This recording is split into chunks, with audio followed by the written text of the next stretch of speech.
Hello, everybody. Want to give you a warm welcome because another day, another match when it comes down to the collegiate scene. And, well, you're going to be able to sit down and be ready no matter the time, day, or when you're watching this broadcast. I use it _Intel until you're a play-by-play caster here, joined by Mono of Class. We're here to give you one exciting match. And I got to say, I am really excited for this first one. Yeah, I mean, it's going to be definitely a contested one. Both these teams, of course, they played each other during the regular season. It was a very close 3-2 victory at that stage. And, of course, we're talking about the game, which is Hood College versus Alvernia University. This is Immersion Yellow, so you know what's coming up. We're going to see some wacky stuff. We're also going to see fairly organized play already from these teams. I think it's going to be definitely wacky, especially just talking about these players. You may recognize some of the names, you may not, but some of these players give off I think wacky style. They just have fun no matter what character that they're playing sometimes. Mm-hmm. No, for sure. And when we look at the lineups of both of these teams, starting with Hood College over here. I mean, coming in with I don't know if you want to do the Latin pronunciation of this, but otherwise you're going to go with Fushi, which is what they want. We also have Young Snail, Creedlight 01, The Plague, Skyfire, and Kaijin. Kaijin, not exactly spelled the same way as we know from the Godzilla movies, but they're still there. It's a good name. Chemistry Sophomore coming in here on the DPS, and kind of expecting a little bit of Kaijin, to be honest. Ooh, I could definitely that means my eye will be paid attention on to Kaijin more than anything. I think Young Snail for me is going to be one of those players that has my sights, but on the other hand, when it goes down to their opponents and how that's going to work, I think they'll have just as many interesting players to give that sight. However, I think at least when it goes down here, Young Snail, Skyfire, Kaijin, those are the players at least on my eyes. Yeah, for sure. I mean, of course, they got opponents they got to play against. This is how it works. There's always two teams. Otherwise, it would be a very, very quick game. They're playing against Alvernia University today. So their lineup today consisting of, they have it minus Sololess, Diva Devin, Fusion, Piftel, and a Mech Fluff. I mean, again, very interesting lineup. They don't have as much. They have one fewer member on their team, so they don't have a double substitute, which means will have to have a very flexible, substitute if they even need it. Still playing with 6 players. We're not in Overwatch 2 just yet, so definitely always helpful to have those extra players for those extra roles that you might need. Looking at this lineup, though, it's a little bit more of a fresher lineup in terms of where they are at. But also a very different lineup in terms of what their academic backgrounds are. So you have a couple of nursing students here, accounting, forensic science, criminal justice, business management. Not really any of these really hard sciences, as we call it sometimes. No really math, computer science, chemistry, physics. Nothing of that. Which is, of course, also a hallmark of Alvernia University itself. But it's still interesting to note that a team like that exists in the esports space. I mean, with it being so vast, I'm not too surprised, but yet I'm so interested to want to get to know more of why they chose it, what they're doing in it, and what other kind of organization, not organizations, but how they work and who's playing who. I think that's just always going to be great for these lineups, especially since they're always going to be prepared. But I mean, let's look at the bracket when it comes down to it, Mono. They have set themselves up to look on how they want to be able to move forward, because right now we're looking at the quarterfinals, and they'll be able, whoever wins this, move over to semis and then championships. And I still worry, though, because, I mean, look at these quarterfinals, who's already here. It's kind of scary. Right, and I mean, obviously, you kind of go straight into the quarterfinals, because that's kind of how it works, because of the amount of teams you have. But yeah, they're coming in here with 4th and 5th seed. This should be, on paper, therefore, of course, the closest matchup. And when they played each other last, it was a 3-2. But that doesn't mean that it's going to necessarily not roll the other way. I mean, I know that both of us predicted Alvernia to win this one, even though they're coming in on the 5th seed. But it doesn't, it's no guarantee for success for either of these teams. When you look at the results they've had against their other opponents, because they played pretty much the same teams through these 9 weeks, then yeah, it's very back and forth to who you would give the edge in terms of who they played, what their results were. And I think that's like the interesting thing about something like the NECC, like these longer format games, is because it happens over a long span of time. Consistency is often way more important than anything else. But you also have teams that have been, mildly consistent, have just not won a lot, not lost a lot, kind of middle of the pack, which both these teams kind of are. And then they come out all of a sudden in playoffs and they're in like top form, or they completely fall apart. And any team that can really happen with. So you talk about the season form and then the playoffs form. And we know from Overwatch League, from contenders, from like all these other divisions, playoff form is a genuine thing. You can just be okay the entire season and all of a sudden just pop off at the end. Hey, you're absolutely right. And I wonder if that's just because players tend to, their adrenaline or something, some type of chemical inside their body just tends to pop up. And it's when you feel things are most important. First map being Lijiang Tower, definitely going to have to prove if they're going to have that in them. And I think this is one of the popular maps that you can debatably say one team wins, and then yet the other team will manage to kind of bring themselves rope and map 2 and then kind of sweep through. Yeah, for sure. And talking about this, we were doing a bit of a different system than we did during the regular season.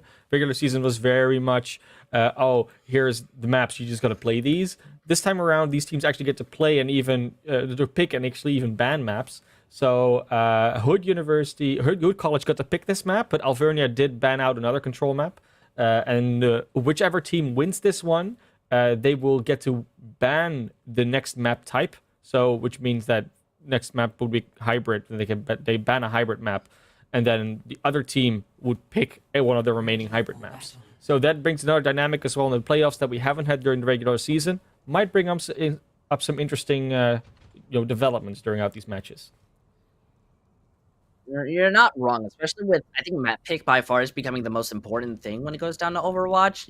With the amount of time you scrim, and your teams perfect their competition on specific maps, and when you're able to kind of ban one out, deny someone to be able to play on what they're comfortable on, that could just ruin their day. So going out on Lijiang Tower, we're going to see how they're working. I'm liking what Hood College are working for. It's going to be that Pharah. They do have the teleport on side of Alternia, as you see. They just move in. It seems Skyfire, while going in for that initial poke, same with the Reinhardt, are going to fall very quickly before the Pharah can get set up. Not going to be able to just prepare for this one, it seems. It's always one of the tricky ones, right? Because a lot of teams will go for this Symmetra strat nowadays, and then you gotta wonder what is the rest of the team you pick with it. And because Hood College chooses to go with Kaijin on this Pharah, and then also Plague on the Mercy, you're immediately looking from the outside looking in, because Pharah doesn't really thrive fighting on that point itself. She's very susceptible to damage there, and that means Alvernia has a way stronger position on the objective, and that's why they took it so quick. Now, though, they really just want to try and make up for that lost time. We already see Kaijin making a lot of poke, just hoping to find at least one person down. Fusion, though, has this room set up like her microwave. It's really hard for them to push in. I mean, you see the immortality get used, but by the time that they are committed into the fight, it's gone. They do manage to take out the Reinhardt, but now there is one big, tall Sim wall being as that Reinhardt with the Sim damage there. It's basically a good, even trade. Still, though, Hood are looking to find the advantage when it comes to this fight, taking their time, building up to the Shatter, now backing out the Barrage, gonna be shut down the moment that the High Noon gets used. It seems that their slow and patient game is not working out. It really is not. I mean, they tried to get in there, and getting that early pick on the pistol is definitely a huge thing, especially because you've got that Junkrat, does a lot of damage, there's no barrier in the way, and in that small room, you can get a lot of splash damage off from both the Junkrat and the Pharah. Problem is that because the Symmetra's in the way and because the wall came out, there was just more sustain and more potential for sustain as well from the side of Alvernia. Now, of course, with a third fight coming up, that means that Hood should be able to have at least even, if not an advantageous ultimate position. But if Kaijin goes down that early, you're going to already give that advantage away. they do have the ultimates if they want to engage, but it's not really the brightest choice. Creed is already like showing an idea of just walking through the white room. They do pop out the window, but it is going to be in the chance they get that. And Solo's just using this high noon to give themselves a bit more time. I give a bit more respect to Kaiju even peeking while it's up. That could have gone really bad. Now this is where the fight's going to commence. We see as the Riptide goes through, not going to land the shatter. Oh no! It seems Hood College a little too late. No touch on the point. They aren't going to be able to win this point of Lijiang Tower. Yeah, I mean, at least you can't feel too bad about the ultimates that you used, because at least you used them all, so you got your attempt to try and get in. But it really felt like every single time they tried to engage, they lost something on the way, or they couldn't quite put their own stamp on the fight. They were always just one step behind. And it really feels like Alvernia just had their number with that. We'll see if that changes in these fights, in these next points, because of course there is the opportunity for them to just switch a lot of things around, play different heroes. And I do think that right now, if they're going to go with this Metra Mei, they're already set up way more for success than they were in the previous map, because they're actually going to be fighting all on the objective. They'll teleport there together, and the Mei is a way better tool to keeping things out, but also managing the space on the objective itself. So if they're able to pull this off, they can put Alvernia on the back foot from the get-go. Man I'm absolutely terrified. You talked about space. I mean, now I'm getting claustrophobic. Just look as immediately we see Piff try to charge in. Creed is going to fall first, interestingly, even though Hood were paying a lot of attention to their opponents. Reinhardt, now as you see, Hood are looking to back up. They've lost that point so quickly. They had the quicker teleport, but they didn't use the Mei wall effectively to actually secure their position or create space or split the other team up. And it really quickly goes back there because Sololess is able to do a lot more with their utility and their damage as a result. And yeah, this becomes a problem. Like, the Mei cannot frontline on her own. You need to do something a little bit more interesting with it. They can re-engage with the Mei quite effectively, like they should be able to. The Symmetra maybe not so much. I see what you mean, especially when they're taking their time looking to see what they can even use the Symmetra teleporter for. They will be going into that poke as Skyfire uses the wall just to block off an angle, but it's not going to give them any entry. That immortality, a big ultimate to use. Though they land the shatter, it does get counter hit, and it seems Alvernia are going to get much more value out of it as they just continue to push forward. It was a very nice attempt there. Again, Skyfire actually executing the Mei quite well in this situation. Getting the right freezes off. They did a lot of damage. Even able to use the amplification matrix quite effectively, I might add. But unfortunately, if you get shattered that way, then it just falls apart pretty quickly. And the high noon from Sololess just to clean that up, or at least threaten them even more. It's a very big problem to deal with. It's only 57%, so there is plenty of time to work with. And you've got some ultimates up, especially that Blizzard. It can only really be countered by that... by the defense matrix from McFluff. But if McFluff is not ready for it, or is ready for it, then it is gone all of a sudden. So you got to be careful. Yeah, I mean, McFluff seems not going to have the chance. Throws out that bomb. Well, Remek's not going to be able to come back in. That Blizzard does absolute work, though, taking out both of the DPS. We see as Piff is not in the best position, and unfortunately, the rest of the team is going to fall, but they brought this to 86%, a little bit over. I mean, that's absolutely beautiful. It's a really good win condition. Yeah, it's beautiful. They got him. You know, Blizzard really just cleaning up. I mean, I'm a Mei simp. That's just who I am. I love playing Mei. Love talking about Mei. Love looking at people playing Mei pretty well. Skyfire so far after that first fight definitely recovering from that. Harder to come back into this, and I'm actually curious to see how Fusion is going to solve this problem, because Kaijin didn't really have a lot of solutions for trying to come back in as a Symmetra. Wouldn't be surprised if Fusion just hits W with the Reinhardt. I mean, they go in, they land a very nice shatter, though it lately it's counteracted. The high noon plus the window, that's not a scenario you want to be sitting in front of. The wall, though, will be forcing them to place themselves back. The bomb not going to be able to work, and look at that, the healing gets blocked off. It's why it works out so well. So once more, Hood College, they're going to be able to bring that back in their favor and hold the point. Very nicely done, especially that wall just coming out at the exact right time from Kaijin. It's really testament to how quickly they're able to charge that, because I think that was like 20% before the fight even started. Fusion will have it for this fight though, so that's going to be something for them to work with. But you're looking at this Graviton, almost a Blizzard. They got an amplification matrix. There should be plenty to counter this, or even stop them before they come in with that wall. wall, I think the wall's going to be the big make or break, especially with Hood having 2 really big ultimates to set. It's going to bring in that pace. So now they are going to take their time. They really don't want to walk into that window. 100% respect it as they just wait to give in that poke. This is now where we'll see that engagement. Look at that, using the wall to split them up. We'll play on that left side, but the Blizzard, it's not going to be eaten. The rest of the team now caught inside of it. Immortality is going to fall, even seems, with this wall, giving them a second. That Graviton Surge is still going to be able to land. Caught in, not feeling good. Not enough healing to go around one last fight, but they're going to have to rush onto it. Yes, 86% is usually the cutoff. Like, that's when you still make it to the objective. And with 96 on the clock, it's really hard to make it there for anybody. And I don't think they're going to be able to. That's round 2 gained by Hood College. After a rough start in this match, they are definitely coming back into it now. And especially that Mei play is very instrumental. I will say, though, those Blizzards, first of all, they were relatively just telegraphed and also not that, like, short range. Especially that first one, like, I felt like McFluff could have maybe eaten 1 or 2 of those. And the Graviton also wasn't that, out of nowhere, so to speak. So maybe there's an opportunity for more D.Va counter here for McFluff. And if you're going to play the D.Va, that's definitely an advantage or a utility that you should be abusing a bit more. Otherwise, you might as well try and match them on that Zarya. I can agree to that. But on a point like this, I wonder how that's going to affect. I mean, with both of the teams making it into the middle of the point, middle of the servers, it does seem the Hood going on to that Zarya, they're able to at least have a tiny bit more damage, but McFluff is eating up just as much. Now we see as they start to push forward, looking to take in that room. However, Hood is going to get control of that servers, even take out Piff while they scuffle out. That's just not going good. A small snowball as Skyfire has free range to get kills. It's going to be Hood College taking control of this objective first. And it's actually, I was thinking maybe they're just going to go with the Mei Junkrat or like Mei Reaper, even Symmetra Mei can work sometimes.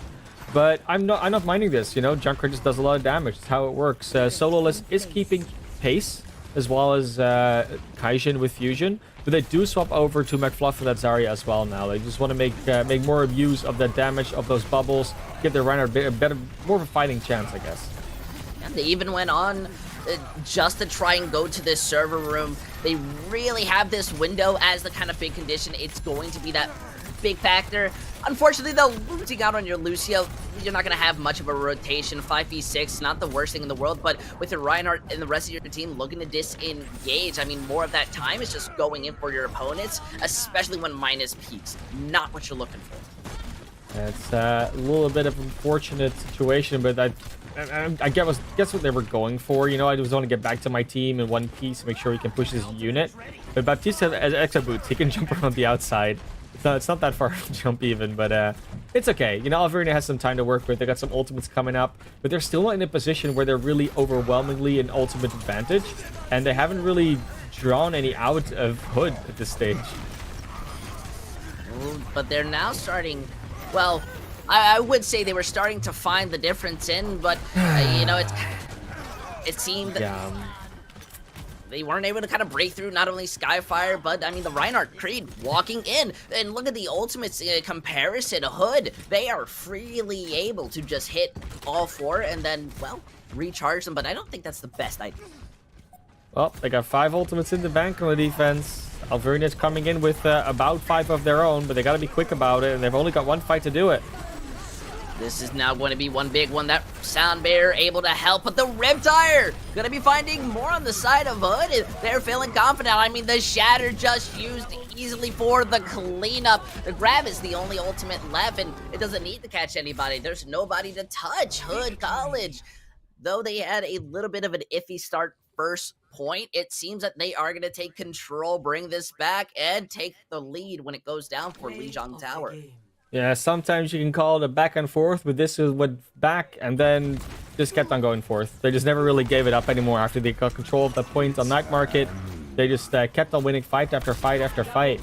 And a lot of that, again, is Alvernia is not able to drain any resources away from Hood in most of these situations. So they can't really put them in a position where they can get a more convincing victory or in a very advantageous position. Now, again, it's control. Hood got to pick the map. So we are in a bit of a position where Alvernia can now get a lot of advantage out of their own map pick. If Hood really, really has done their research and they know what map Alvernia prefers, they could potentially ban it out now. But going to hybrid, it's all anyone's choice. Like I don't really know these teams. These teams aren't like playing to a specific style or degree where I think this is definitely Hmm. what they're going to go for. If I'm going to make an educated guess, I would say, well, if you like playing the diva, if you like, not getting your Reinhardt smashed all the time, maybe go to like something like Numbani where you can actually play dive a bit better. So that might be an option for them. But in the end, it's up to them. If that's not their style, if they don't want to play that, and they think they can actually win with these Reinhardt compositions, maybe King's Row. If that gets banned, you might go to Eichenwalde, you can go to Blizzard World. There's so many options. Oh, that's going to be the bright side, though. King's Row gets banned. I'll be a little bit shocked. I think a lot of teams, no matter what I wouldn't composition they're be. used to playing, uh, yeah, you're right. Uh, I, I think forcing teams not to be able to play that brawl, denying them that safety of a composition that everybody's used to doing. I think it's going to be the bright side. If you can force them to play dive Yeah. when they're not used to doing it, I mean, that could cause a lot of issues.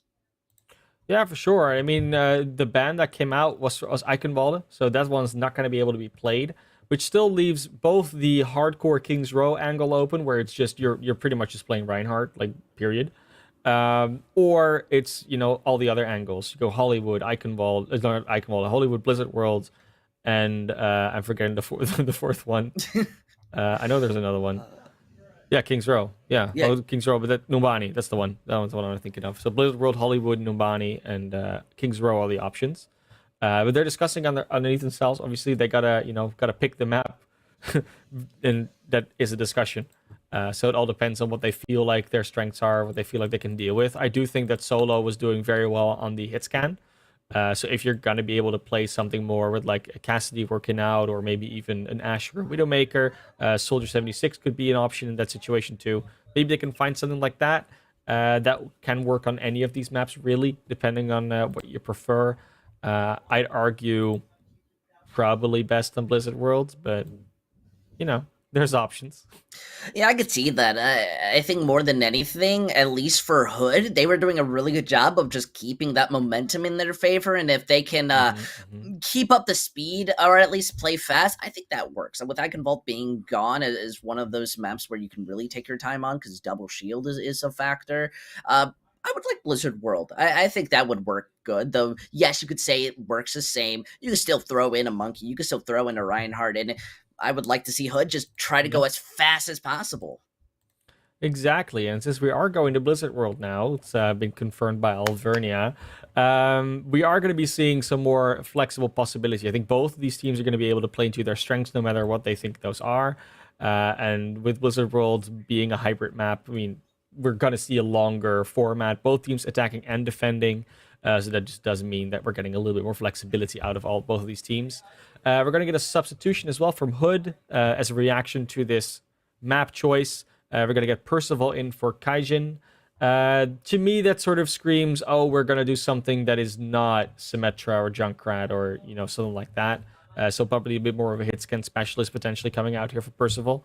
And yeah, it's possible. It's possible that's what they want to go for, and this would be a map to do it on. Even a Hanzo could be fairly useful. Hanzo is just really strong in general on this point. Though it's a small thing with the storm arrows. They have that knockback little feature now, even though nobody necessarily uses it. I think that could be a good play. There's a lot of corners that you can maybe snipe. You never know when it comes down to these teams. They've always practiced some different things, and that's just something that I always want to hope. But I agree. Blizzard World of all points at least gives room to flexibility and different styles when they walk out. That's when we'll be able to see and say, oh, Hood is more of this, their opponents are more of that, and you kind of get to see who's going to be those shining points. My question is, when it goes down to that first point, man, of it can be very challenging. How do you stabilize on a map like that when the point isn't necessarily close in comparison to maybe King's Row? Yeah, for sure. And looking at what they have been running again, a little bit in a in in a position where we're coming out for wow, I lost my train of thought. But yeah, like looking at what these teams have been playing, essentially what we're coming out with is most likely some more, bunker, well, not bunker, but like bulkier defense, especially from Hood, but also from attack, because they're going to be starting on attack. And Alvernia might go a little bit more in the open space. They might make a bit more use of their DPS in that sense. And especially if you play hit scan, you can't just bunker up. Like you have to make a little bit more space because the hit scan need to be able to shoot them at range and not wait until they're already there. Because then usually it's already too late. Even when you play a Cassidy, that mid range is still what you wanna maintain most of the time. Yeah, and well, now with the teams moving in, this beautiful point will set the seed for if Hood can kind of confirm that they are being able to adapt and push forward, while their opponents, they need to bring some momentum in their favor. They want more than anything just to kind of set themselves up. And I think more than anything, that's going to be placed onto Fusion's shoulder, especially solo list. They were doing good, but not truly able to execute what they were looking for. Both sides looking similar in Brawl, but what are the big differences that will kind of go into that first point? So it's always a little bit of a tussle, right, between attack and defense. Usually the defense wants to set up as flexible as possible. You can kind of deal with whatever they throw at you.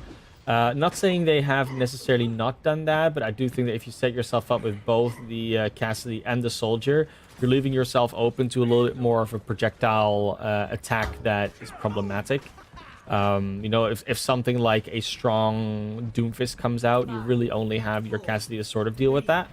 But that's not what Hood is playing. They're coming in with the Ashe and the Echo at this stage. Going to be a lot of pocketing from Plague, though. That will definitely be a one to watch out for, how they manage those beams.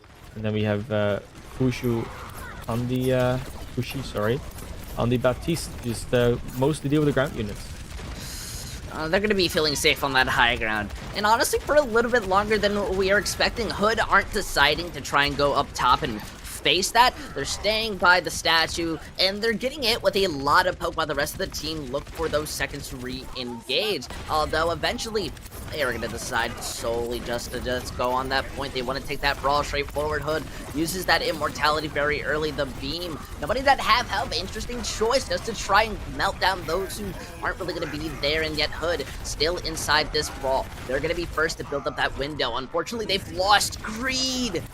The big plan they had falls short. Yeah, Creed was having some excellent shield management right there. Just making sure that their shield broke later, able to do more damage, take more damage, and therefore charge their Baptiste up a little bit faster. But in the end, you still need to win that battle in order to make optimal use of that window. Couldn't quite do that, and now you're going to run into double hit scan ultimates. Baptiste will have his window, Pifto will have the shatter, McFluff's close to a Graviton, and on the other side, you have Plague now switching over to the Ana, because they apparently want to help their Reinhardt out a little bit more, but that will leave Skyfire a little bit more vulnerable, especially against the High Noon and the Attack Visor. High Noon being used the moment they try to take that rotation. The poor souls that are split. Even if the High Noon doesn't necessarily confirm it, that's delaying in their time. They're being caught out. Sleep Dart does hit the Soldier, then the Dynamite opening it up, but they're having to play inside very small cubbies, and it seems that Alvernia really don't want to even test it, especially when Skyfire lands on the Reinhardt, gives him immortality to stay up a little longer. And they found solace in that scuffle. Though the shatter, it lands, and it's beautiful to quickly end it out. The Bob is still there inside the backline while the D.Va is able to push them inside, meaning they are getting enough of this poke to bring this back in their favor. That's what you'll see often. Just keep using ultimate after ultimate, but staggering them out in the right way. There is a sound barrier. I don't think they'll use it here, but Soloist is coming back in. It's going to help out Devin, and this is going to be one of those, skirmish type of fights where both teams are going to keep trickling in members, and the attacking spawn is closer. So they'll usually get the advantage out of that. I just don't know if the fight paced that way in this situation. Seeming like they might want to get overturned. That Shadow Lines, oh no! Beamsoul did not hold that shield. The immortality kept them up for a little bit, but it's not going to be lasting forever. McFluff decides to use that grab solely just to stop them from even getting off. Look at this. College, they don't care. They're just committing. The responsibility of the Lucio to not get shattered there. I mean, you can't always prevent it. I'm not going to blame D.Va Devin for that, but it's one of those situations, right, where if the sound barrier goes off, then Pifto doesn't die, Minus doesn't die. You can just keep on going right there. But yeah, need to cap the point here. 3 minutes 15 on the clock still by the time the card's actually out. And 3:15 is a decent time for B, but he can be halted for a long time here. And they already did a decent job of defending A. I mean, oftentimes we see A just fall in one fight. They want to take this high ground, though, so we'll have to see. What does Altaria really try to do to stop it? With them being on the low ground, their Lucio just absolutely gets demolished. There's not much that they can do against it. And, well, their opponents just decide, hey, 1-2 losses, and this is a 5v6. You don't have that sound barrier protection. We're going to take this directly to you. Force you to use that window, then back up a little. Now they've popped out the visor. They're fully behind that pillar. And it seems... Wait, Piffle?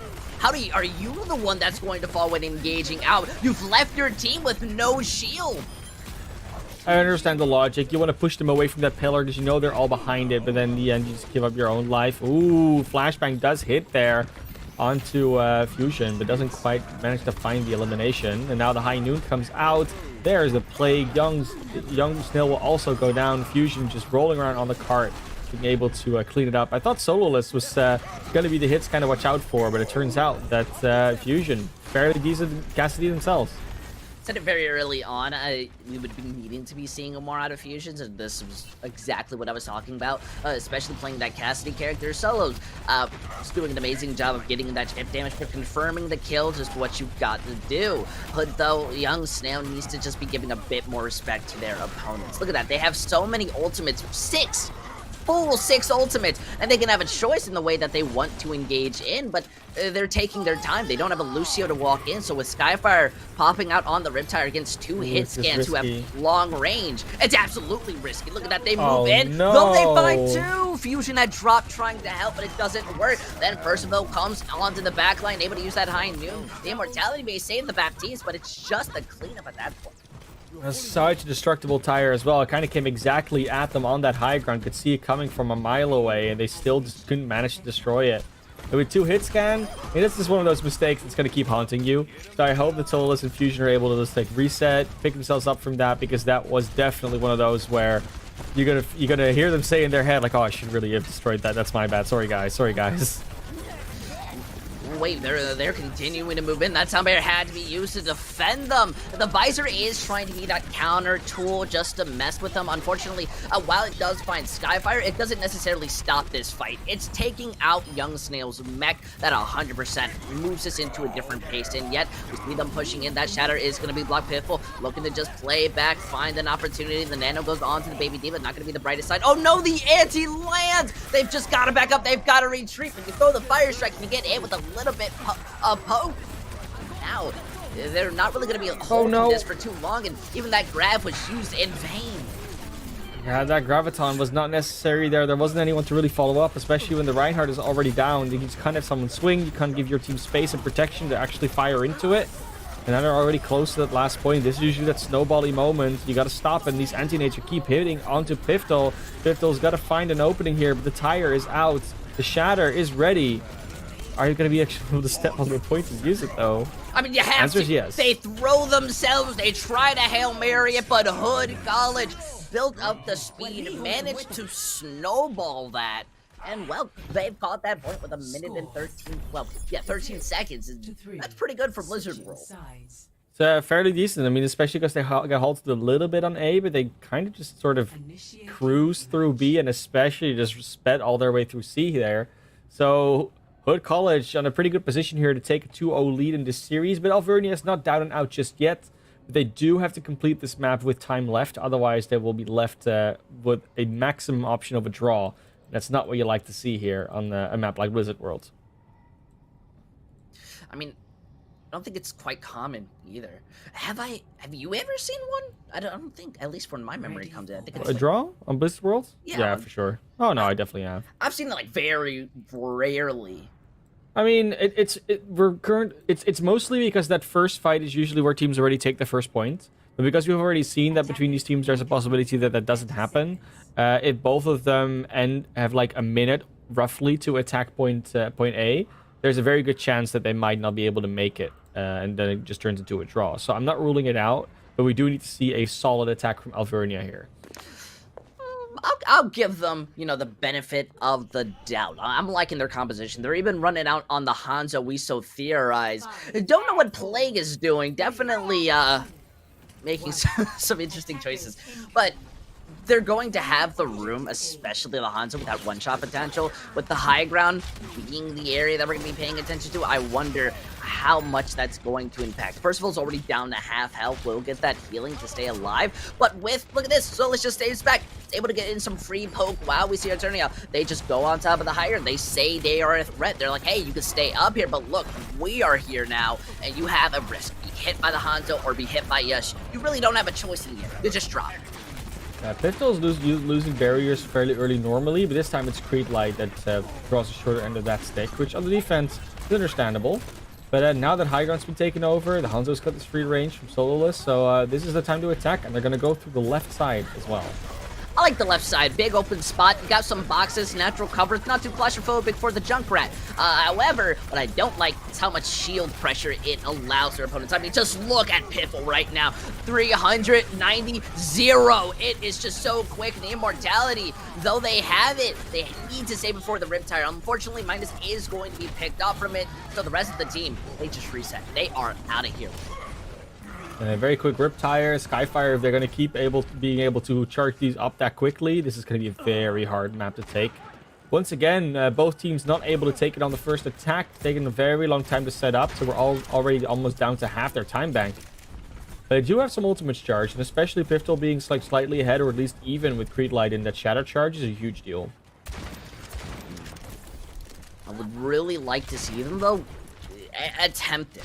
They have a lot of value in the chances when it comes to those abilities, but they're not really being opportunistic. I mean, finding out that Mercy, you've got to be very opportunistic. Solus is going to be a little late, but that doesn't matter. Look how they're set up. They have to use an ultimate or two just to stall this out. You just need to give your Reinhardt a bit more healing, a bit more value. Fusions, though, on the flank. Look at this high noon. Lands it, pokes them out. The Dragon that's going to give them a bit more room. Unfortunately, they really only find the Baptiste out of the entire scuffle. Good Dragon. The Immortality Field was in the way. Same thing with the High Noon. And it's great if you use those ultimates, but one of them can draw the Immortality Field. The other one, it needs to be destroyed by the time that one hits. There could have been at least 2 or 3 deaths there just from those 2 ultimates. And Hood College only really needed to use the 2. It's the Valkyrie and the Amplification Matrix. And they're, again, just ahead in the ult charge. We've seen this being a theme throughout the last 2 maps, this map included, which is just ult economy management, or at least ult availability is just higher for Hood College. Now they're set up, they run in, they land the Shatter, it's beautiful, instantly killed, but the 3K! You can't kill their hopes like that, at least the bomb is able to find 2, but the bomb, more than anything, is still there. And that's practically all you need, not the Widowmaker, oh no. Oh, they do get the shot into Percival there. It's probably going to be rezzed up fairly quickly by Plague, but Sololess is showing off their hit scan prowess now. That's what we love to see. Especially Widowmaker, just long sidelines on this map do account for that. I don't think anyone knows that Sololess is behind them, so they could pen out. Unfortunately, no. Percival has found their head. Bit of scouting, and look at that. The Shatter lands was already a 5v6, but now it's even less. 30 seconds on the clock. You had to use that sounder that you've been saving. Unfortunately, it's looking like it's going to be a full hold. They don't have anybody who can even touch. I mean, the Lucio trying to live up to the name, speeding around. You get the touch, but what are you going to have? Well, the answer is not so much. 10 seconds. That's what they're going to have to work with. Sololess is going to be able to show them where everybody is so that they can touch in the most effective way possible, not to run into anybody. But Skyfire is just in the way with that Junkrat. They get too much damage on them with Fushu. Getting 2 is just going to tickle down. And Hood College going up 2-0 in the series. I gotta say, Hood improving drastically in between those sets of just waiting for their attack and then seeing their defense, and I can't put my finger on it, and I need a little help. I don't know if it's just the immortality usage where they're using it very well to protect their team, or is it the fact that their Reinhardt has the will to engage?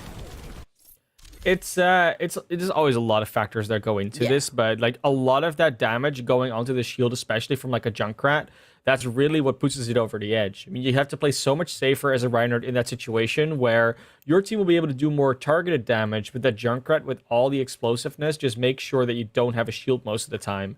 And you have to be either very quick and overwhelm them, which they're not capable of doing, it seems, or you have to move to a situation where somehow you manage to pick off the Junkrat before the fight even starts. And neither of those things really happened all the time. Like, there were some attempts, but never really the opportunity to actually overwhelm the other side of Hood. So good job on Hood for actually realizing that and just saying, well, if you want to win, you're going to have to find a way around a Junkrat, because that's essentially what it's come down to in these past few maps. But yeah, I mean, Alvernia's got to try, and luckily we're going to give them a little bit of a break. We're going to give them a couple minutes just to recuperate and try and figure out what their next map pick is, how they're going to work on that. It's Escort, of course, so no more of this static defense going on, and we'll see what they're going to do after the break.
Oh, it is getting very hot in here. A little too steamy for my own personal liking. Things at the halftime, it doesn't seem like it's going to be any form of tie. Right now, Mono, man of class, not Mono, but we're looking at a match point already, and I'm very scared because Hood have just been kind of continuing to show vast improvement. And our map, we know it's gonna be Rialto, Havana of all points, not the safest choice.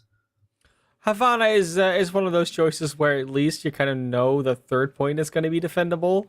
If they get there, of course, Hood's attacking first, so there is an opportunity for it. But it also provides a lot more longer sightlines. Snipers very popular on the map like this, and when we saw the picks they were trying to set up earlier on in Blizzard World, it's definitely understandable why they would go for this. I mean, you might have wanted to go for Dorado as well. Same story, even Rialto, but I think Havana, even more than all those other two maps, lends itself to snipers very well. Not so much to Junkrat. And when it comes to that dynamic, I do think that this is out of all these... it's like out of all these maps that they could have gone for, which Gibraltar was also an option, would might have even been better. This might actually be the best one to go with. Big difference here being, of course, that high ground is less of a factor in Havana for the whole team, much more so for like the snipers, than it would have been on something like Gibraltar, where often you do really want to hold those high grounds a little bit more consistently. You're right. At first, I kind of looked at this, and my big worry was they're not shutting down the supports at times. They're not, doing X, Y, Z, and that was a big worry. But you're absolutely right. This is kind of going to go more into their strengths, especially fusions and solo, who we saw tease a little bit more of those type of characters. Obviously, the Widowmaker from last round, they have full chances to use it. I think the biggest thing you have to worry about is the fact that Hood are attacking first, meaning you kind of want to get that full hold. I think that's the best momentum stopper just to do right now. Yeah, and the way they're gonna do this, looking so far, they're gonna just stand very close to that spawn, hold there with the Mei, the Reinhardt, the D.Va, even the Baptiste and the Lucio. I do think that Soloist will be a little further back on that Widowmaker, and that will provide Soloist with so much space. That's gonna be a very fun time for that Widowmaker. Oh, but my question is this not counterintuitive, but one side is close holding. They're not going to have that Widowmaker there, but they are set to get those shots in. Is that going to hurt them at all? We'll see. There's a lot of opportunities here for it to go either way. I don't like what Piftal's doing here, because they're essentially fighting very close, where there's no sidelines for the Widowmaker just yet. He's just trying to have to fire through this. Somehow it's an immortality field, by the way, but like, it's very hard to shoot through those trees, so you kind of want to lure them a little bit further to the cart in the open, and then Solus is going to be able to shoot a few down. I mean, Solos is trying to hit, trying to do the best that they can, and though they find the Baby Diva, that's just it, the Baby Diva. Not the biggest pick that you're looking for in this type of scenario when you've lost your frontliners. You even drop and then be taken out by Percival is not going to be the best thing to put on a resume. It's exactly because they're kind of misplayed it themselves. Like, they put Hood College into a situation where they didn't have to worry about the Widow sidelines, because the Widow was nowhere to be seen. And then Solus has to come closer. You see Solus actually having done a lot of damage closest to their ultimate on the entire team. But they had to put themselves in really awkward positions to get those shots off. So if you're going to play like this, you're going to have to figure out a way in order to give your DPS the best sidelines possible and find a position that supports that. The fight for the high ground, though, it's not going to be as important, and similar to what you said. Still able to get Solus a bit more room just to take out Percival, who's trying to go a little bit on the flank. And as we see, Hood are having a lot of issues trying to break through. They need to stay more together. They are able to win that frontline fight, which helps. And that shatter, though it lands, I mean, Minus is able to block it out for a bit, and Solus is uncontested freely until the Diva dives in. I mean, that was a lot of resources just to kind of win that fight. Yeah, there was a couple of kills coming out from Solus, though, and like, now you see why they want to play that Widowmaker, and it was getting value. It's for sure was. It's just the rest of the team in the front line doesn't have to worry enough about either other damage or that Widowmaker in order to really defend. So it's hard for them to get something off. You see Piftal now jumping in here. Does get the shatter off. It's a huge one. It is, and though that charge is going to give a slight split, we do see Fusions getting a lot of value, throwing in the Bob in the midst of them. That's going to ruin their push, because look at that. The Diva copy, who's just hoping to go and build up to that bomb, doesn't even have a chance. They've lost their Reinhardt, and now, I mean, Skyfire doesn't really have the best chance of escaping. Oh, they really do not. I think Skyfire's going to get out. No, they're definitely not. And now you're in an optimal position, because there's a long run back from the attack. You have both your Widowmaker and your Ashe kind of staggering their ultimates. So you're going to have wall hacks, then you're going to have Bob, then you're going to have wall hacks, then you're going to have Bob. And they're just going to be able to perpetually keep that dynamic going back and forth. So that's very nice. And now McFluff will have their self-destruct, so they're going to be able to do that off. They're in a much better position ultimate-wise and just generally geographically on the map than they've been so far in this match. And that using the window, it seems Minus got a little too eager. Same with Fusions. Don't ever want to peek that, but the bomb is able to help, especially with the Ryan. Solus, ooh! Soloist managing to find that shot is just beautiful. I mean, Hood, they are having a lot of issues trying to find the way to be able to break through these chokes. So I don't know if their name means that they want to solo less. So, you know, they want to make sure that they play less on their own and ego maniac, etc. Or whether they're telling the other team you should solo less, because otherwise they'll just pick you off. In this situation, I'm definitely thinking it's the latter. But yeah, like, again, I totally understand why Escort definitely would be a better map type for them, because they're almost all these maps are so good for Widowmakers.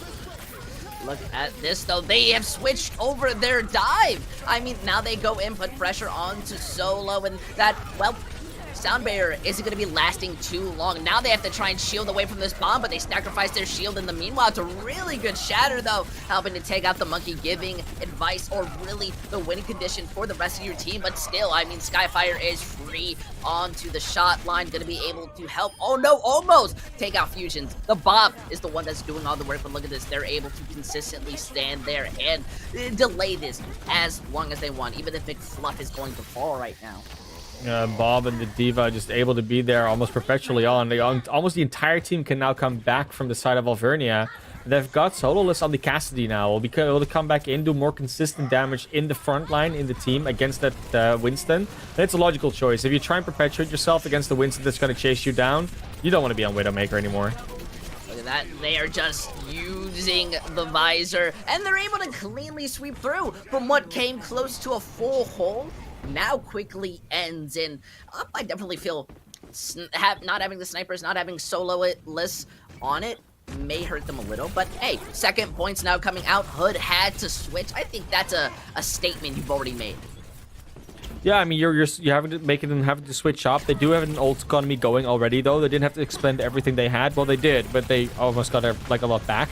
But you'll have fusion on the Reaper now. Will be able to peel a little bit better. And Soloist is just as good on the Cassidy as they are on the Widowmaker. So I'm not worried at all. Gotta be a little bit careful at Percival on the backline on the Tracer. They do take this brawl somewhat split. We see as Fusions goes onto the flank, as Hood are on top of the high ground, but it seems that you're not really going to be able to do too much. The rest of your team are going to need you, but Sololess is going to be able to pick it up. That Shatter, that was a risky one. Jumped in the air, though that landed. You are at 10 HP and you still managed to fall. It almost went down, but look at that Hood. They are bringing this point back slightly. They may disengage just to be able to kind of put this more in their favor, but now they're finding the picks. They're able to collapse on top, and one mistake caused into two. It's now not looking good. It just really hurts because you see Pistol be in the perfect position to shatter, and then they just jump in the air. Like, there's no reason to jump as Reinhardt about like 90% of the time. And it's really something that you see people learn. Like, don't shield jump, don't jump charge, don't do all these things because it costs you time that they can use to react to you. Now they're using that sound barrier. They take out the Ryan. And that bomb is one big deterrent. Who wants to walk out in that? I mean, you've already seen how it's happening. The Visor making sure that they don't even have a chance of losing this fight. Hood and College are taking this 120% seriously as they are looking to push this on to the third point. But that gives room back to the Sniper. Are we going to be expecting Solo to go back on this, or is that casting so necessary right now? The Cassidy is not necessary, but I think the Widowmaker is too vulnerable with the way that Hood is playing. Solus is gonna try it because there is a lot more room to run away to hide from, to peel for a Widowmaker in the situation. But if these pulse bombs keep hitting, the Widowmaker might not be able to carry hard enough. Well, they're gonna need some type of change, and it seems Solo feels that Widowmaker has to be it as well. We move on to the big castle. The rest of the team are slowly being staggered. The poor Reinhardt is just barely getting healing. And the Hood College decide fully not to engage off of it, even though they built off the Primal. They still have the ultimates. They have the Nano. They have every reason to find who they want to go after. That window gives them a bit of room, and the sound barrier saves them, but they're not able to fully engage. There is a Reinhardt, not the Reinhardt, the Monkey, who is sitting there ruining your day. The Blossom, though, is going to be able to make the difference. You can't stop it when the Diva's not there to try and DM it. I think that fight in particular, like just that charge in from Pistol, just kind of shows what the problem is that Alveria is having. Alveria doesn't get to engage on their own terms. They don't really get to fight heroes, especially that Reinhardt. He just can't get to anybody to fight them. And then you get into a problem where if Hood College can just dodge you and run away from your Reinhardt, what's your Reinhardt really doing anymore at that stage? Because there's not that much damage that they're blocking even. They're looking to pop out this Shatter. I think that's the biggest thing. Oh, not into the monkey bubble! You shot into the monkey bubble! That's not very good. They need to get hit with the anti as well, slowing them down. They do have the remake, and well, look at that, able to take out Skyfire. It's looking pretty good. That's now a free zone for the Widowmaker to continue getting fixed. They ended up throwing the resources actually on top of Solo, interestingly enough. But the problem is that they do not have the team to make that up. The sound barrier was used way too late, not going to be able to save the Monkey. It's really just huge for the DPS and tank to try to do the best that they can, as Skyfire, using the Visor, has to engage in, but playing on the left side, not going to be the best when there is a Shatter and a Fire Strike to help take you out. Though it's not a full hold, they have still stopped the possibility of that third point being an issue. Havana third, the classic. You don't get through this castle hold. It is. I mean, we've seen every team struggle with taking that last point. Unless you get it on that first go, you stop them from getting out of spawn as a group. It's just Sololess is able to every single fight pick off one, maybe two heroes. And that attack becomes almost impossible in the situation. It's very much like an assault map in that situation where you just cannot do it with less heroes. You need all of them. You need to consistently kill a lot of Alvernia very quickly in order to be able to get in there. Now, Alvernia still has a mountain to climb. Like, they do need to get up to that fort, and their last attack on Blizzard World really wasn't that successful at all. But it is their map choice. It is definitely a map that's more favored to them. So if Sololess is able to once again pop off on that Widowmaker, they might have a very successful attack here. But we're gonna see Skyfire and Percival return on their DPS of choice, which are the projectile spammers And Solus and Fusion might have a very big problem if they kind of hit that Mercy, that Pharah, Mercy, or that Junkrat. Well, that stresses me out when you have to pay attention to that Pharah. I never like watching the Pharah's POV because the possibility of just being shot in the face always scares me. But I don't feel they're gonna be too happy with the it's not the same, and it's not the same in the situation, because this is the classic I'm gonna fly above your spawn hold. So getting an angle on this Pharah Mercy is gonna be nigh impossible. I agree.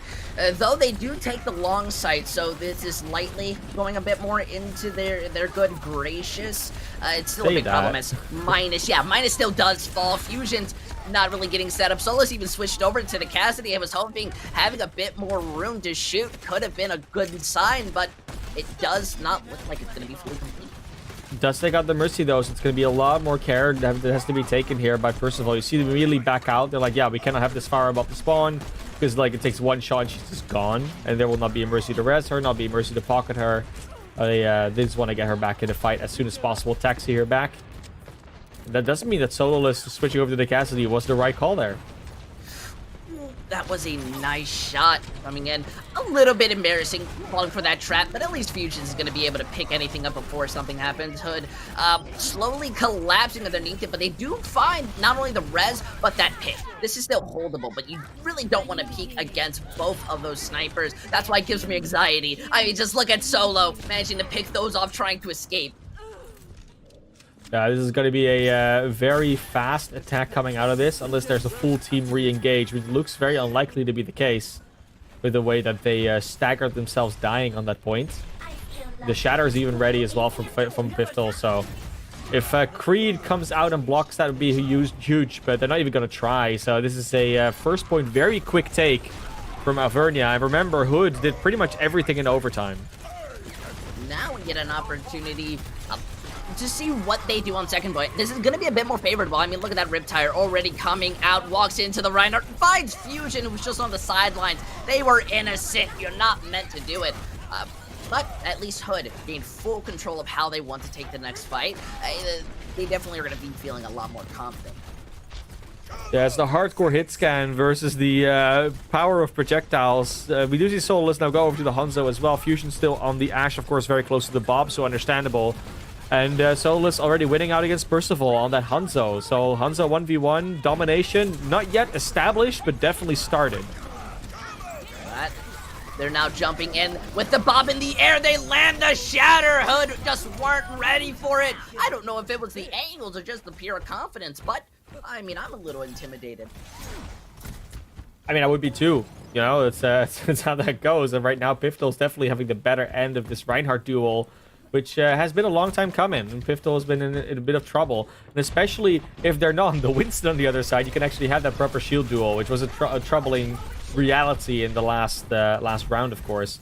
Going to be a left entry here, and the bomb is ready, so might as well try and stop it. But the Dragon's more expensive in that situation. Oh, no.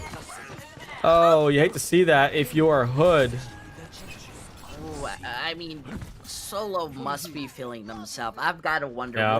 what do you practice to be able to land these shots so cleanly? We're even seeing the switch over to the Widowmaker. There is this there is this game mode which I discovered recently, which is called Drown the Hanzo. Sounds very macabre, but it's actually, so it's just Hanzos jumping in the air on the workshop island, and then if you shoot someone with an arrow, you like boost them away. So it's just trying to get environmentals on Hanzos, and that's how you get really good Hanzo shots. Hey, well, props to him. That's something I definitely have to check out, especially when Solo switches over to the Widow, so there's got to be something new. You lose that fight, the Riptire is going to be cleaning it up. 4 minutes in a time bank. They're not going to be going over to the point, rather dropping down, but you did force out the Nano. A lot of ultimates coming from Hood, but they do get the hold. Especially because they get the right pick on the right heroes, right? Like Fusion also going down there. They tried to sort of recuperate with that sound barrier from Devin, but it came in a little bit late. Solus is not cooling down anytime soon, though, so there's still a good chance they could just go on. Ooh, you gotta be careful there, Skyfire. You know it's coming for you. You know exactly where you are. I mean, like, nice block.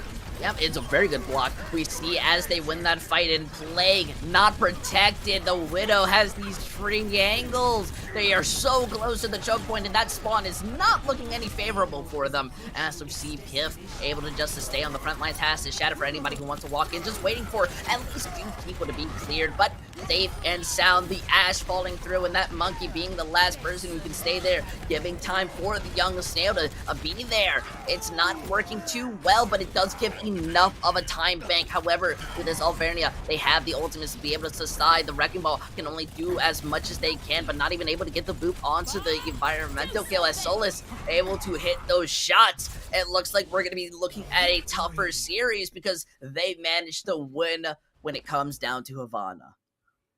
I would say a comeback. It's not a comeback yet, but definitely a very convincing map win coming out there for Alvernia. It kind of felt already that on the defense they were doing a lot, and Hood kind of by the skin of their teeth was managing to get through a few things on momentum after that first overtime cap. But yeah, their own attack, especially when Solo is just able to pop off like that, you're getting so much value. I mean, that dragon through the corridor, very well timed, very well placed, because they all have to go through there. You saw them with a Sonic and just capitalize it straight away. I mean, that's the hallmark of a good DPS and the hallmark of a team that also knows how to play around it. If they're able to do that on the future maps, we might still get a map 5, but you can't do this in every map, unfortunately. So if this is where their power comes from Solus popping off, you got to find maps, and there have to be maps where that's a possibility. And I mean, because we're going back to, you know, another map that we've already played, gonna be fewer maps available for this to be working. I remember distinctively, I said if they manage to get a full hold, that's going to kill the momentum. While yes, they didn't necessarily get the full hold that they were looking for, they still stopped that momentum pretty quickly, and they managed to kind of put more in their favor. I mean, Solo's got to be feeling great, but so does their Reinhardt, being able to freely walk forward without too much to worry about. That's going to be helping a lot, and now I think it's scarier for the side of Hood. I mean, you got to be moving back in. And now, more than anything, what map do you try to pick? I mean, you got to do something to stop DPS. So, Eichenwald and Blizzard World are out. So, you're left with Kings Row, Hollywood, and Numbani. If I were a Hood, I would really hope that Kings Row doesn't get banned. But obviously, if I'm Avernus, that's just the Alvernia has to ban Kings Row. Like, I don't see a way in which they don't. Because that's just Junkrat Central, I guess, in that situation. Out of those 3 maps, that would be the worst one. And if I then have to pick between Numbani and Hollywood, it's a toss-up. Like, it's tricky. I would personally prefer Numbani because I just like the map more. But I also can see some arguments to be made for Hollywood potentially, because it is a nasty map with some high grounds. It just gets a bit tricky in that last point, but that goes for Numbani equally so. So I think there might be some more opportunities on Numbani, but also some more opportunities, especially for the Junkrat defense there. So it's about what they practice more, I guess, and what they like to play more. If you don't want to be out Winstoned, I'd say go Hollywood for the safety purposes. I want to think about this carefully. Like, I see the math in my brain trying to pick the pieces together with like every factor. I'm seeing it in slow motion and everything. Sure. I'd have to say Numbani, I think, would be the best format. And then the reason why I say that is not only since of just first point, but I think second point is a very big statement to make. It's nothing like the rest of the maps, and it is incredibly hard to continue that snowball going into it, but it's definitely possible if you have those snipers to set up, if you have the room, and, well, you have the characters who are going to be able to counter against it. Even just a Torbjorn, if you're feeling a little classy, has a turret to be able to make that distraction. I think Numbani comes to a beautiful way, not only for Hood to find counter play, but for their opponents, you know, especially Solo, to set up and work for both areas. But they're digging their own grave. They ban Hollywood and they pick Kings Row. That is, it's like the one map where it's like they should not pick it. I will say, first point and third point are pretty good for snipers, But there's so much Junkrat potential here that I'm so worried about here, because the Junkrat has been a thorn in their sides all day.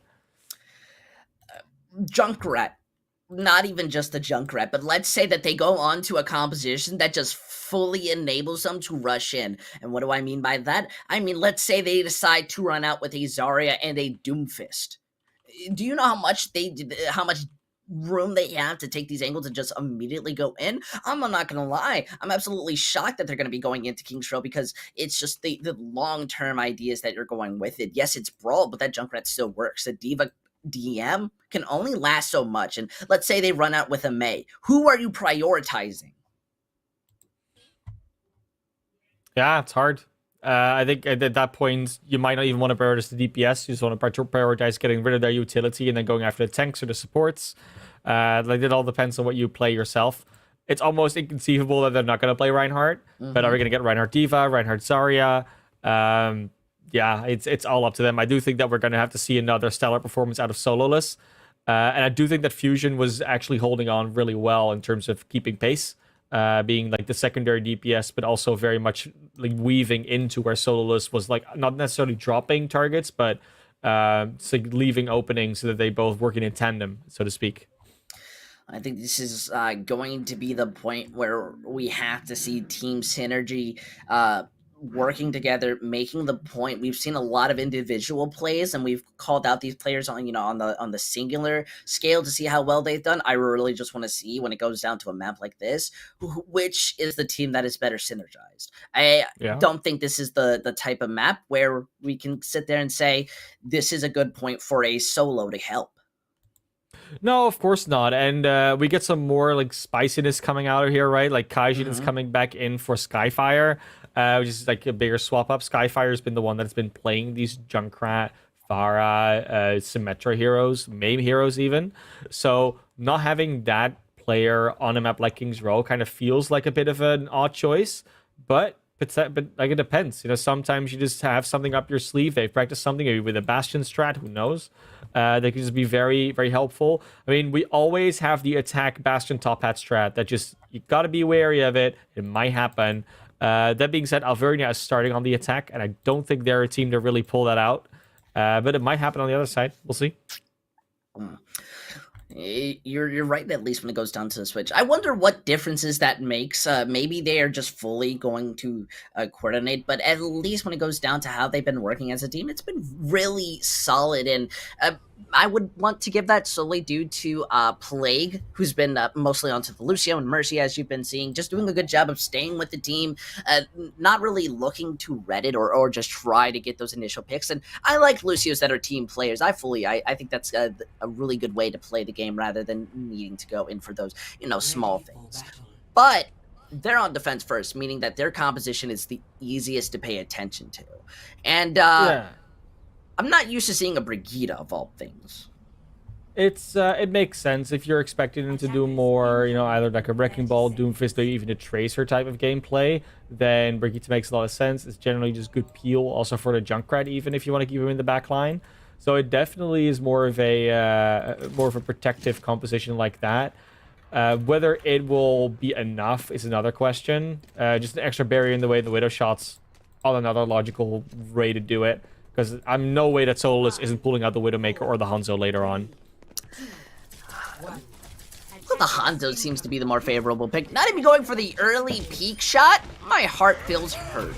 But, I mean, what are Hood going to be doing against it? We see as the fight is going to be taken at this show. A nice wall being able to split off Creed, but the charge is not going to land. That immortality keeps them up for a little longer. They do have the Junkrat, so you can already see the damage coming in, but McFluff is not really at the best percentage, around half, and they've lost Creed during this pick. That is going to be the big opening, no matter the damage that they have built up. The wall does help the Baptista's case, but poor Percival is caught out. Yeah, very nicely done. Good quick attack, and once again just able to capitalize on the pressure that they provide. And the Lucio is a really big part of that. I mean, Devin being on that Lucio just provides them with the extra punch and speed that is very hard to deal with for a team like Hood College that don't have that speed on their side. And then with the extra added damage and the wall from the Mei in the way, you just put yourself up for a victory. We do see as this Junkrat's been working as well. We very much theorized, and I mean, look at this Riptire just speeding in, ignores the Rhine, and then gets taken out. You really should have taken it while you had the chance. You even get traded out, helping the dragons get built. I mean, yes, you've lost your own Reinhardt, but Solo, if you just decide to throw it out, it could be massive, it could be dirty, but it seems that you're wanting to be a little nice. Give them the chance, you know? Yeah, you don't want to take the risk of taking that fight without your Reinhardt. I think like missing something like your Lucio or maybe even your Mei, you can still try and do it. But missing that Reinhardt just provides you with too much risk of dying while you're trying to get into it. You see Kaijin switching over to the Pharah now. Without a Mercy, so that will be very tricky to work with. But there is no hit scan. The dragons helping protect as they were prepared. There was a wall blocking their line of sight, and they get caught with inside of it. It's not often you see the Pharah actually being picked off, and I don't know how well you want it to be onto that pick, because what is it really supposed to do when Plague sacrifices not getting the rally for the Ana?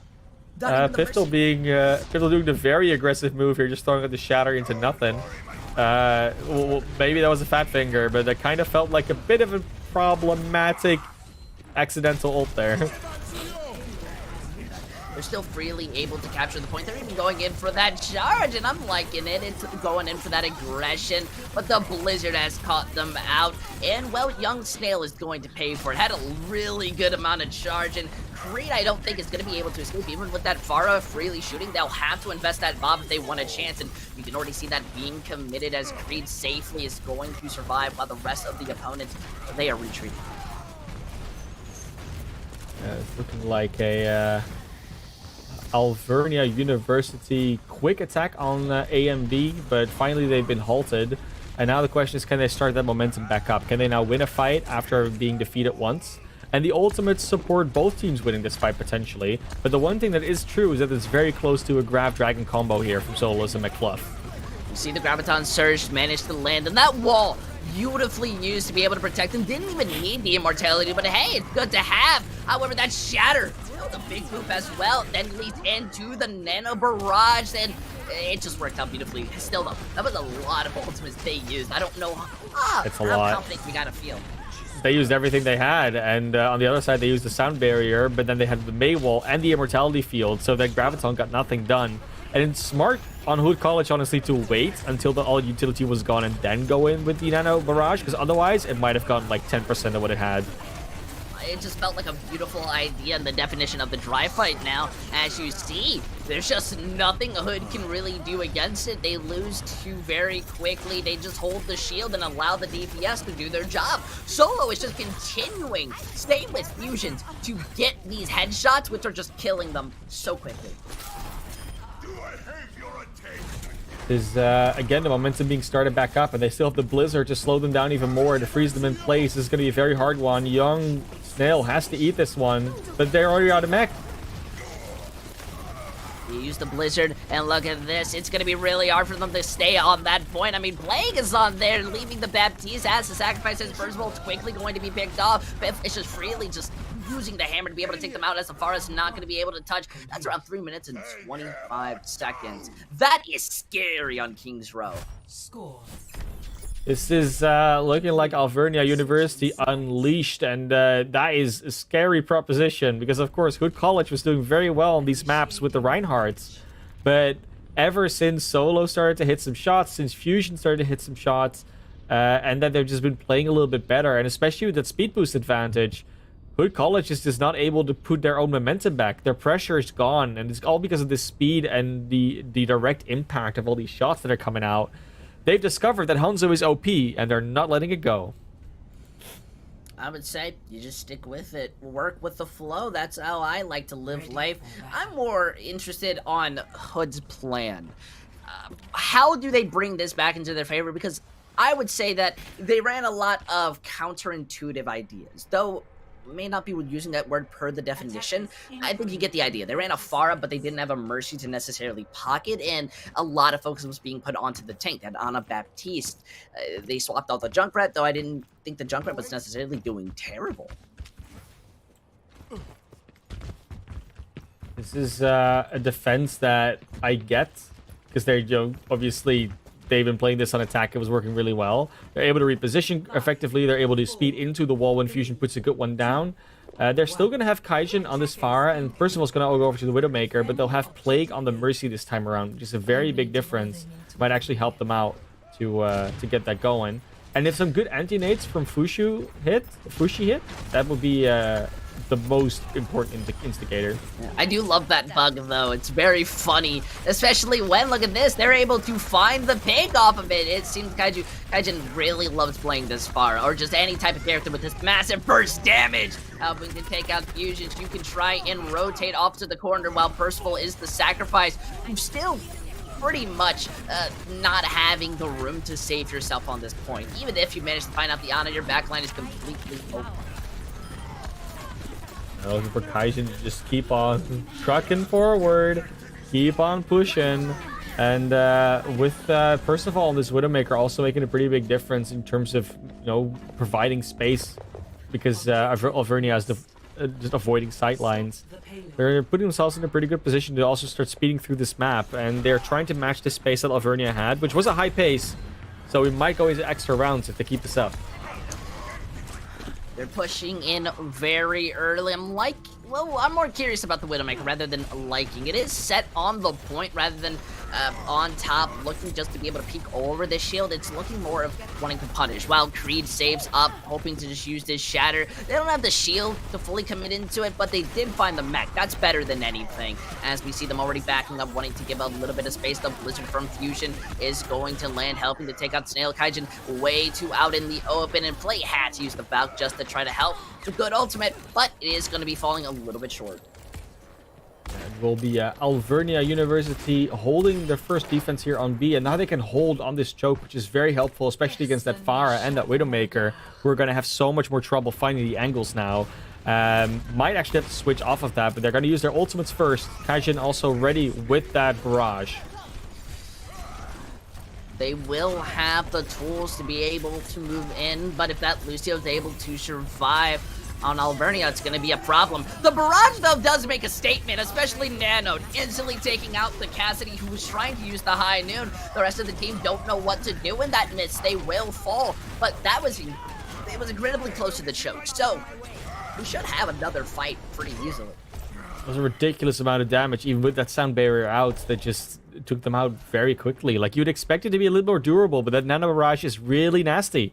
It's something you don't see every day, and for good reason. Pharah has not played that often, but when it's played like this, you're gonna have a very hard time fighting against it. Soloist immediately switching over to the Widowmaker. Fusion now on the Cassidy, so they're really putting their eggs in the basket of countering the DPS in more effectively way.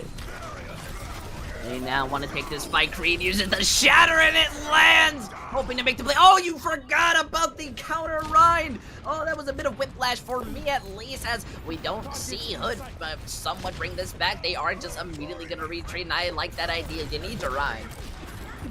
Yeah, you really want it in this situation, especially because the other team has got so much range potential. Like Solus and Fusion on that Cassidy Widowmaker is just something you do not want to mess with without a shield. And they are getting into their territory where their pace is just naturally already going to be slower than Alvernia's. But if they can win a fight or two and just keep on pushing to third, they might still make it. Still though, Solo being on the Widowmaker is quite funny because, I mean, just look as Kaijin has to play back, is looking to set. Solo went into the back line, manages to take out the D.Va, and that helped. But now Kaijin's freely safe to use the barrage, help to take out two. And, well, it's just an open field for the rest of Hood to continue moving forward with. Definitely not a free fight win, though. They have to expend quite a few ultimates again, and that's kind of the problem that Hood College is running into naturally. Because they have to use certain ultimate combos to win fights every single time, they're always going to be in a position where they cannot effectively keep up the same pace that Alvernia did, because they have to wait for those ultimates to charge again. That's always going to be a time sink. Managed to win that with a 1v1, and they even throw in the bomb. The bubble can help you manage to build up the damage, but you're not in a safe place. You use that Graviton Surge, but you still commit. You still pop it out. We even see the charge. The bubble managing to keep them alive for a little bit longer, but I don't know how much you really wanted to invest. I mean, they are just so close to the choke. Well, the point Percival is now dominating in the Widow matchup as well. 2 times in a row, Solus just comes out of spawn, immediately taken out on that Widow. And who are you even going to have left to touch at this stage when Kaijin is just barraging the spawn, gets a 5k. They're going to close out the round. It was a little bit slower, but they're both going to be above 2 minutes, which means it's going to get reduced to 2 minutes for Hood College and 2:28 for Alvernia. I still feel Hood College did a better job when it came to adapting, figure out what they wanted to do and how they wanted to engage in, while Alvernia were kind of slowing down of trying to play against it. And once it wasn't working and they got caught off guard, we saw them try and go over to the Widowmaker and the DPSs that truly shine. Unfortunately, they just weren't in the position to do so.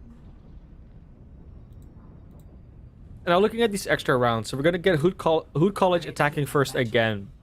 They haven't really been given a reason to change up what they were doing. They're probably going to run out with this because it was working and that a real answer wasn't really found by Alvernia. But if Alvernia is now, they've had some more time to think about it, they can now run out with this, which is going to be the Soldier and the Ashe. No Mercy to damage boost, no Ana. They're actually going to focus on trying to keep their frontline alive a bit more, provide the space, provide the speed boost, the Immortality field. And I think that's a wise choice. I think they're fine. They're not overly committing onto the Pharah pick, but they're still putting things in place to deal with it when it comes out, which is sort of an inevitable truth. The one thing they have to be careful about, though, is Percival's sidelines, because there's not really anything to properly contest Percival here unless Fusion is in non-drop of damage range. You just gotta shut him down. The word said, but never truly followed. As look at that, looking for a quick scope. Not gonna land, but they're still set. The main fight is gonna be taking place at these various angles, and for Fusions is being threatened. The same with Solo, who tried to be able to move in, have some room, still has the angles, but not necessarily the ones you wanted. It's a lot of damage. Solo can't even walk up top of the high ground, has to play underneath as Hood. Walk forward, look to play. You're able to get that poke. The Ana nearly falling down. That's really good damage, but they've now opened themselves up. As you see, Kaijin is going to fall in. They just immediately engage off of it. They're not going to give them a second to rest. It was Hood College, though they bombed out the Reinhardt. Do they have enough to move in? I mean, Greed is already getting hit with every damage in the book, and well, it's not looking too well. Young Snail is going to be losing their mech. They have the Nano, might be forced to engage with it. Yes, look onto the far, able to burst down the damage, and that's going to be close to a one-shot as Percival is able to clean that up. It's going to go into overtime when they start moving that point, but that barrage makes sure that they're going to have a bit more percentage when they start going into streets. Yeah, they're already able to grab that first point, which took them a little bit longer than the first time around, but still practically first fight. We do see Percival now on the Genji instead of on the Widowmaker. It's a conscious choice that you make because there isn't really anything to counter a Genji necessarily, other than, of course, the ultimates that are there on the defense. And Alvernia have pretty much everything in the bank ready, which cannot be said again for Hood College.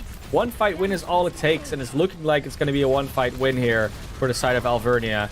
They're going to probably be stopping this card in the next, 20 seconds.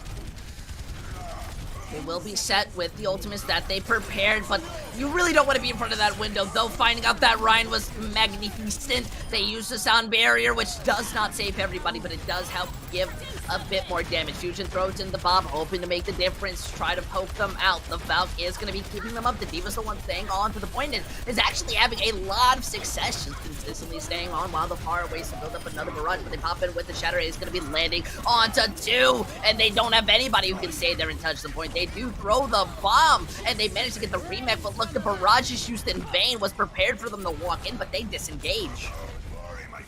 Yeah, they definitely do. We're going to be seeing now whether or not they can actually try and find a re-engage opportunity. They do have that Shatter ready here for Piftel, and Piftel could be landing another big one. They have been doing so all day, but they have to be so careful about this fire. And then Percival takes down Solus as well. They're just going to be staggered time and time again. Can't even get away from this fire anymore. It is a good run here for Hood College. They just want to take this home. They want to go on to the semifinals, and they're putting a very good case in their way. It's not the best feeling at this moment. And that's mostly because you slightly were snowballed and they managed to capture 2 points. That's already an amazing condition. But now they have the Nano Blade. I'm ready for the montage music to hit because Percival could land something beautiful or it could fall. That's what's going to matter. We already see as the shatter makes the difference, Creed is going to fall. Percival looking for an opportunity to be able to use it, manages to land it out. The Immortality is going to keep them up for a little bit, but finds 2, is able to push through. That's more than enough of what they needed. They are still in this fight.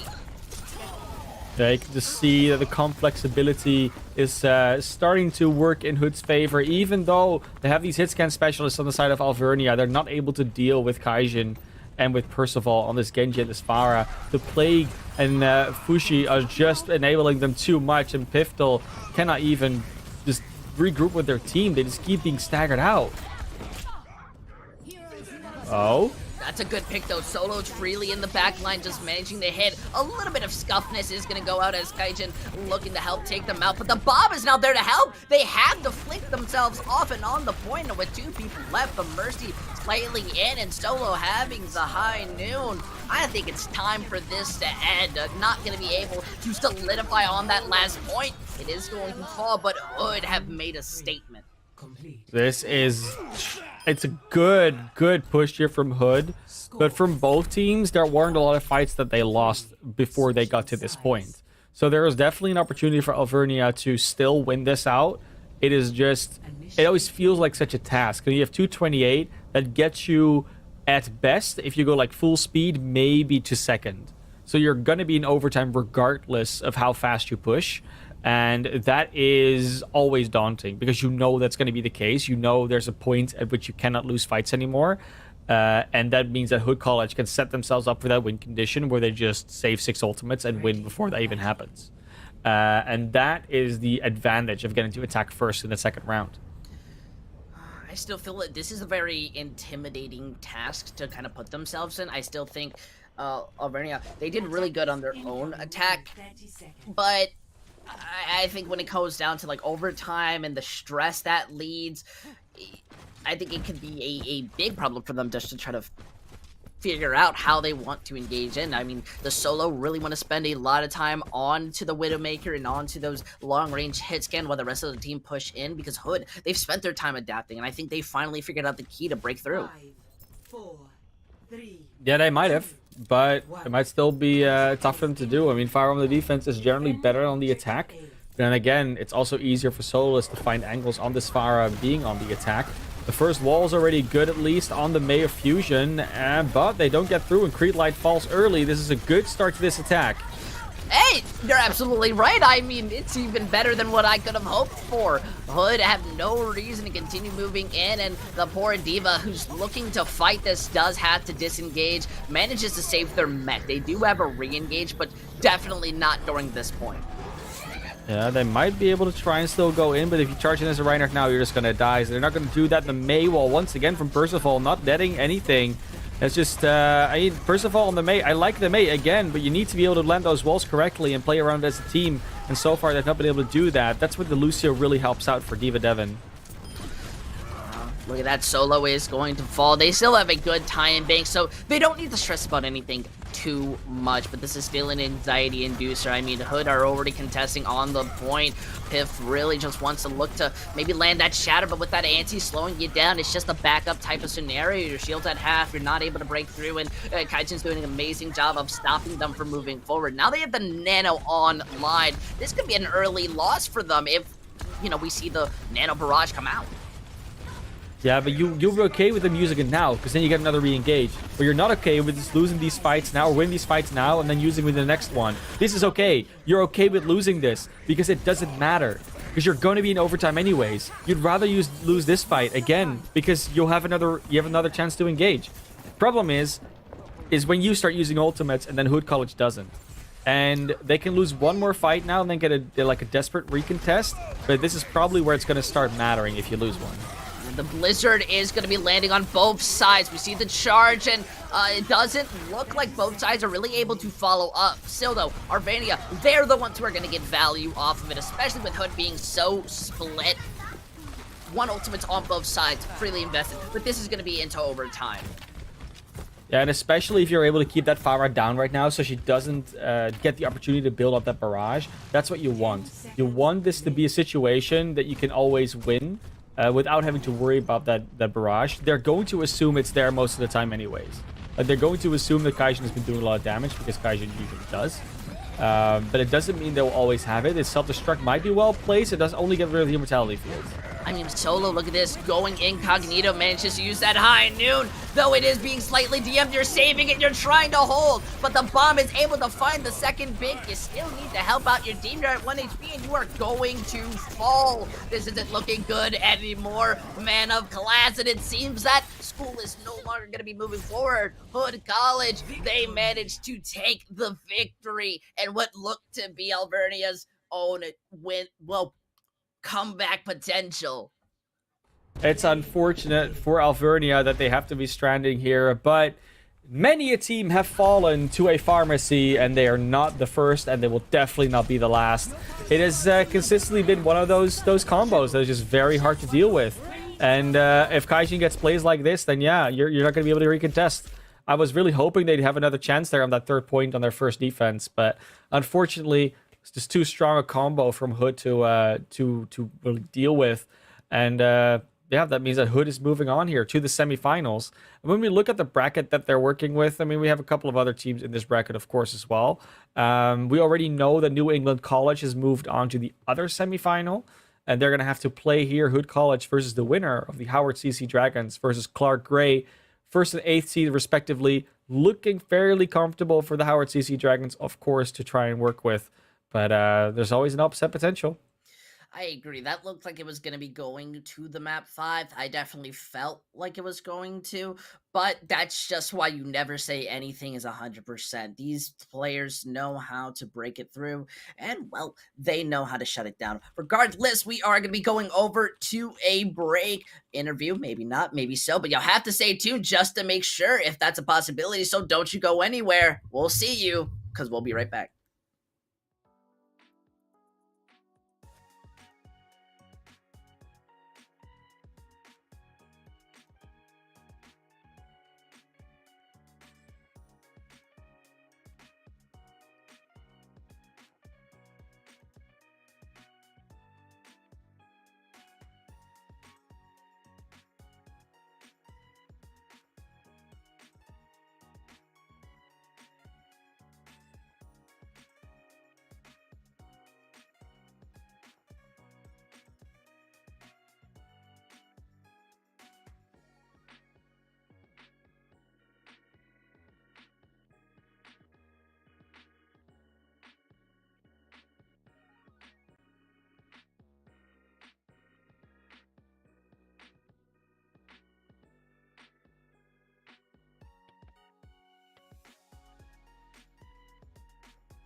Hey, welcome back, everybody. That was definitely an exciting match, one to make sure that you had to see because it could have gone any way at any point. But we are here with Percival from Hood College for the interview. And I got to say, you guys did absolutely amazing. How are you feeling after the victory?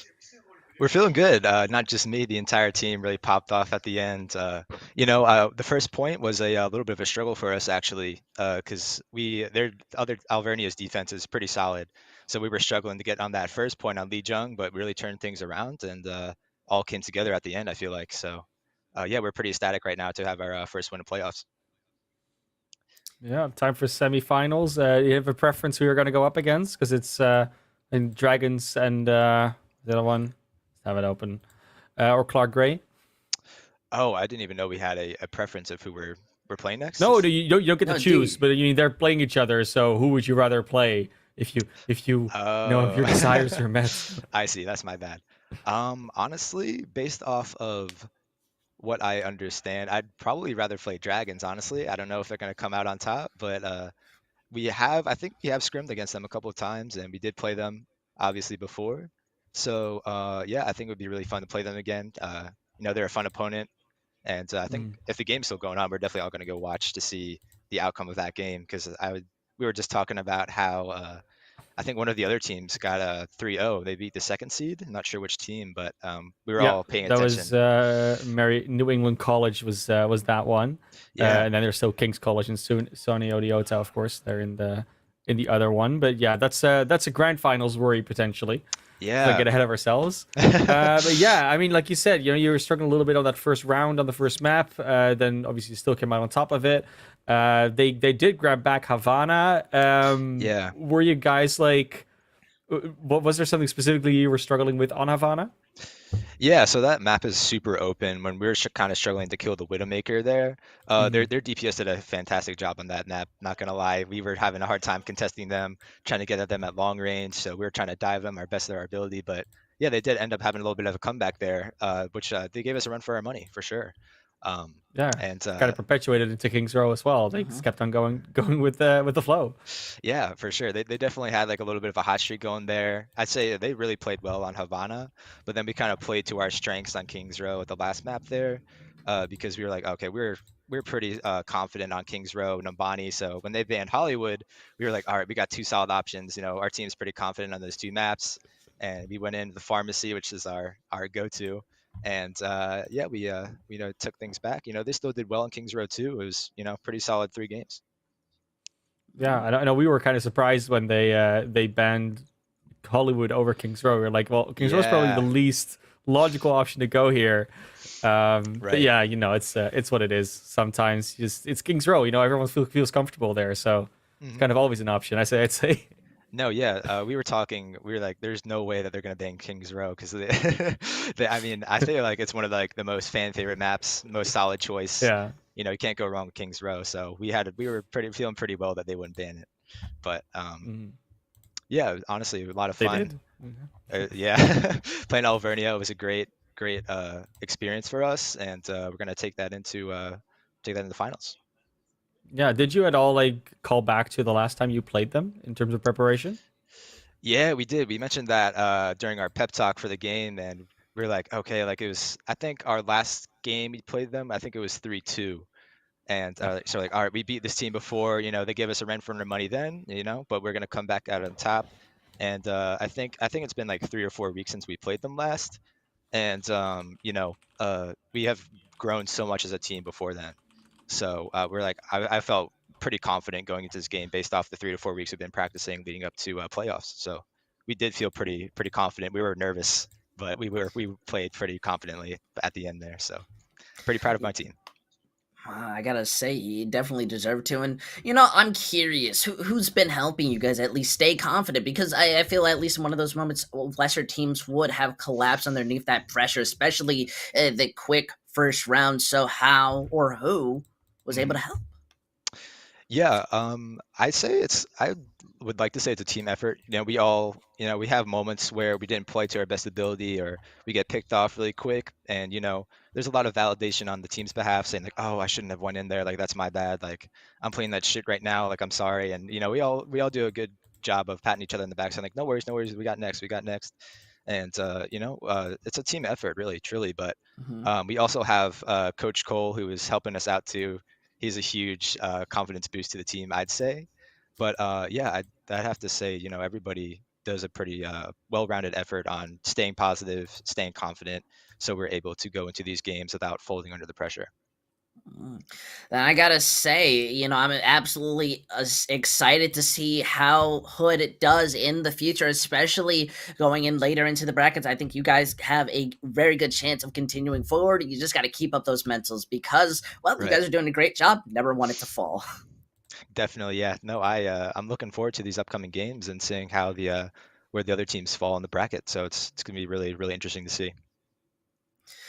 Yep. So I just want to thank you so much for coming in with the interview, letting us get that personal one-on-one. I think it was very informative. Yeah, thank you. You guys asked great questions, and appreciate being here. Yeah. Yeah, of Now, course. If there's anything you wanna leave the audience with, or the team, or maybe people you want to thank. Yeah, big shout out to Coach Cole for coming in, doing hours and hours of being in the arena for not just Overwatch, but for the team. And huge shout out to Atif, who couldn't be here tonight. He really popped off tonight. But again, the team effort, and we look forward to playing the other teams if you guys are listening. So thank you. now, man of class, we have reached more of the beginning rather than the end of this broadcast because there is still so much more that is going to be happening when it goes down to Overwatch. Though my crown will be given over to the true king to be able to continue this broadcast. But what are we looking to more in the future right now? Yeah, so we're gonna be going over to the Legends division. Gonna be UTD Esports versus the GV or the Grandview Vikings Black. Of course, a barn burner if you've ever seen one. And then afterwards, gonna be moving all the way to Challengers White.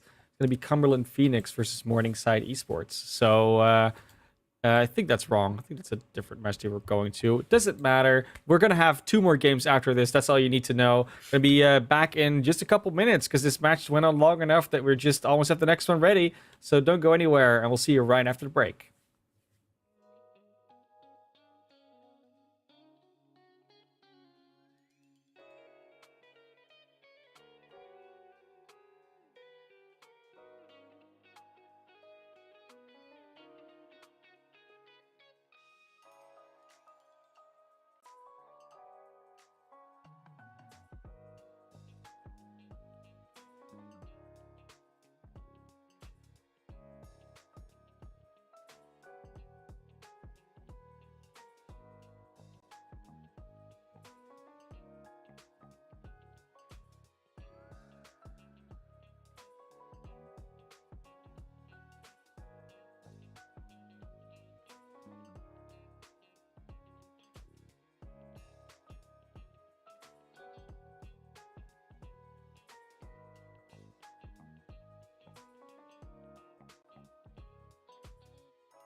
Welcome, everybody, to game number 2 tonight of the first week of the playoffs here at NECC. And we got another doozy coming up for you. But first, let me introduce the man to my left or right, depending on where you're looking at and how the screen is mirrored. It is Soph Danham. I'm, of course, still man of class. And after this first game that we had, we're going to go into the Legends division. It's going to be UTD versus the Grandview Vikings Black. So, Soph, what are your thoughts? I mean, how do you improve upon the last game? You bring in the heavy hitters, you bring in a close match in the 4th and 5th seed, and you bring in some names you might even recognize. I mean, that's how you make it better. And this game there's got to be some big hits for this one, because when you're looking at these 2 seeds, this is probably the closest it's going to be. We saw them previously I believe it was last week, where it was a little bit of a 3-0, but now you've got a week to play against them. Now you've got some footage to review, and now you've got all your team at its peak form going into this playoffs, and everybody's focused. So you are ready for this, and this is going to be the time you need to throw those punches pretty hard to keep yourself alive. Yeah, you are. So let's not dilly dally. Let's go straight over to those lineups, see who these teams are bringing out, and of course we're going to be restarting with the UTD Comets. Louis, Jukebox, Petal, Cashier, Non-Type, and OO coming out. OO playing on the account of Soba today, if you are confused about why you don't see them on the lineup. Yeah, I mean, there's obviously the one elephant in the room that I, as a veteran tier 2 follower and employee, have been following for years, which is Petal coming out here as a computer engineering freshman. First year, of course, in the actual collegiate scene, but already obviously lighting up the scene. This is how it works. It's a great player. It's the reason why they were in contenders, but it doesn't mean the team around them isn't just following suit. I mean, they are building each other up as much as possible. Did great in the collegiate championship series, the official Blizzard championship, which they got to, I mean, I'd say about the top 8 roughly. I think it was 8, yeah. They went out against the SCAD Bees. Coincidentally, so did their opponents, Grandview Vikings. Yeah, and over for the Vikings, we've got Max, we've got Opa, we've got Ashton, Darkray, Lion, Lion, and Blue Sandwich coming out. No big names per se, but these guys and gals and people do know what they're doing. Like, obviously you've made it to this far and you're in this division. You have the mechanics, you have the skill to be here. So I mean, the question is kind of, in my eyes, are they going to be blinded by the star power in front of them, you think? Because that is something to kind of look at Goliath on the other side of you and be like, there's no way we're going to be able to do this, right? But now is the time to do it. Now is the time to load up that sling and let it fly and see if you can fell the giant here.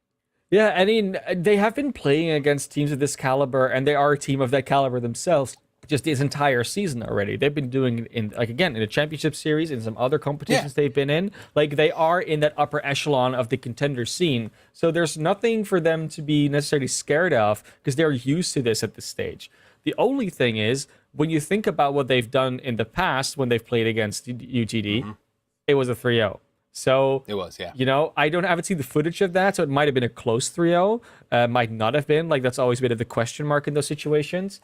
But it was a 3-0 nonetheless. So there's a lot of room of improvement between a 3-0 and winning. So UTD obviously didn't sit still. You didn't sit still. How big or small is that gap that still exists, and which way is it leaning? That's a question, because it's been a fair few weeks, been like a month almost since they played each other in this particular competition.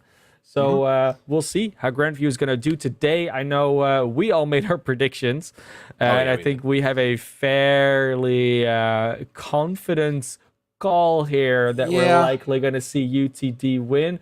We do have, sometimes we get the odd one out, where someone's like, I'm just going to pick the other team because no one else picked them.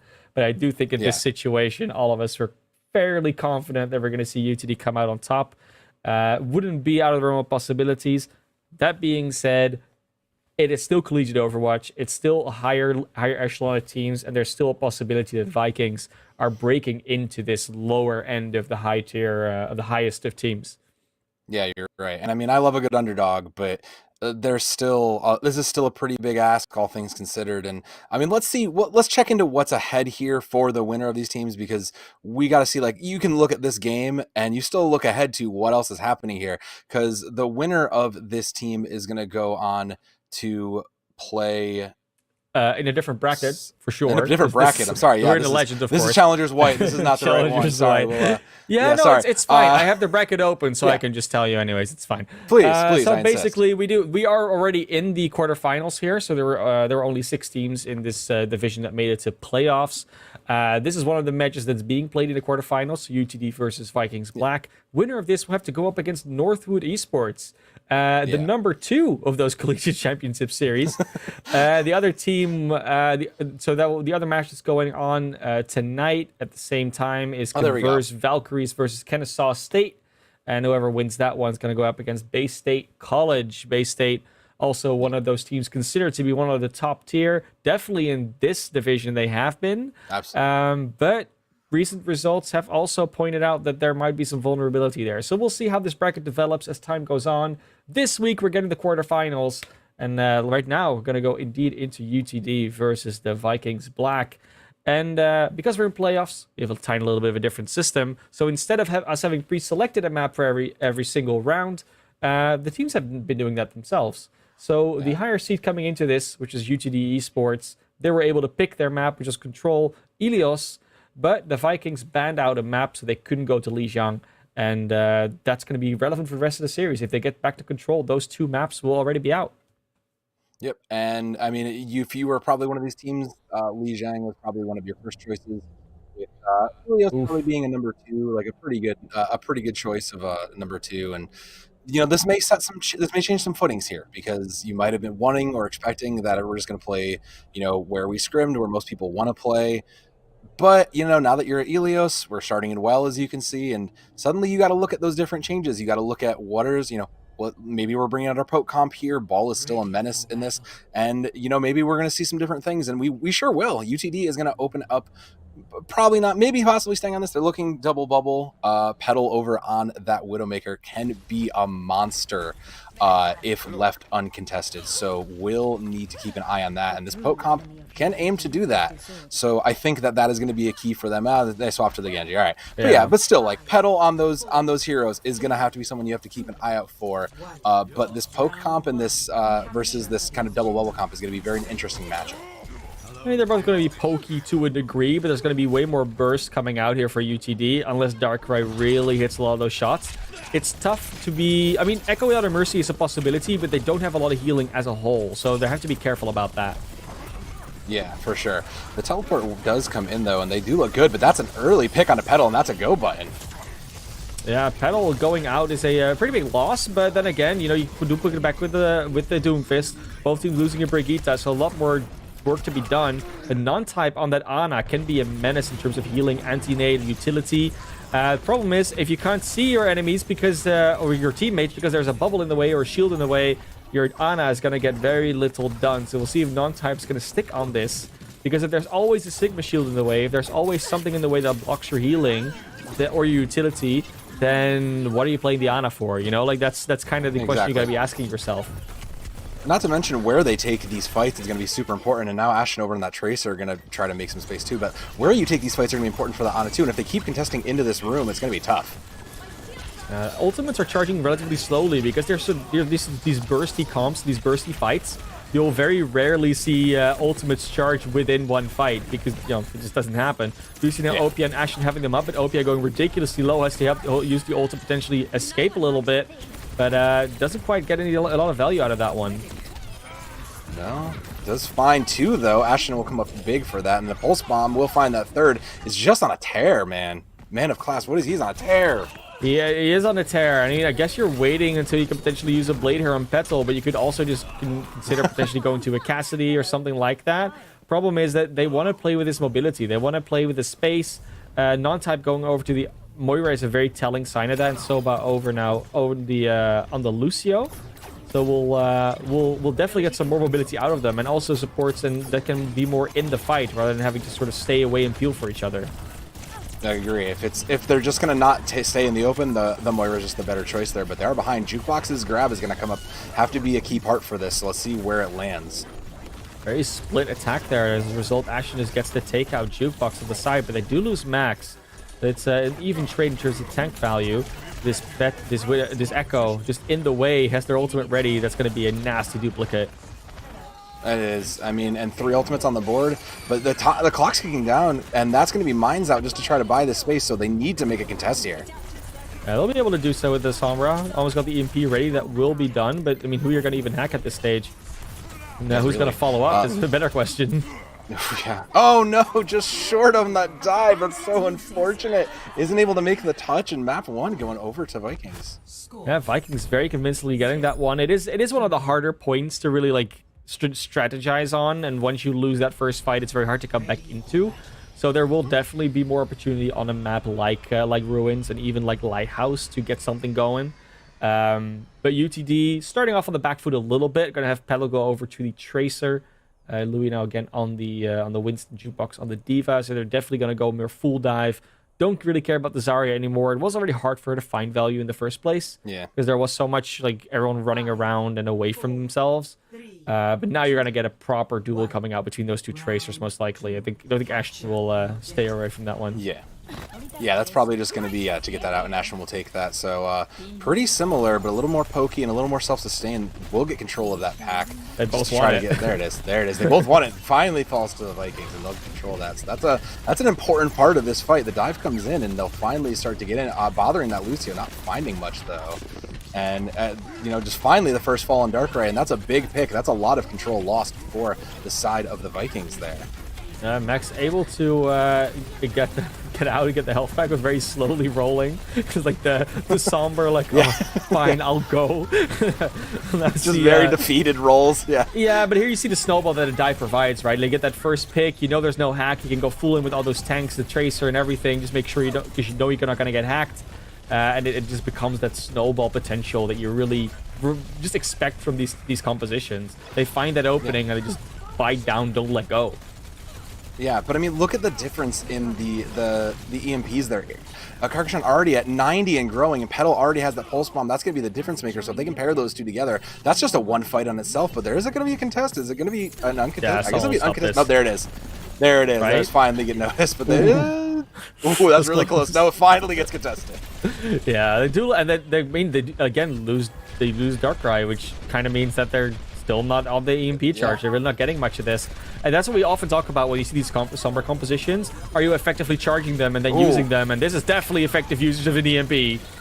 Oh, that's already a one fight. Throw in the Coalescence for good measure just to kind of put some cleanup, and that's a one fight on 2 ultimate pairs, though. It'll get a little bit drawn out, and they're still continuing to push. They're just pushing aggressively. Petal looking for a target, trying to see if they can find anybody for that pulse bomb. Just can't really find anything. So with those ultimates spent and some new ones in, UTD looks to be a pretty dominant force on this map. UTD already showing off why they are the favorite coming into this match in the first place. It's not over just yet, of course. These mines are going to put a very big obstacle in the way of the Vikings, or of UTD itself, never mind. But Darkrai still up on the EMP, and they will be getting it before this map ends, I'm pretty sure. It's still going to be a very tough one, especially if Kashir just charges it up almost as quickly. They're almost lapping this ultimate now. They are, but the dive still there. The point did flip in the meantime, so now the Vikings have control. But the question is, how long will they hold on to it as they can slowly continue to do that? They have 4 ultimates. Darkrai finally getting that EMP. Will they choose to commit it here? They are gonna commit it. We'll catch 3, but there's nothing there. Petal finally unleashing that pulse bomb, and the ultimates will come out. But I think that the damage is done, class. I think it's too late to contest this. Very nicely done, especially from Sobai, just hiding away from the EMP. Knew it was eventually going to be up, which they were correct about. And a sound barrier saving most of that team. That pulse bomb onto Louis did absolutely nothing. Because, well, that was like one of the things. We can just delete the Winston, and it just wasn't happening. We'll see whether or not Kashir will throw the EMP here. I think they will, but they are hacked right now, so they can't.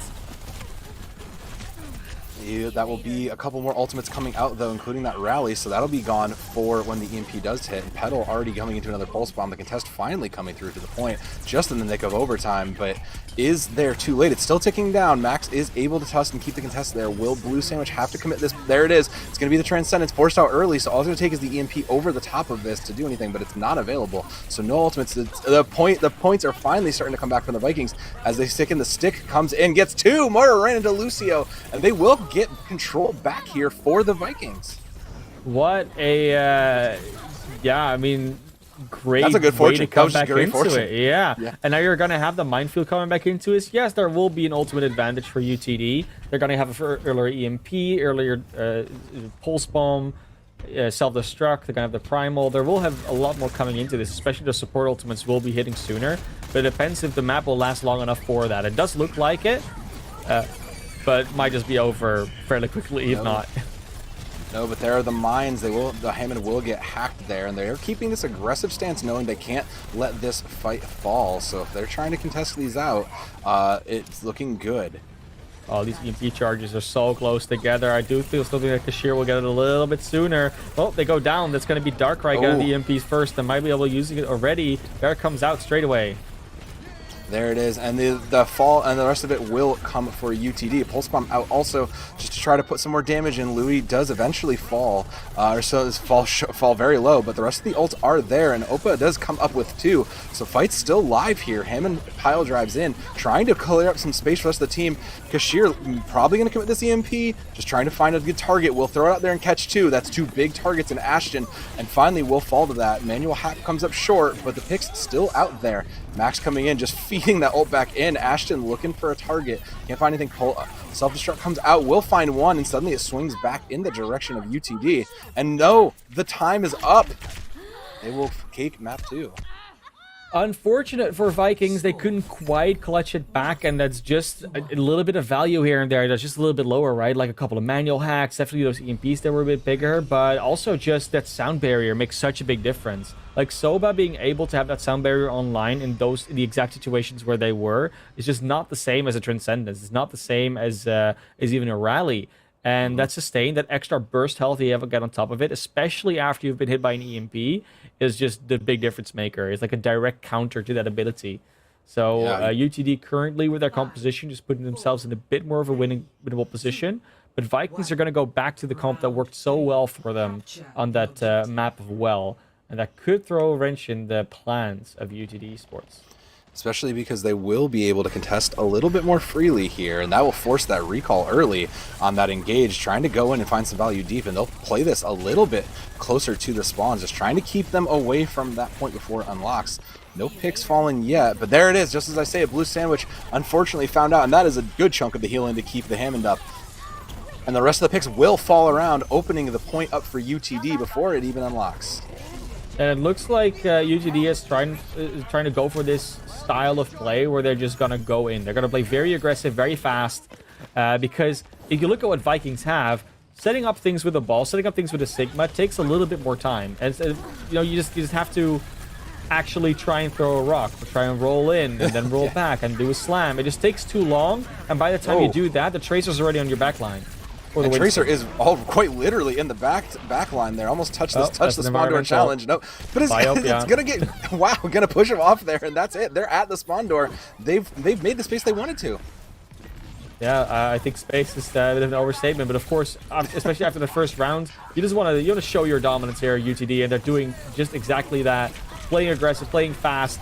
And kind of just too fast to keep up with. It's another pulse bomb. Doesn't quite get anything, but OP and Blue Sandwich are already out of it. They do find Louis as a trade, but there is not really sustain left. That rally will have to come out on time, but they're just not even going to be able to use it. That's another just fight win here for UTD. They do have to back off a little bit because they did lose their main tank, but they'll be able to fight pretty soon again. I mean, it's dive after all. They can just even taxi it back if they want to. They can, and I mean, it'll be a quick taxi because they will, like you said, they're playing aggressively. But those aggressive ults there coming in. Support time.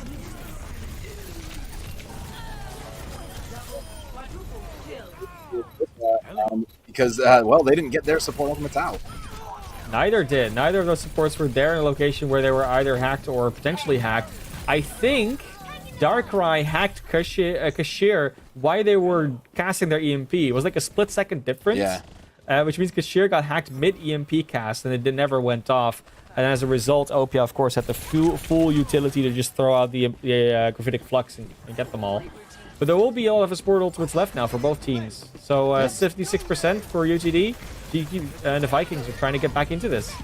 They are rushing that point down, and there will be the contest. Pulse Bomb flies, doesn't catch anybody though, so that's one off the board. And both of those support ultimates for the Vikings, not yet committed, one out, and Blue Sandwich will start the picks, and they will continue to fall for the Vikings. Probably not needing to throw much else at this, but it is important that they maintain this because it is almost ticking down, and unfortunately Jukebox is just going to have a nice fall, and they'll be back soon. But I mean, they've got control. They've still managed to save this without a lot of the ultimates there, and that ball just going to keep everybody, well, keep none healed up. A hacked mega health back plus that orb. You're not gonna get that Moira. This is not happening unless you one-shot her with like a Widowmaker or something. It's very hard to do. Gonna be seeing the Vikings on the defense. They're not trying to make as much space of their defense. They really want UTD to come to them because they feel like they figured it out. But let's see if that's the case. Ooh, both ultimates coming out on either side to initiate this. Just trying to buy that, but Lion will fall, and that is the start of the dominoes to fall there. Looking for more. Ashton holding on his Pulse Bomb does not find anything, but is coming. Petal on the other side, on the counterpart, is coming up huge. No Pulse Bomb needed, and suddenly it's swinging back to UTD. UTD are going to be able to get away with that one. Sound Barrier, honestly, usually a little bit more useful than that Transcendence. For the pure fact that you can keep using your space when you have a Sound Barrier on you. Like, the big difference between that is that both of them grant a certain amount of invulnerability, but that EMP just takes all the invulnerability away straight away from Blue Sandwich.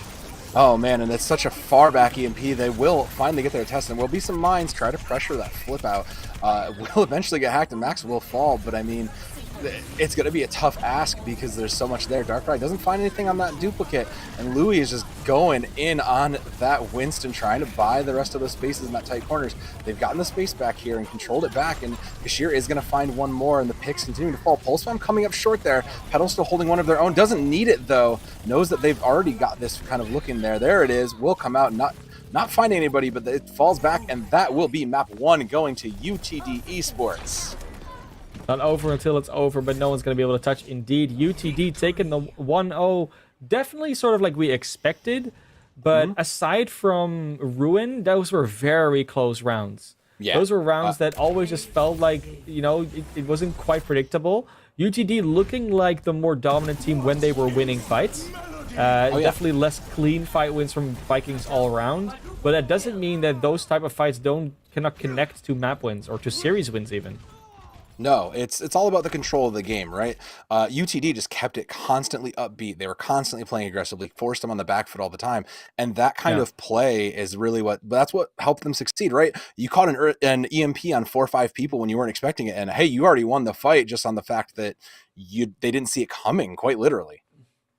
Yeah, it's exactly what happened, and now we're going to get into the strategy of this, because both teams, they're playing very similar styles. We do see a little bit more Wrecking Ball and Sigma come out, of course, and some other picks than the Sombra from Vikings. So it does look like they kind of want to play something a little bit different, and they could maybe fudge that a little bit in their map picks. UTD now gets to ban one of the hybrid maps, and then the Vikings, they have to pick one of the hybrid maps to play on, the one that's not banned, of course. And then we'll see where they actually are going to take us.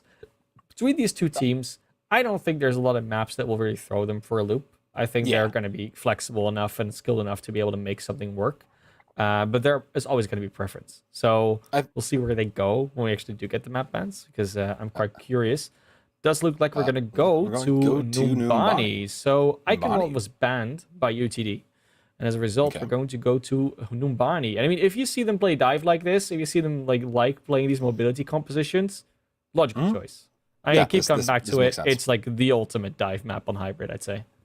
I would agree with that. And I mean, again, do you think they're going to stick with this? Like, do you think there's going to be this poke comp still, this Hammond Diva? Do you think they might try to just fold into this like whole thing? Because that's kind of been the thing that I might consider, is that you might want to push to something that favors your Hammond and your Wrecking Ball over that Winston. So like, I think this is a good choice, but it also does favor the Winston in a lot of ways too. I think the most interesting part about this is that we've seen this attempt to play the Echo come out from the Vikings, and that is the one that I'm looking forward to most, seeing more coming out of that Echo. Petal can also play the Genji here again. We could see some hit scan defense. The Winstons and the Wrecking Balls are definitely going to find their place here. But we have seen teams also opt for these more static, or at least more brawly defenses with like Reinhardt's or Aristas, even with double barrier you could go for. That was obviously a little bit more, especially double barrier was more popular during the time when Bastion and Baptiste were like a very big meta thing. So you had Mei, Bastion, Baptiste, double barrier, and like a Mercy or an Ana with it, just depending on what you wanted to do. And that just was a lot of barrier breaking. But you do see the echoes come out right now for both teams. Oh, I definitely man, think it makes a lot of sense for UTD and for Vikings both to do. But I mean, Vikings still have the option to swap. Like UTD is kind of locked into this, and then we're going to see the double bubble from Vikings with the Tracer Echo potentially. But I do like this. I mean, it's a classic setup. Yeah. Ana and Brigitte in Blue Hall, ready for the Winston D, but it keeps jumping up and down the high grounds. There's a lot to deal with here, and a lot to try and circumvent. But Vikings will come in with a very similar composition. The only thing they potentially don't have is that D.Va. No, and they clearly value that kind of this. Maybe it's a comfort pick. Maybe it's just a thought of maybe they're expecting maybe that Genji or something to be back. Maybe there's a reason for it. But I do think there is a lot of, like you said, there's a lot of value for it, and that dive is going to come up. Max going to come in and immediately fall to a bunch of damage. Will take a moment to get picked up, but that will be the aggressive play there. Petal falling dangerously though also, but Louis will find Opa on that first pick, and that's going to force them to back off here.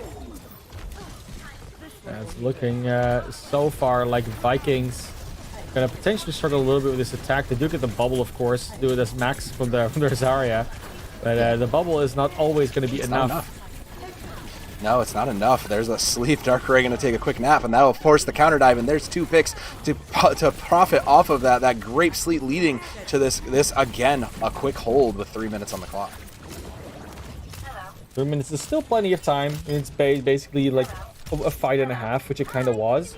But Vikings definitely might have to reevaluate a little bit how they want to approach this. I don't think there's necessarily a lot wrong with their approach. It's just the execution at the stage. And UTD knows exactly what they want to do, so they're going to be ready for it. And there is what they want to do. There is the Nano Winston coming down. Louis going in pretty deep. Knows they've got that comfort. Looking for anybody. Can't really find anything. And Kashir will fall in the meantime. Going to give up that space and just buy back. It's an even trade, but you know, this still, at least they got the Nano out of the side of UTD. Ashton looking to pressure in there a little bit more. Jukebox going to send out that self-destruct. See what comes up. Doesn't find anybody. Pulse bomb onto the shield. Doesn't connect either, but the dive is there, and they are fighting deep here trying to find more. Rally comes out from Soba, and we'll try to get that. Meanwhile, Max falling dangerously low, trying to get deep. The pressure on the point. Still coming through. Petal will connect onto the Ana, and that is the opening moment for this. We'll get traded out. And again, now we have 2 Winstons on the field. Kashir also taking that, and will just begin to bat this rallying Brigitte around. Trying to find anything. Will eventually get punished, but point still contested this whole way through. Louis again back, has another primal of their own, built that so quick, willing to commit it again, and is just going to try and get this Brigitte out. Will eventually do so, but the picks coming through. Louis coming up for a second on that primal, coming in huge. Finally, the Angry Monkey is getting reined in, and the hold will suffice, but the pressure is still there. Pulse bomb in, will find 2, and Ashton coming back big. Pressure slowly grinding. That'll be the first third capture, and I think there's a moment where this is going to be a regroup. They're going to re-engage. They're going to be able to re-engage. I don't know if they're going to, but they're definitely going to be able to. This D.Va is ready to fly in, and they do indeed make it. There's the Echo. Nano Echo onto Kashir. Kashir trying to get something done, but there's just too much healing and peeling in the way. 2 supports and a D.Va. You're not going to be able to do that alone. The rest of the team does get the space to move into the objective, though, but there is the self-destruct. Does get Petal out of the way while Lion falls. They step on the point just too long. Oh. That's unfortunate. That is really unfortunate. That's tragic. It'll keep the map going. So not tragic for us because we get some more Overwatch, but that'll force the reset. And I mean, that was the fight that never ended, class. They continued to never get that up. It was the well-played defense from UTD. They played it in a very classic way because Numbani always used to be this dive map, and then it changed a bit, but it's kind of back now between these teams. And all they did was they fell back into the streets toward their spawn. And then the Vikings had to make that choice. Do we chase? Do we go for the objective? Do we chase? Do we go to the objective? And the more they doubt, the more damage they'll take. And eventually you can just go for that recontest, which almost happened. But then the Vikings were able to just pull through, get the proper stall out. And that space being bought there, self-destruct does find the 1, and suddenly the space that was taken, looking like it's going to get taken right back as UTD comes in, and continuously every member from the team just finding a pick will finally contest this cart about halfway through to B, and it will be there to stall this out. I didn't even see that melee from Petal. Like, that's how fast these players sometimes are. Like, it was just a melee into the blink back or the recall, just before you could even blink yourself. The Ana, wow. Stellar laser play right there. I think that might have been a misclick, but it doesn't matter in the end if you get those 2 kills with Kashir and Petal. It's just a double elimination right there. And that does mean that UTD might have to fall back a little bit. But they did buy themselves a lot of counter space. So Street space not looking as lost just yet.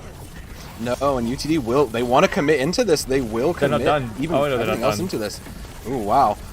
They're going to commit further into this. Louis just trying to buy some space there. We'll hold that. But the car's going to get moving. Do you think that was a mistake? Do you think they went a little too deep there? No, I think with the chaos and the poking that they're able to do, I think they're going to be able to recontest even without the Winston. They're not really having any ultimates to work with, and the Vikings do have plenty. But if you have this D.Va just flying in there, the Winston comes after with the Primal, there you go. You already got some more seconds bought. Yeah, but Jukebox falls, they lose that mech, and that's pretty crucial. There is going to be the copy onto the D.Va, so third tank on the field, and the Vikings starting to turn this back a little bit more. Darkrai will have this self-destruct and just throw it out there to try to get some value by the rest of that space, but Dark has done that with the rest of it. 3 minutes on the clock, sending that self-destruct in. Does it find anybody? No, it was a good effort, though. Hole in one in the door, though. Yeah, they could have found someone, but they were just already dead before even got there. Yeah. Yeah, Darkrai on this Echo has been a menace for sure. We're going to see the Vikings Black versus UTD Esports going into a culmination of Numbani in the first round. 2.5 minutes left still, though, so there could be a couple of fights to this, and third is hard to take. But UTD still needs to refine their momentum, because they were doing really well on first, and they've kind of been letting it go since. They have let it go like that pulse bomb, just unfortunately missed, but the 3 ultimates for the Vikings looking very strong here. Self-destruct coming out, looking for anybody, does find one in non-type, and that's 2 supports down for UTD, and suddenly this card is going to continue to roll a little further. Do they need to contest any more in? I don't think they will, but Max is going to push them right back to the spawn door and try to buy that space. There is the Nano Winston going to come in, and the cart still a little contested. Just buy that space. No, they're going to keep rolling, but can they keep this pressure up to prevent the stall? Petal's putting on their backpack, though. They're getting some kills in the back line, and then Soba also finds Max together with non-type, so they're able to get back into this. And that's like that's the value you get out of a player like Petal. Like, all these players are really good mechanically. They're really good at playing the game, but Petal has that experience in high-pressure situations to get these clutch moments out in a competitive environment that a lot of these players do not yet have. And that's the value you get right there in that fight. The copy Brigitte going and feel maybe it was a miss, maybe it was what we wanted, but either way, we're looking at an extra rally here. We might as well commit it, so they are defending hard here. That'll force the back off, and I think you're fine with that. Like, that's probably that's fine. The armor's not going to stay, but you've at least stalled the fight, and you've bought yourself some picks there as you can press forward and just clean this up. I love you see the constant worry, or like, is there someone coming from the window? Is there someone coming from the window? Yeah. And that's not because they necessarily believe it might be someone from Vikings Black, but it's because it's something that they might do. So it's like, because I would do this, they probably also would do this. Oh, beautifully done by Petal. Didn't even stick it. Just threw it on the ground. Didn't even stick it, just threw it in front. Yeah. Didn't even need to. That's the real flex. I don't even need to stick it. I can just put it near you, you're done. It's over. I'm going to purposely miss this giant gorilla target, and you'll deal with it. Yep. Yeah. That's the flex there, but you know the other flex is that 30 seconds left on the clock, right? They will finally get the touchdown. There is a pulse bomb. Oh, it lands on Soba taking out Rally. That's going to be so important for UTD to hold this back, and that's out of the picture now. Suddenly the picks coming in for the Vikings. Sheer finding one of their own, but trading that out, and Darkrai on this D.Va going to send this. Oh, didn't send it in. Just is going to drop it there. Try to buy the rest of that space before the ends, and they're going to push here. 17 seconds on the clock. Can they get to the end? Always going to be tough to do so. A couple of meters left, but there is the respawns coming in from UTD as we see Soba using the rally. Keeps everyone sustained throughout the rest of that fight. They immediately just focus on this tank, Max.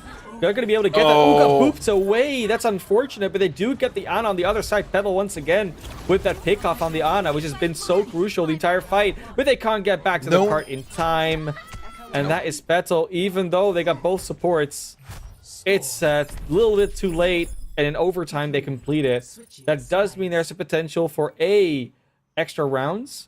But there's also the potential for UTD now to just get a very strong attack and deny the Vikings another attempt. And they had a strong defense at that start. They looked good. There were moments where they could put their foot down and just make picks, make plays. You said it too. Petal absolutely just put on, the backpack and just put it all together to try to get some picks. It has been a menace to the backline of the Vikings. For having the Brigitte there, who's supposed to counter the Tracer and supposed to be that kind of backline defender. Really, they've just been picked apart by Petal on that Tracer. Yeah, and like I almost wonder if in that last fight it was almost a strategy to leave Blue Sandwich a little bit too far away from the fight to fight against Petal, so that everything else in Viking Black just didn't have to worry about it, and they just could get the sustain from Lion, feeling like, oh, that's all they needed. UTD, I don't know if like I don't know if they were tricked, if that was a bit a thing that was done on purpose, but you know what? I'm willing to believe. I'm willing to believe it was a 500 IQ play. You know, I'm willing to be that guy. I would pretend. You know, I would buy that. Listen, me over here in gold, I'd buy that. They're way better at this game than I am, so that makes sense to me. Yeah, I mean, it feels like a little bit of a weird strategy to like give up one of your heroes, especially in Ana in that situation. It has so much potential for the long range healing. But then again, if you know Petal's going to come anyways, do you want to put resources into protecting the Ana, or do you want to put resources to try and win the rest of the fight? And they potentially chose for option B. We're going to see the attack now from UTD. Let's see if they get a quicker time out of this, or even cap the first point over Grandview Viking. They're having a better luck getting this high ground, though, already. As you can see, they're just trying to fight it. The corner's still kind of being held off, and that's a big anti-nade coming in, catching 3. Will force them back a little bit, but the re-attack will come in. And there they are. They are going deep on it. They found the Brigitte. Will not fortunately finish the kill, but Jukebox is falling dangerously low. Will eventually get demeched, and that is the start of things to come, as Louis just going to get out, and the picks will continue to fall for the side of UTD for a solid defense for the Vikings to start it off. Looking like a little bit of a tricky attack, but of course you're also going to look at like who's going to be able to put up some ult charge. And Petal hiding in the back line, as we are used to. Yeah, that's going to be they're going to be trying to find someone that drops down, because that's the thing, right? Like if you get a good high ground attack, they're going to be dropping down from that high ground into the street space, and that's where Petal can start to like catch them when they fall down. Yep, and that is the start of that Nano Winston coming in, just trying to find the value. We'll force him into the trap. There's Petal, just like you called it, looking for that trap. Meanwhile, the point is going to get contested, and Petal trying to draw the attention that way. They don't take the bait, though, and they will push it off. No point gained. So a great defense and a great call from the Vikings, but also good awareness from UTD to pull it back a little bit. Kashir will find one, and that will force out rally from Soba. Thinking they can win it, Petal will come up big with theirs as well, and the copy Winston coming out just to try to buy a little bit more space. The team has got full armor, though, and they are looking very, very good. No copy from the side of UTD needed, and again, the first third will come through. There is the copy. The extra Winston immediately slept, but Darkrai on their own Winston, unfortunately, falling apart too. And the Vikings going to get pushed back even deeper towards their spawn. Second part finally captured, and they just do not really have the ability to contest on point here. That sleep coming in, and all of the ultimates coming through for the side of UTD. The Nano Brig trying to make it work, not really anything there. Pulse Bomb will come out, and Petal will just clean up the rest of these kills, and the point will eventually fall to UTD. A little bit slower of an faster of an attack, but not by much.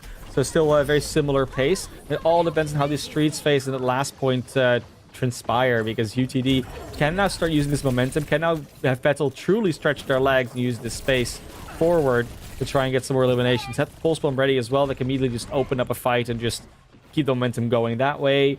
And we're looking as well as at like maybe the Primal Rage from Max, but that's just about it. Like there's not much else coming online anytime soon. Oh, so sneaky. Already knows. He's already looking. The steps. There it is. They spotted the Ana. Petal's looking. He can see him hunting. He knows it's there. He knows it's coming. Where are they? There it is. Misses. Throws the bomb. Does miss. But the damage is done. The space is made, and the Brigitte falls dangerously low there. Will eventually fall to Petal, but the picks coming through on the other side on the front line for the Vikings. All that pressure into the back, unfortunately, didn't find much value. Max does get pushed back, and that primal ends, but they will give up some cart space for this. There is the copy coming in. Kashir going in on the Winston, pushing again, taking that space a little bit further. Will eventually find 2, and Petal and Louis again coming up and teaming up for those kills. This UTD Esports team looking like a well-oiled machine right now. Behind the first Winston, we were secretly hiding the second Winston, and we just make sure that everyone dies as a result. That's exactly how that play works. And Umbani, of course, I mean, it's a great place for Winston in general. I mean, there's so many beautiful plays have been made here by Winstons in the past, and even in the recent past. Gotta get a very aggressive posture from Jukebox, just trying to get their ultimate online. Won't have to have it just yet because the point has already been captured. But now you can see the Darkrai just once they get rid of that Tracer, it's not gonna be able to do it. In fact, loses their own life to Kashir. And this fight's well and truly on the way, but might already be over. It is, just as you say that, it's a regular barrel of monkeys, and We haven't had any copies yet, but the copies are there if they need to. Ashton looking to try to buy some space, can't really get out. And yeah, the cart's going to move here with, look at 4 ultimates for UTD. They have all the tools ready to take this and bring this home. Yeah, it is good that there's a duplicate, the rally, and the pulse bomb. Pulse bomb just to open it up, and rally and duplicate are like just gigantic stall tools. Yep, that will be the rally, followed by several other ultimates from that flank. Not finding anybody, though. And there is the duplicate coming out. Does take yet another Winston, but the pressure is out there. Petal looking, will eventually lure in. Try to find a place for the pulse bomb, and there it goes. Goes a little bit wide, doesn't miss and catch, unfortunately. But the damage was done, and Kashir in the chaos will find it, too. The value's still there, and the cart's still rolling the whole way through. They are there. Kashir with a third. Coming up, Louis finally punished for getting so close to playing too close to the sun. But again, the cart's still rolling this whole way through. There has to be a contest. Ashton will throw the post bomb. Nothing there, but will eventually get the contest with a little under 3 minutes on the clock. Trying to buy the rest of this time for the team to come back, and they will fall back for now. It's looking like UTD in a good spot to finish out this map, but they do have to do it eventually. And this is a holdable point. 2 minute 30, not a gigantic time bank. Good sleep onto Max there. No one waking it up. Hallmark of a well-coordinated team, don't wake up the sleeping monkey, especially when he's primaling. But Kashir, ready with that duplicate now, looking for who to duplicate, and it's probably going to be the Winston or the D.Va again. I have to assume it's going to be Winston, but Nuntype will find Ashton, and that's a go button. Will take the Zarya, actually. Going to try to get that quick Graviton surge up. So, building, trying to find some bubbles, anything here. Can they build it up in time? Petal will throw that pulse bomb out. Nothing gained from it, though. And there is a Graviton surge from Opa. And we'll slowly kind of buy that up, but the picks still falling for UTD. And Kashir just finding value from this flank on that. Look at that. You see that kill streak. And this is basically done here. UTD is going to bring it home with a little under 2 minutes to spare. Yeah, and especially when you look at one of those situations where you can duplicate the Zarya, know you can potentially get a quick grab out of it and lock down targets that are trying as hard as they can to dodge you. That's just a brilliant duplicate. I mean, you think it's going to be the Winston, but the Winston doesn't have a whole lot of like direct kill potential, especially on those points where you need to, where they're slowly trickling back in. It's hard to really make that work with a Winston. So the Zarya with the graph makes total sense. I like the duplicate, and it worked out really well as well. And of course, because they completed it with over a minute left, Grandview Vikings Black not getting another opportunity to attack. So the best they can hope for is a draw, which with this time bank is potentially realistic. But we got to remember that those first 2 ticks, or at least the first tick, was already taken within this time last time around. Yeah, you were right. This is going to be that crunch time, so they are going to pull out whatever they need to, and it looks like they want to try to basically just run it back. It's comfortable, it's knowledgeable, and it's worked for the most part here, and I see nothing wrong with that in the Vikings. And I want to go back to that Zarya really quickly, because I think your assessment's right here. It's the difference between a team that knows when they need to take space by copying a Winston and a team that needs to output damage by copying the Zarya, right? Like, that's a sign of a great Echo player to me. Oh, but do the main thing on the off tank. That's kind of what it comes down to, right? So do you want to have the more direct burst and finishing power of like a self-destruct or a graviton, gravitic flux? Sometimes even a whole hog, but that rarely happens nowadays. Yeah. Or do you just indeed want to go for that space make, like you say? And in this situation, I mean, both teams are going to run with the Winston D.Va, so it's going to be either or. But Duplicate would potentially go for the D.Va in this situation. In theory, but the skies are open, and there is the monkey flying into the sky. They will hit this and find, but the picks fall early for UTD. And just as we say this, it's one time and it's over. Class, it's over. We blinked and it was done. Yep. Well executed high ground dive. The retreat to the low ground couldn't happen in time, and even if it would have, Petal was just ready for it. And they know that Vikings weren't holding that far back, because like the other option, of course, is that you put your Ana and your Brigitte in the blue hall, but then you just get pincered. So they know their only option is to stand on this further forward of the high ground, so they can retreat into more open space, and then just use that to sort of kite away. But if the dive comes in that effectively and they're able to focus down that Ana especially that quickly, then you're very, very likely to just lose that fight in a very rapid fashion. And that's what happened. So UTD recognize the win condition, find the right targets, and they already recognize that this is how they defended it last time. They're just going to do that again, because that's how you defend this, and we're just going to win. I mean, it would have been really fun if they just from the other high ground, just like, hey, there's no one here. Nice to you to jump, but we're not here. Yeah. But yeah, that was not the case, because then you don't really have anywhere to go. So that makes sense as well. But hey, 2-0 for UTD. I mean, you can't be happier if you're UTD. You're looking to close this out. The only thing you regret is that, well, I mean, it's not your map pick, so I guess that's kind of a sad thing. You know, Right. suffering from success, I suppose, in some ways. But I guess if that's like the only loss you really have, that's not the worst thing, because you're looking like a pretty dominant force, and the coordination from UTD looks so good. Are we sure this is like a number 4 team? Because I would have thought this was close to the top. But then again, like, we looked at the bracket. We know but who's here. It's, We know who's here. It's always been like sort of the curse of collegiate, right? Where Yeah. it's so hard to find that balance across the board in these higher tier teams. Like if you then see UTD play versus a team like Northwood or Maryville, then it's all of a sudden it's like the other way around again. So it's one of those situations where it's not surprising, and it's not like they're doing a terrible job on the other side. They did still complete Numbani, they'd still get around on Ilios, they'd still make it close relatively. But there's just that little bit of a difference, a little bit of a caliber that is slightly there on UTD that's sort of missing from Grandview. That being said, Grandview will have the opportunity to, of course, try and mount a comeback, and they get some extra time to prepare that as well before map 3. Gonna throw it to a quick break, and when we come back, it's going to be the escort map between these two teams.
Welcome back, everyone. We are here at NECC 2. It is the University of Texas at Dallas versus Granby University. Dallas up 2-0, and class, you've been here all day. Where are we going next? Take us on our world journey. Where are we going next? We're going to the land down under. We're going to Australia, mate. No, we're going to Junkertown. It's going to be the map choice, obviously, from Grandview. The map ban was Dorado, so Dorado's not going to be played. I'm actually curious to see whether or not we're going to see the famous Petal Widowmaker, or at least something of the sniper aisle. Obviously, Petal also a very strong Hanzo player. But the same goes on the other side. I mean, Ashton we've seen do an amazing tracer. Darkrai's been doing mostly things on, like, you know, the Sombra, on the Echo. And I think both those picks, especially the Echo, is a little bit of a question mark here. So I wonder where we're going and what they're going to be picking. I do understand the Ashton tracer pick. And Darkrai is going to have to try and challenge potentially this Widowmaker from Petal, because it's coming out. It's happening. That's a big ask, yeah. I mean, I think I like this pick just because, you know, UTD is they're winning against you in the dive game, right? So like banning Dorado makes sense to me. And going here, like you can kind of run your ball poke comps. Like you can get away with that here, but you can't really run the Winston Diva as like effectively as this kind of moving mobile poke comp. So the double shield might not come as too much of a surprise when you come out the gate, but I think this is going to be a big interesting ask for a Darkrai here. Yeah, and especially because we finally see Louis and Jukebox, something that's not on the Winston Diva. You know, they're trying to have to be a little more static here, which is always a bit of a wrench. I think that's also a reason why Vikings potentially chose this. As much as you can do like an aggressive dive defense, not a usual pick. Yeah, not usually here, but Max just kind of scouting it out and trying to find some space. We'll eventually see what's going on. We'll roll through, and there it is, trying to set up that Baptiste for that slam dunk. Doesn't quite get it.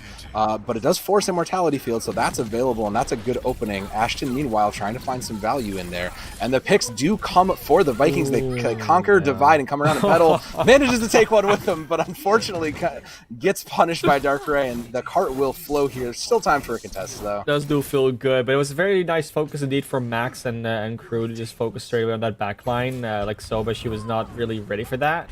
And then Mini Pone couldn't really do much against that. Petal already, though, taking out the competition on the Widowmaker. That means there can be a more forward hold now, because they can progress to this area more cleanly. But not if you have Max just going straight onto Petal. Headshots all galore. Will have taken out that Widowmaker. No mercy to res it up.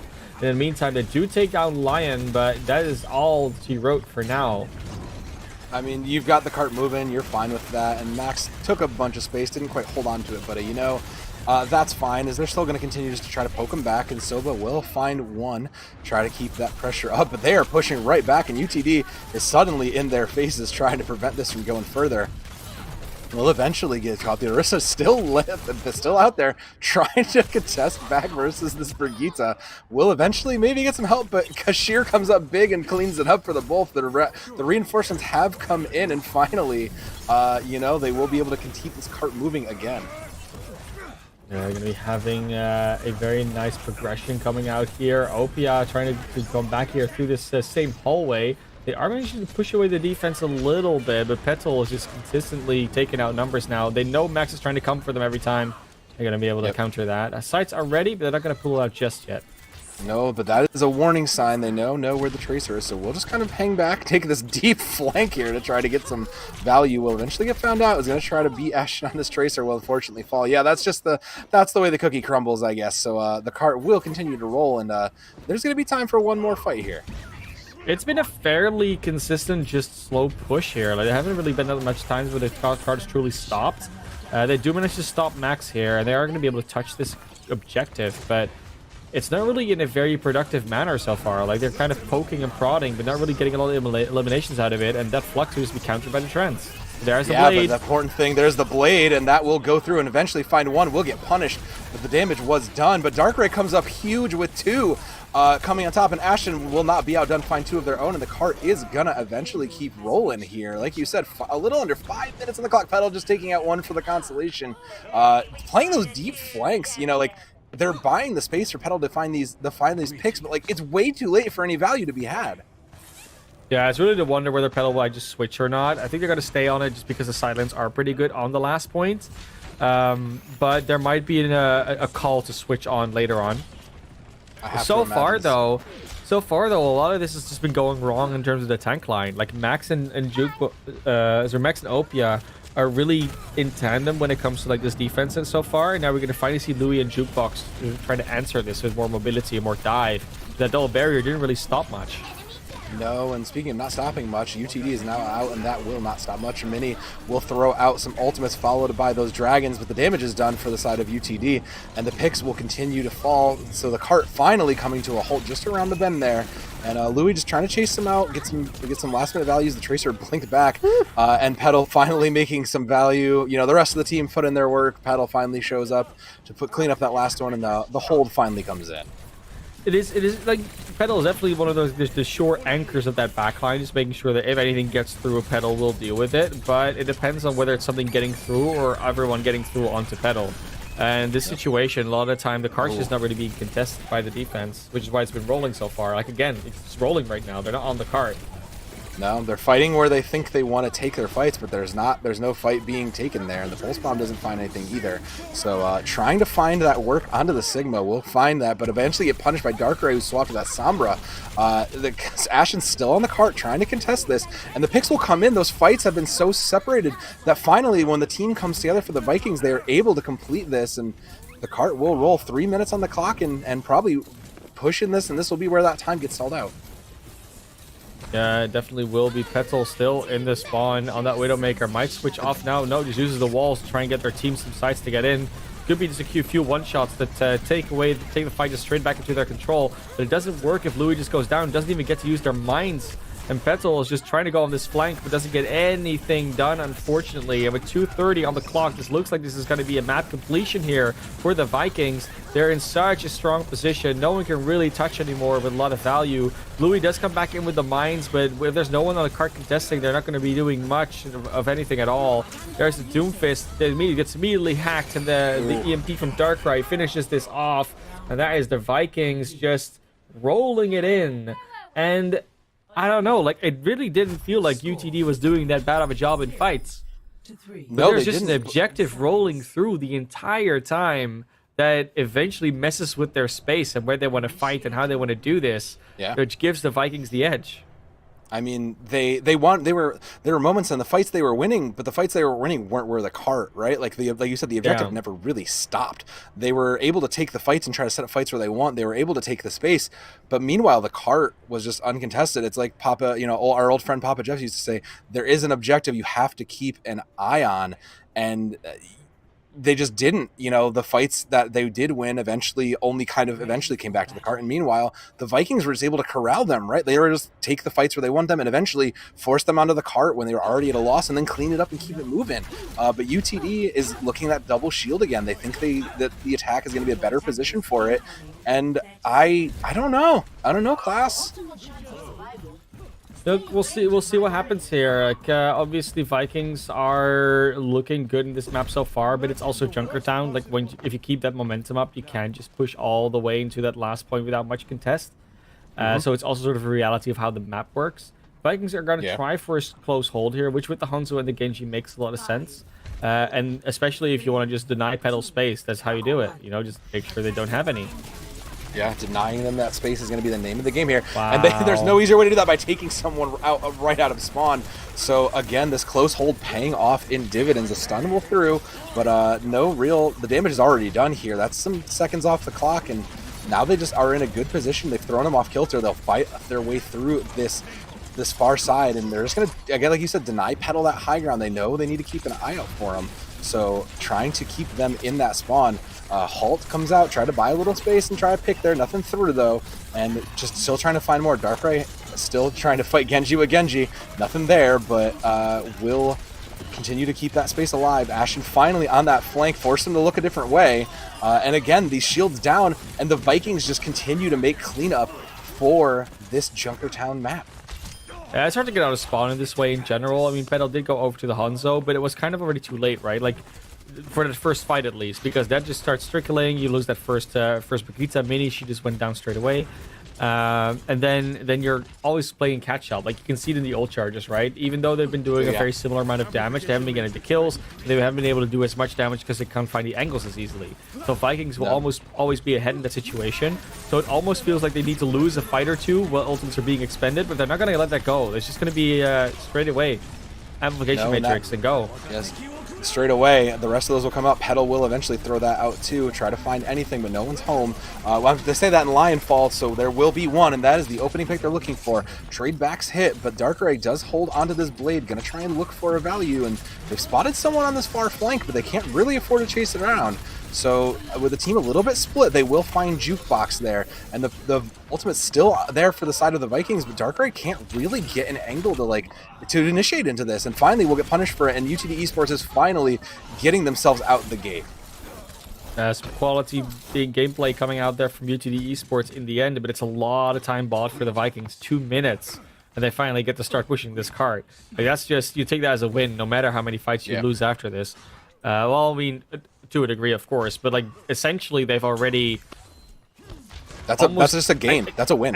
I think you can just almost not even make that 2-minute 15 time bank anymore at this stage. Yeah, and oh, the blade into the Flux is a great pairing. Will eventually take out that supercharger, but the blade comes out for both sides, and Darkrai is going, trying to find one more. Doesn't find anybody, but creates the space for everybody else to succeed. And this Vikings team pushing back and taking that space back. Dragons from Petal will come out. We'll find one, and Lion again on the bad end of those dragons, but the picks come back. Ash comes up huge with 2 of their own.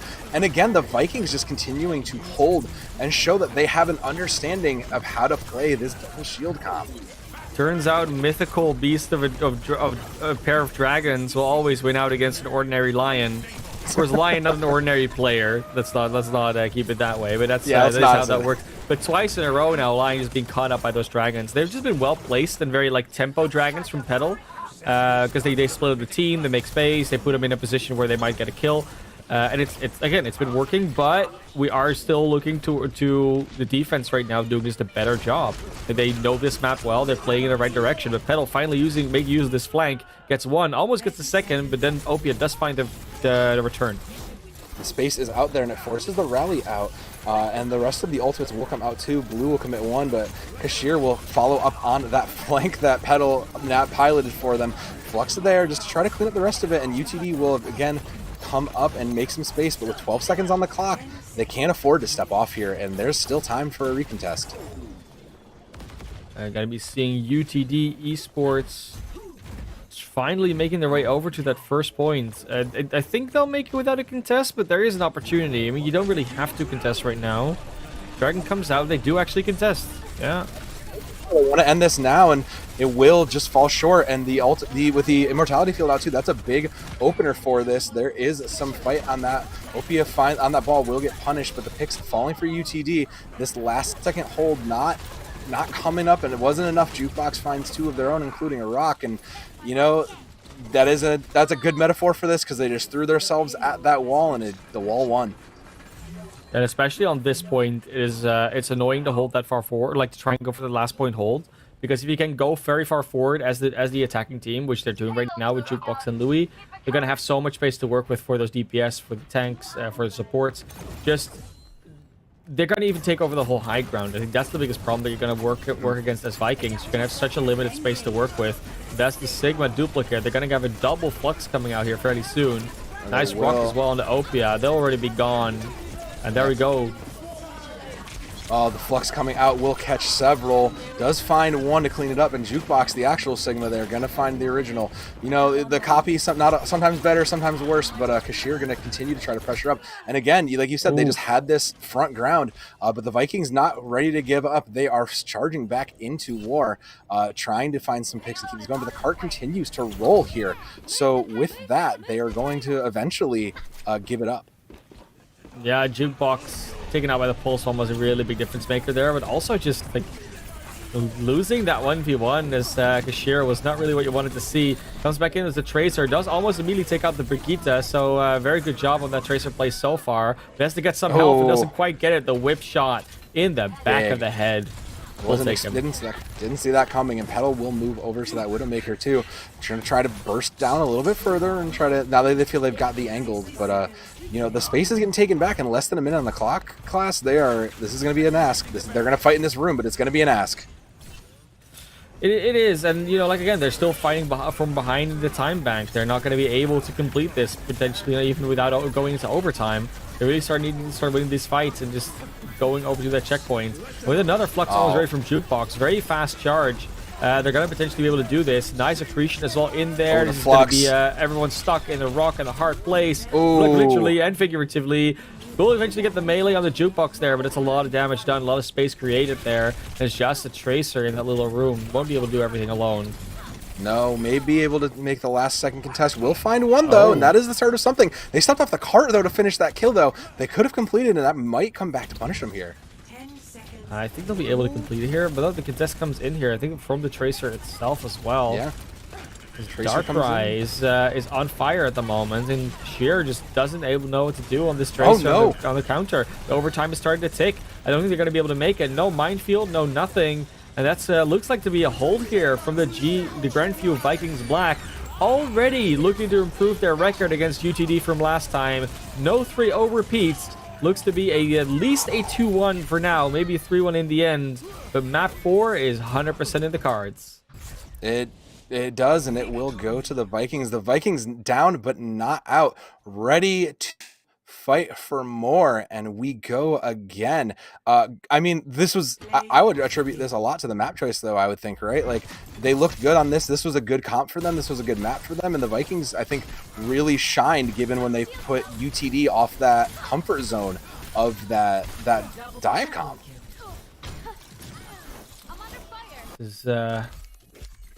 I mean, like the big advantage, of course, you're going to get now is UTDs that you get to pick the map where you go to. Will be another hybrid map, so you'll be able to select which one. Well, you're gonna pick. First, gonna get the ban out of Grandview, but Grandview. I mean, what do they have left, right? So they last time around they banned. I believe it was Blizzard World. Dorado. No, hybrid. No. It's hybrid. It's hybrid. Yeah. Icon Ball and Numbani. Icon Ball is what they banned. So Icon and Numbani are already gone. Gonna get another ban out of this one as well. So yeah, you have Kings Row, Hollywood, and Blizzard World left. Blizzard World. If I was them, I would just not want to go to Kings Row, but I would also really like to see them play Kings Row just because they have not played any of those sort of classic heroes that you get on Kings Row. And I just want to see what they do with those. But UTD, it depends on what they prefer, you know? Like, it would definitely seem that these teams are way more happy to go to Blizzard World or Hollywood than which one do you ban? You know, like, which one do you not want to go to if you are Grandview? I think if you're Grandview, you want to avoid Hollywood, though, because second point really invites that kind of a dive comp, right? Like, control of that high ground in that second point is pretty important, and it's really easy to do that with Winston Diva. So if you're trying to avoid them playing that comp, I think you might try to get rid of Hollywood.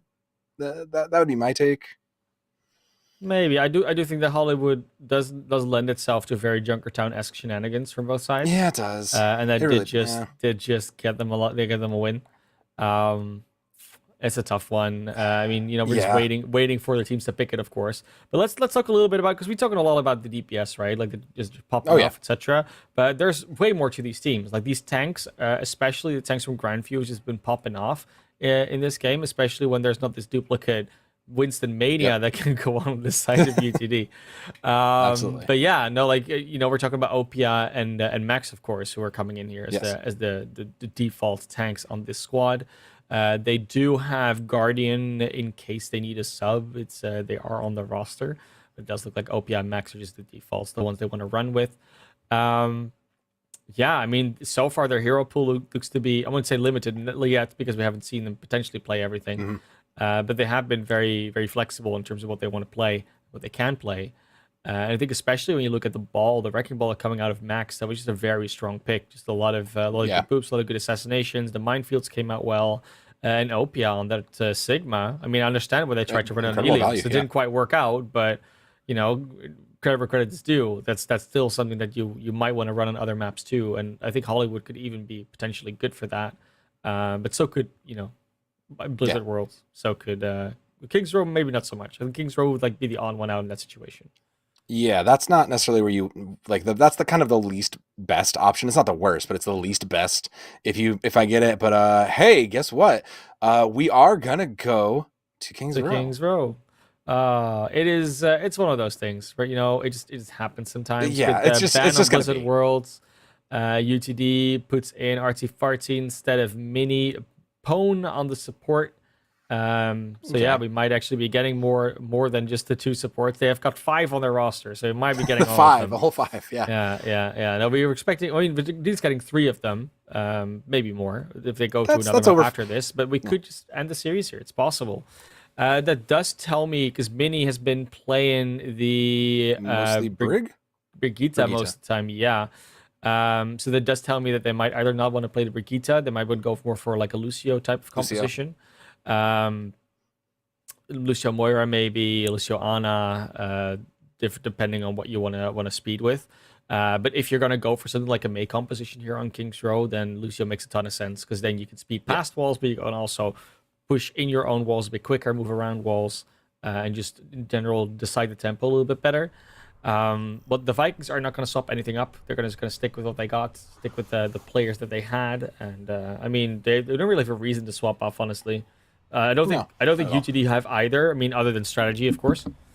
No, not at all. And I mean, you can talk about the tanks from the Vikings, but the tanks from UTD also have been good. Louis and Jukebox have looked very, very good on that Winston Diva, respectively. Have put in a lot of work. And Jukebox has had some good fluxes and plays of their own. They're going to opt for Reinhardt Diva here, which makes sense. And Artsy Fartsy picking up the Baptiste there instead. You were close. They are going to play the Lucio, but not who you were thinking. Of course, the Baptiste is what I was missing. So Soba was playing the Lucio earlier on.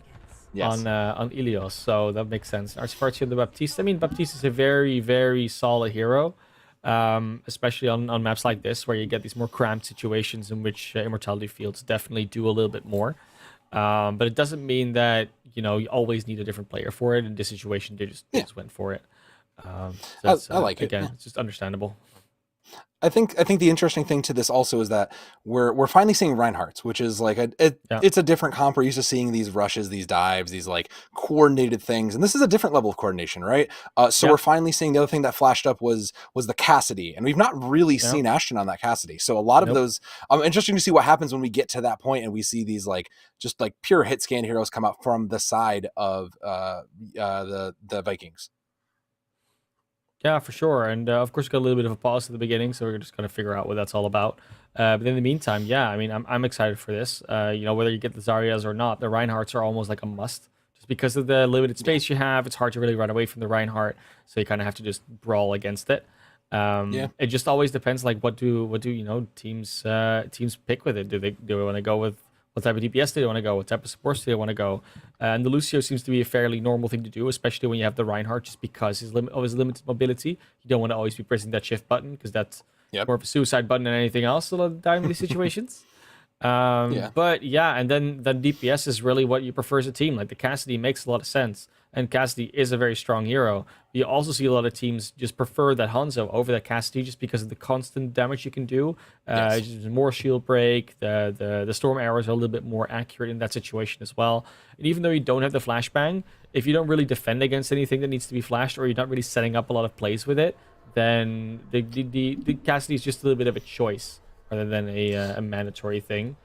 That being said, though, looking at this defense, I want to talk about this Doomfist because we've seen this before, and with all these high grounds, because there's 7 high grounds around this before you even get to the objective that you can stand on this Doomfist, and that you can jump down from. So they can never really. First of all, it's hard to predict, and second of all, he can also retreat to all these different high grounds. So I'm just waiting for this punch to come out.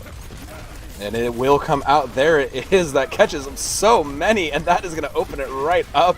It is already fight over. Let's head back and reset. And they found the Doomfist, so that's going to be at least something they're now aware of. Yeah, right? but he can just set up on another high ground now. Like I said, there's 7 of them. So you have the window there. You have the balcony of the high ground. You have the balcony with the sort of the cover over the hotel. You have the statue, which you can technically count as 2 because of the 2 sides of it. Then you have the front side of the clock tower. You have the mini health pack on the other side of it. There's so many high grounds that you have to contend with. And then there's a little the little platform that Baptiste is standing on right now.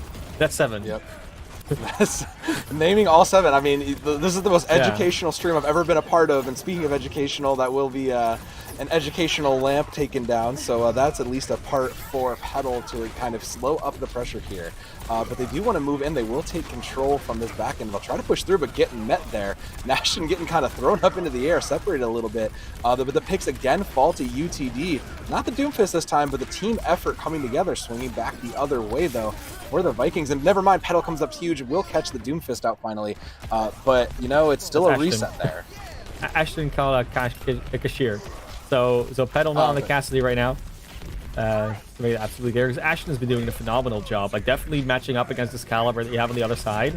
Has been doing a great job on the Tracer, and now just on the Cassidy. There's going to be a recontest here. Louis ready with the Shatter, and that's going to be a very big one. Gets at least the Baptiste out of there. Both supports gone, and that means you're in a great position to defend this, especially when your Doomfish just goes deep into the backline again. Absolutely, and both support ultimates go into the next fight. You're sitting and looking pretty for UTD, and will eventually just get saved up. Kashir will hold on to that fist also. So again, just the reset here, trying to get this, and Ashton still going to be the last to recover for this fight. And Ashton is in such a predicament, because there's so many things that can just outright deny him doing the high noon here. It's a tricky one to have to contend with. A blue sandwich already out of the fight. That's Opia gone. Like, how do you even attack this anymore at this stage when you just got Kashir? We've been talking about Petal a lot, but this is just everything. This like, has been Kashir's map. They speed into the spawn. It's what you like to see. Kashir Khan. We want to see more of this, and that is. Again, this is one of those where, is that a fat finger or is that just the confidence move? Is that a flex or was it the fat finger? I don't know, but Kashir once more will eventually try to find the Reinhardt. Doesn't find anybody, but they will go into the Doomfist of their own. We'll get that out, and that will force out several ultimates from the side, finally committing that high noon. Doesn't get anybody, though, as the Eat is there, and will get punished for it. Petal holding on to yet another set of dragons, doesn't even need it, but eventually will fall, and the picks finally opening up for the Vikings will get tick 2, and UTD has to kind of regroup here. There's going to be a chance to still contest this. They'll throw someone at the point to kind of stall us out. So we're still alive, but there goes the last 2. There's going to be a last minute contest. They'll hold on to that corner and buy this out, but the shield is breaking, and there's not much more. The dragons from Petal buying that space back, self-destruct in just to clear it up, and they will capture with that space made for the Vikings. That took forever for them to do, but they finally got it. At 30 seconds left on the clock by the time they got it finally. They boosted up the 2.5 minutes to a full 3.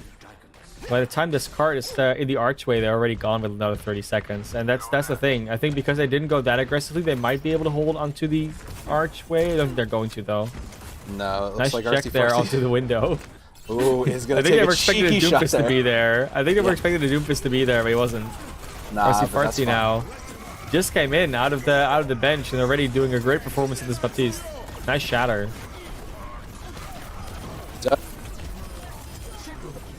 Kashir is there for the cleanup, and they will get control of this. Yeah, you don't need to clean up on the Reinhardt. Kashir's got you. Kashir's got all those punches everywhere. Just making it look like a game of arcade Street Fighter for serious here. You know what the worst thing is? All those 7 high grounds I was talking about before, they're relevant again. They're spawn camping them. Oh, they're the right pin, back though, to comes all and 7. The Reinhardt. Oh my gosh, Louis does go deep, finds Max, and keeps it going. The pressure just keeping him in spawn. Yeah, they're relevant again, like you said. But also relevant is just the control and the dominance from UTD, keeping them this close here. We call this the Selfless defense, named after the team Selfless that just obviously kept people in spawn on King's Row. Every map, really. This is really where they were shown most on this particular hold.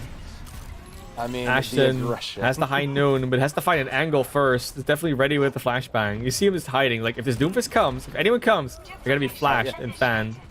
I mean, they have to immediately. It's on site here, but on site doesn't really cut it, as Darkrai will take a Doomfist of their own.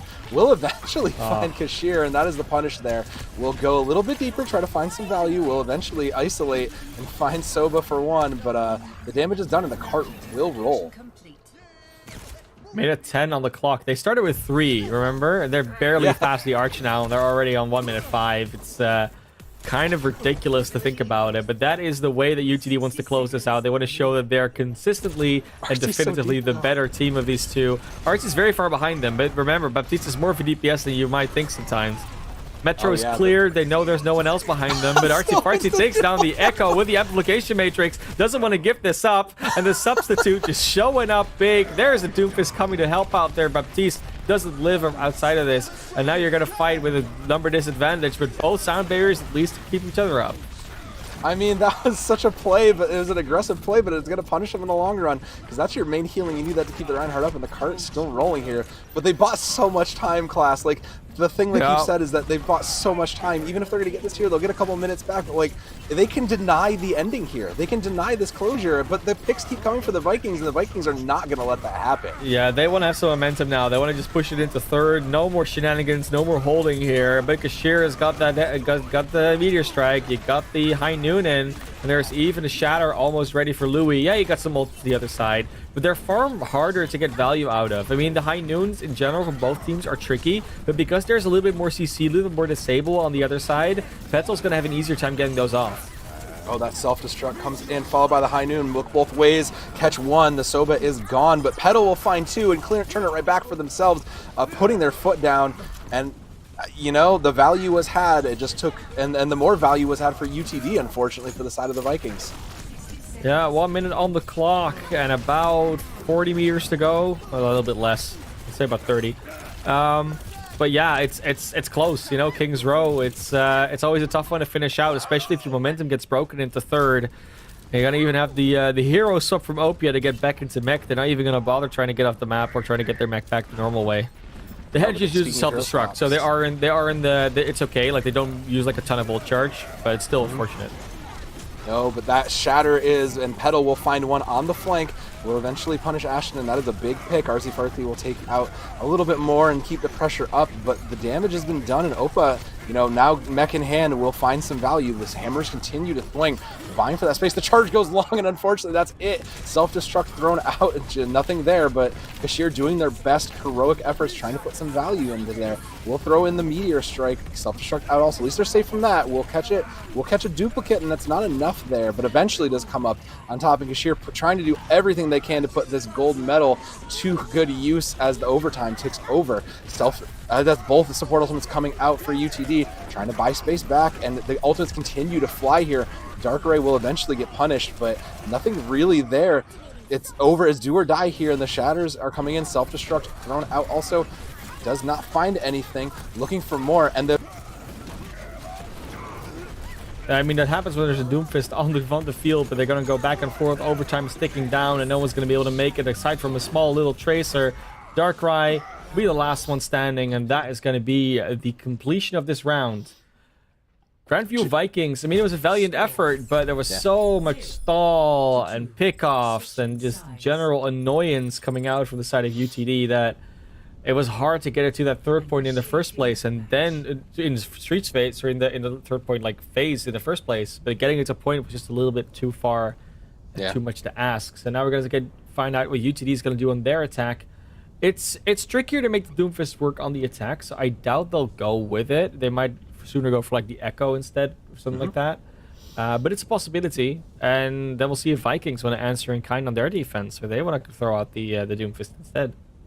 The possibilities are endless, and Kings Row. Well, there's a finite number of heroes, so not endless. All right, but all right, there's fine. I tried. There are a lot of possibilities here. Yeah, they could go for quite a few different things. So far, defense not setting up with the Doomfist. They're going to set up with the Mei instead, which is nice to do, but it all depends on what they're running on the UTD side. Because if they're running something like this, where they can just all go over the wall, what's your Mei gonna do? You know, like what's your Mei there for? I don't think they've picked this yet. No, I mean they are practiced Overwatch players, which means that they're gonna try and debate casters as much as they can. So I'm not gonna fall for it. Of course, yeah, no. But it would be a logical choice to do. Like, you could actually play dive here. It's not out of the realm of possibility. They're not going to, though. They're going to go for the fairly standard thing. The only real sort of difference is that there's a Doomfist, which is not the most known pick on the attacker King's Row. But hey, if you can punch away a Reinhardt and then follow it up with the rest of your team, kind of got it going right there. It's just a tank CC hero at that stage. Oh yeah, and I mean, and the value Kashir has gotten already from this map has just been impressive already, and that will be, speaking of that, the impressive dive in. Louis will find their counterpart, and it's already there, will eventually get traded, but the picks, meanwhile, on the outside of the hotel have fallen, and UTD just swiftly taking control of this. We'll get the first tick. We'll wall off just to try to get some, just try to get a little bit of a reprieve from the onslaught as the ticks continue to go, but they have to get a full 6 and get back in there. This double shield, not quite finding anything. Petal hiding, just going to try and get some value on this. Giving up a little bit of space, going to try to contest on this last instant. Will finally touch, throw the May block on there, and Jukebox will open it up with one of their own, but suddenly that Baptiste is out of healing range, and this becomes infinitely harder to shatter the ultimates. It's all there, and suddenly UTD, a dominant force here on Kings Row.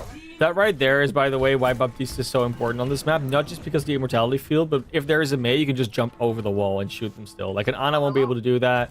And Mercy will have trouble getting around it. As Zenyatta can't see you anymore. Like, all the other healers really have trouble with that wall being in the way. Baptiste just jumps in the air and says, well, I'll just heal them anyways. What are you talking about? There's no wall. Yeah. Well, yeah. It's just a hurdle I can jump over. That's all it is. No, and this Petal may be the going last hurdle. on the adventure. Yeah, he's gonna try and plant the seed and get some flowers to bloom on the heads of their enemies in the form of skulls. Looking for Pick it. up the There it petals. is. There we go. They found him. They found The him. Mayball bucked the accretion. All the rock.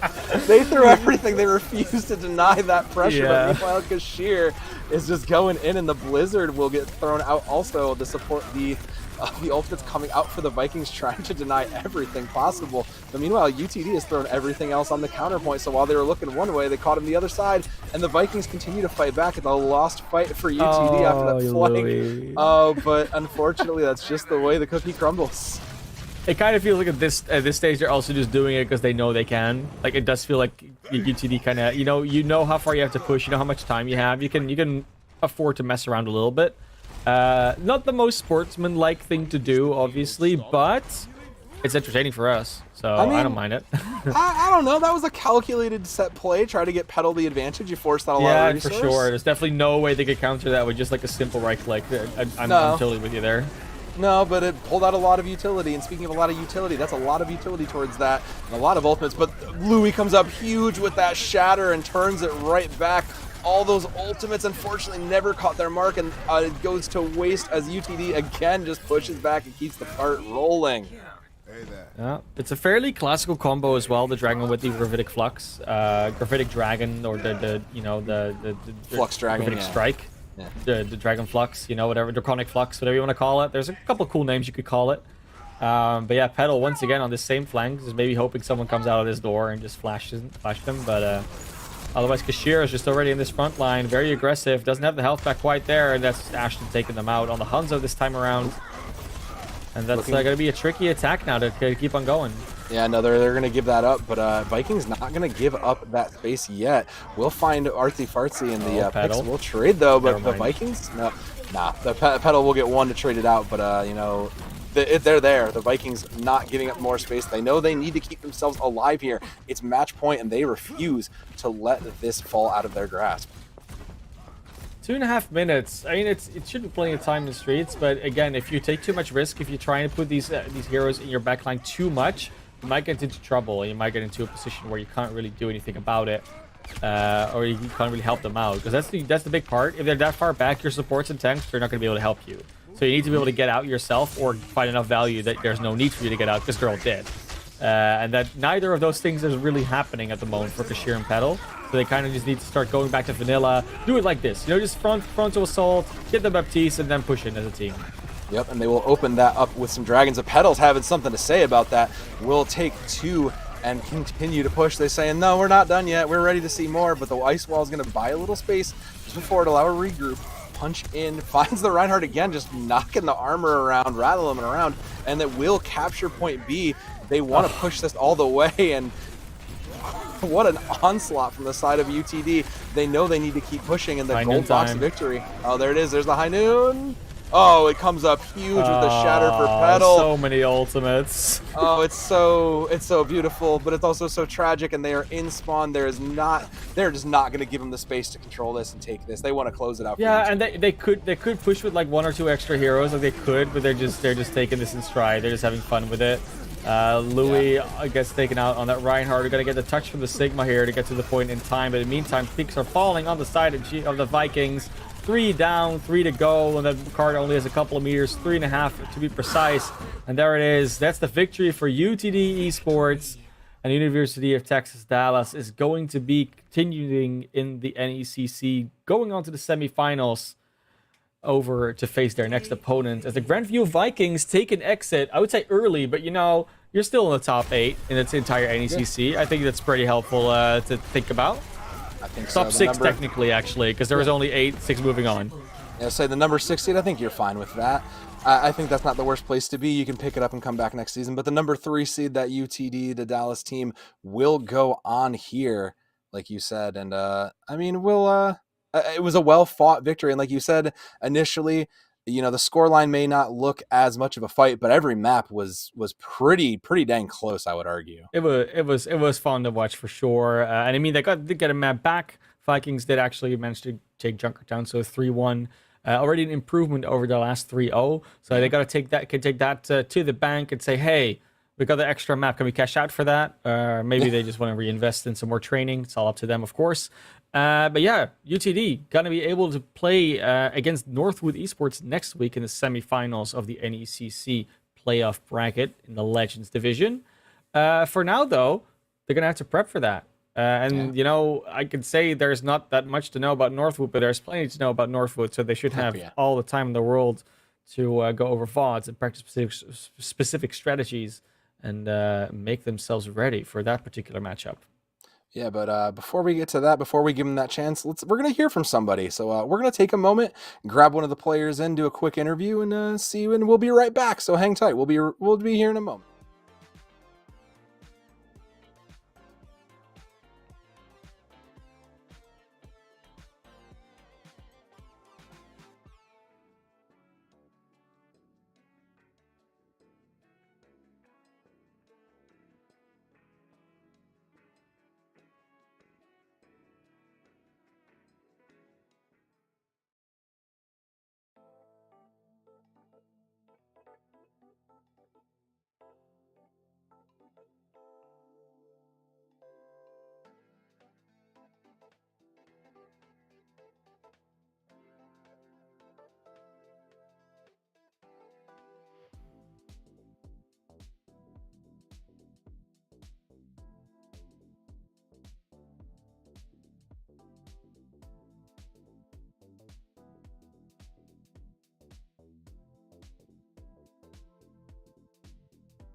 And we are back, and we found Kashir, the Doomfist themselves. Hello, Kashir. How does it feel taking home that W and keeping your team alive in the playoffs?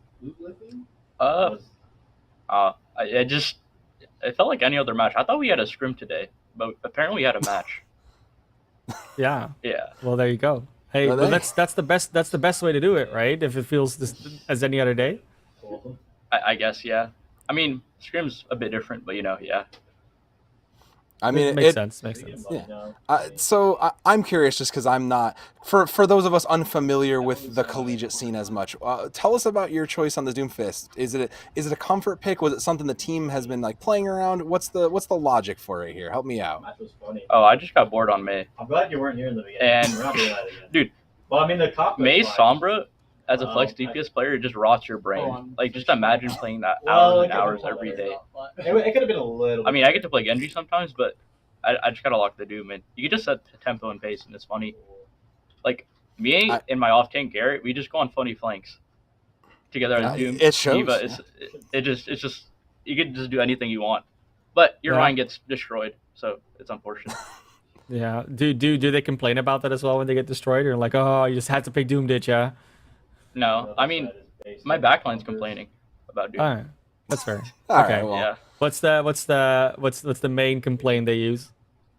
they're like, I try to force Doom in every comp, but they're like, sometimes no, you can't run Doom. Yeah. I mean, you see your backline's complaining. I mean, You have like 5 different supports on your roster, so if they all complain about it, there must be some truth to it, right? I mean, I think I'm better than Yeah, support I at mean, 2 of them, I just so think I don't know. I have a better saying, so whatever. Okay. I mean, hey, at 5 supports, someone has to give you the leeway to do it, I suppose. But Right. I suppose that's the way to look at it. Looking ahead to the quarterfinals here, you got Northwood next. I mean, any thoughts about going into that matchup? Is it any thoughts, concerns, scares? You excited? How you feel about it? Does it matter for the bracket? I don't even know. Oh, no, I mean, you just have to play Northwood semifinals. You just have to. Yeah. Yeah. Semifinals. give them a choice. We're semifinals. Yeah. Yeah, top 4. Oh, that's just good enough. Okay. This is good. All right. Well, that's a doesn't good matter. attitude to have with it. I guess. Well, you know what? Maybe the mentality will switch to maybe wanting to win someday. Who knows? No, it's fine. Yeah. Now, obviously, you've been playing on this team for a little bit already. It's not your first rodeo in that regard. How's it been like transitioning into this whole collegiate scene? And then 2, if they're considering OWCC, then I guess it's that should be been prioritized easier for me over the fucking Boston Oh, tournament. compared to some The people. Boston tournament's just free. Okay. Like- Can you give more So- some insight on that? So we have like a few freshmen Mm-hmm. that play Mhm. collegiate, right? Like if Temporal doesn't Some of them see have that, like, doesn't see Degenerate sleep hour schedules. that it's not Like really it's so bad. Like they're up until truly 3. They're doing whatever that they the want, Boston and tournament doesn't truly I don't know. show I just had who's the- should be the higher a more seed. set schedule of like what I want to do, and I plan out my day. But Yeah. yeah, I don't know. Just having a lot to juggle as a college freshman and do collegiate sports can be rough. It Fair. definitely can be, and I neither of us have had that, but I can only imagine how difficult it could be. So, I mean, any last thoughts before we send it for a break? Shouldn't. I mean, just go ahead. Anyone you want to thank? Anything you want to shout out? Anyone? Yeah. No. Hmm. You just I want to shout out my DPS pedal, Abraham, Peter, as they would say. He's been going to the gym with me. That's been good. Nice. That is important. That is important. that is very Can't deny important. that. Yeah. Also- Nothing bonds like sweating together, right? Yeah, no, yeah, exactly. All right. Well, thank you, Kashir. Good luck in the future in the quarterfinals. We will hopefully get to catch you then. But we're going to send it away for a quick break. We got a game coming up shortly after this. Hang tight. There's one more game tonight, and we will be right back soon.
Welcome back, Hello, everybody. everyone. It's Soph next to me, who's also, loves talking. We love talking. That's why we're here, pretty much.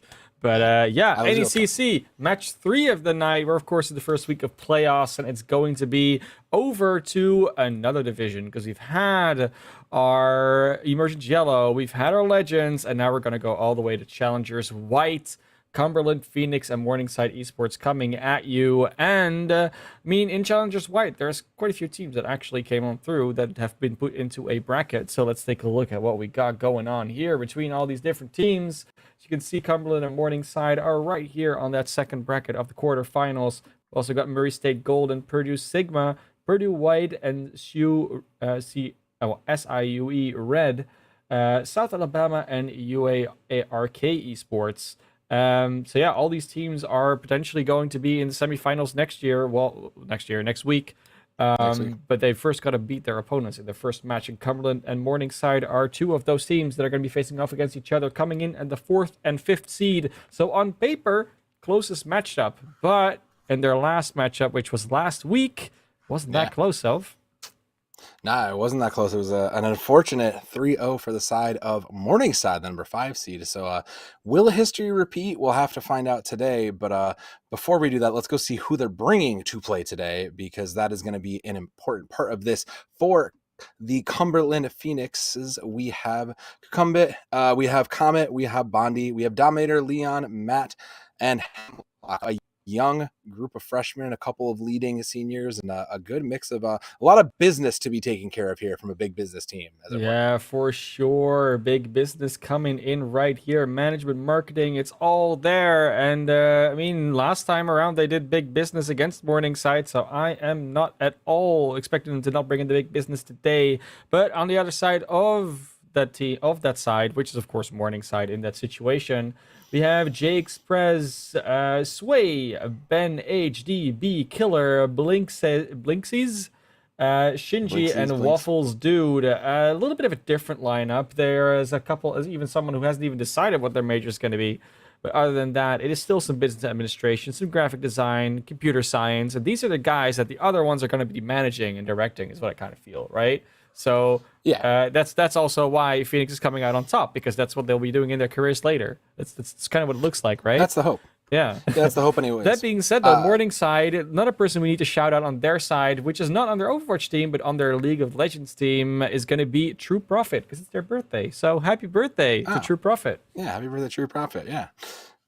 It's unfortunate we don't get to see them today, but that's important. But let's take a look at what we thought about this for a moment here, because we took a quick poll. Let's see what we came up with here, and I think we were pretty split on this, because it is the 4th and the 5th seed, and I don't know about you, but we at least agree on one thing on this, and we think it's going to Phoenix. I think it's going to be a repeat. We are the winning winning set of casters here. Yeah, it's just a repeat from last week. It's very logical. Yeah, of course. Like, I haven't been wrong. Oh, actually, I was wrong on the first match today, so.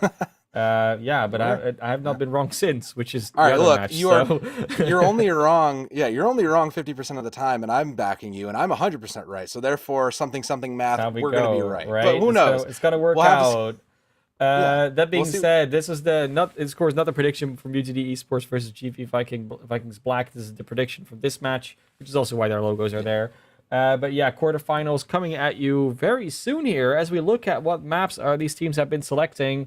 Of course, a little bit of a different system right now. The lower seed team has banned a map, and then the higher seed team has picked a map in that same category, which was Control. Busan is not going to be playable anymore if they go to another Control map, and neither will Lijiang after they've played it this time.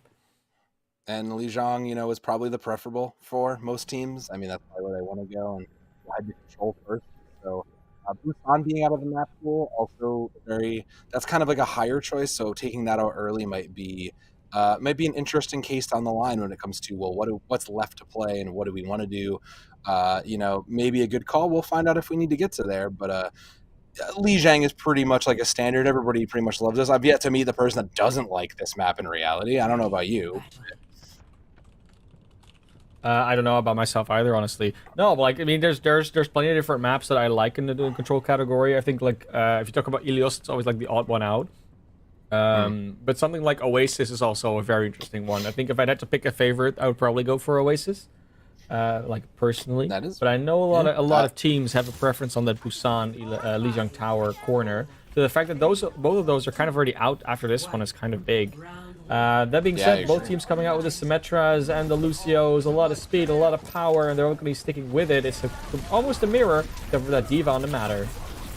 That Diva is going to be the difference breaker, but that wall coming out early will isolate, and that is a great setup for the side of Cumberland. No pick falls though, so unfortunately kind of falling to waste, and they will eventually kind of push themselves out of this staging area. The point falling into the control of Cumberland for the time being. The point hasn't unlocked yet, but they have this positioning. So shields breaking, beams buzzing, and everything is kind of going down as this point unlocks, and eventually there will be some sort of a pick. There's an immortality field down, and eventually and a field coming up. The damage coming through big, and there's the first pick. It will be a Symmetra. That's a big chunk of damage, but a Shatter comes through, doesn't find any value, unfortunately, kind of stuck in that wall. But the picks continue to fall from Morningside, and Morningside will open up at this point for them. And contrary to popularly believed, 2 beams is not better than 1, so Waffles Dude might have to make this decision. Do we stick with the Zarya, yes or no? The answer is going to be yes for now. But the Graviton, of course, a very big decision, part of that decision. It is, but the decision to press up, getting slowly pushed back, and that will be an Amp Matrix coming out too to push that. And Reinhardt, Comet falling early, and that's going to open it up for everybody else, forcing out that sound barrier. Suddenly, all the reserves are out. The wall, too, from the side of Cumberland to kind of keep this rolling. Picks haven't fallen yet, but there is the ammunition being thrown. Bomb and a Blizzard not finding anybody, but the Remet kill will find one, and Cumberland Phoenix finding those opening picks to keep this going and build their percentage a little bit further. Counter Blizzard coming out, though, for Cumberland just to clean this up. They came with a very aggressive start there, especially with Q Comet, so being so far forward. But they were able to just kite back very far, eventually get a few ultimates online, use the Symmetra wall effectively. And especially that Blizzard was just big. The Remet kill as well from Matter, and like that's just something that you can't get from that Zarya, who will have their Graviton on now. The Graviton is there. Both those tank ultimates from Morningside going to be important. There is that Graviton. They caught several. Can they make the pick from it? No. Immortality Field will keep him up. And the Shatter finally comes down. But Ben also falls, and Comet coming up huge with that charge to open this up. And Cumberland will keep it rolling with 70% on the clock and probably enough time for maybe 1 to 2 more fights. 74% and counting. It's exactly what you like to see if you are Morningside. But, you know, Morningside likes to play under pressure. That's kind of what it comes down to. But Cumberland with a beautiful wall. Walls of the Reinhardt doesn't quite get the elimination, but it's a lot of utility and defensive power gone. Ben BHD killer. What a huge Shatter comes out of that. Does a very aggressive play to try and get to this objective and touch it. We'll be able to do so. But all this utility and ultimates going left, right, and center makes it a very chaotic fight. And it's almost impossible to tell what's going on, but not for the players themselves. They're managing to get some value here and there, especially Shinji, who is just popping off on this Symmetra right now and cleaning up the points single-handedly. Congratulations, Shinji. You are bringing it home. There's a 4th of Brocket in, and that will be the bomb. And, I mean, the great take back, they'll start ticking that up, and they've got a good chunk of percentage going because they flipped it early there. But it's only 1 fight for Cumberland to bring this home. They'll have this Amp Matrix, but it's the only tool they've got in Morningside. Well, they've got several more, right? They definitely do. I mean, that's kind of how it works, right? If you haven't used them all, 40%, 50% and counting almost. They're definitely going into the right direction here. But Q Combat with that Shatter could just change everything with one fell swoop and pressing the Q button. They're looking for when to use that Q button itself, but the ultimates continue there. Shatter finally thrown down, catches several, but the sound barrier is there to keep everybody alive. Pins back and forth, and the ultimates coming on both sides. The Blizzard will finally isolate too, but the beat from the side of Matter comes up huge to keep this in the side of Cumberland, and they will look to flip this back and take it. The wall coming out from Bondi to keep this moving, and they will bring it home. Cumberland Phoenix looking to close out Section 1 here. Definitely only have to clean up 1 or 2 more members. That is at least the clock. Overtime will start ticking down. Can anyone else make it? Maybe with a teleport someone can try, but it's not going to be the charge of Ben HDB Killer to make it around the other side. First round goes to Cumberland Phoenix. Favorites in the match, but definitely went back and forth a little bit, although they did come out of the gates a little bit more confident and convincing. For now, though, Cumberland Phoenix in the lead, and they might be able to close it out straight away on the first map. sometimes that aggression is all it really takes. Like we saw it in the previous map too. Sometimes it takes just aggression to win fights, catching your opponents off guard and not really letting them get comfortable and ready to take fights at their speed.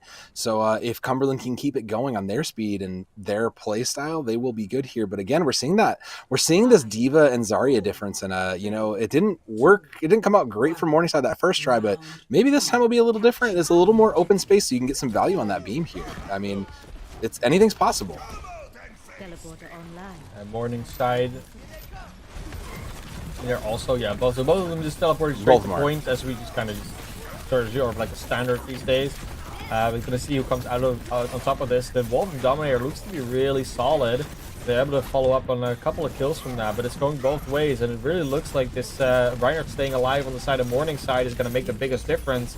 No one else is going to be able to stop this. And once again, just having the better Mei wall might not have been the play there, because it wasn't a better Mei wall. It was a Mei wall that actually gave Morningside some extra room to work with, or actually extra cover to work with, more should I say.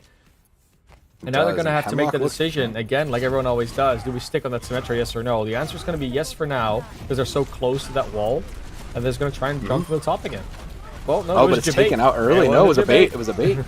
That's a smart play, but they're looking to set this wall up there and trying to make this work. The hammers continue to swing, and that Amplification Matrix will buy them a doorway in there, and Comet will find one. That's going to be the opening they're looking for, and that Shatter will open up a few more. Comet will get punished for that Shatter, though, unfortunately, and they can't quite crack open this door. Shinji finding a few more, willing to commit the wall in to keep themselves going, but the doors have been closed for Phoenix here. They're going to have to find a new entrance. Yeah, they're probably going to be able to. I mean, you drag out a couple of ultimates there, especially that wall is pretty big. And now you're going to come in with your own wall. They can almost immediately re-engage, but not if you just get shot out with Icicle. They do trade out the sound barrier, so they have the sound barrier advantage. They're going to try and use it, but by the time it comes down, half the team was already to the floor, so that sound barrier kind of finds very little to no value. And that's just another ultimate use in a situation where, well, now you're not going to have it, and they will. They will. They will indeed. They'll have that and more, too. 3 for the side of Morningside, and the clock ticking up almost 70%. They can't throw another teleporter up there, but they will have both those DPS ultimates going into this. Teleporter looking in. They're going to try to rush this. They've gone a little too deep, though, and that Shatter doesn't really get the value looking for, but the Blizzard set up to try to find a little more. Hemlock falling there, and this Waffle dude Zarya coming up huge. The beams are looking superior here, and the rest of the team just finding the rest of, well, not quite the end of bullets, but beams and hammers instead. I've actually seen... there will be a touch. Hemlock will get there in time.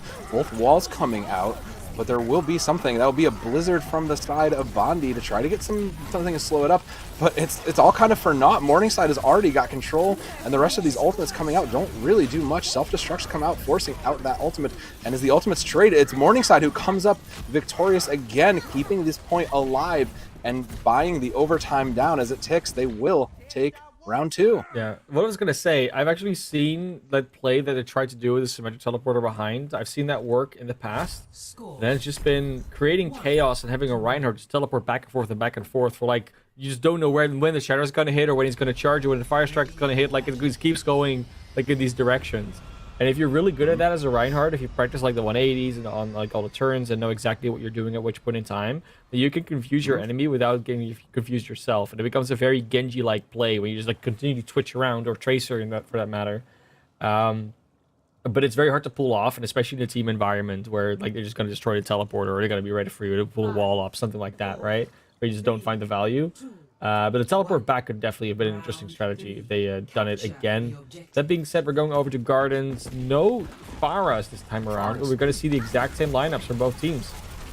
They will enter in, and those teleporters are going to get that value immediately. Then they're ready to throw it down again.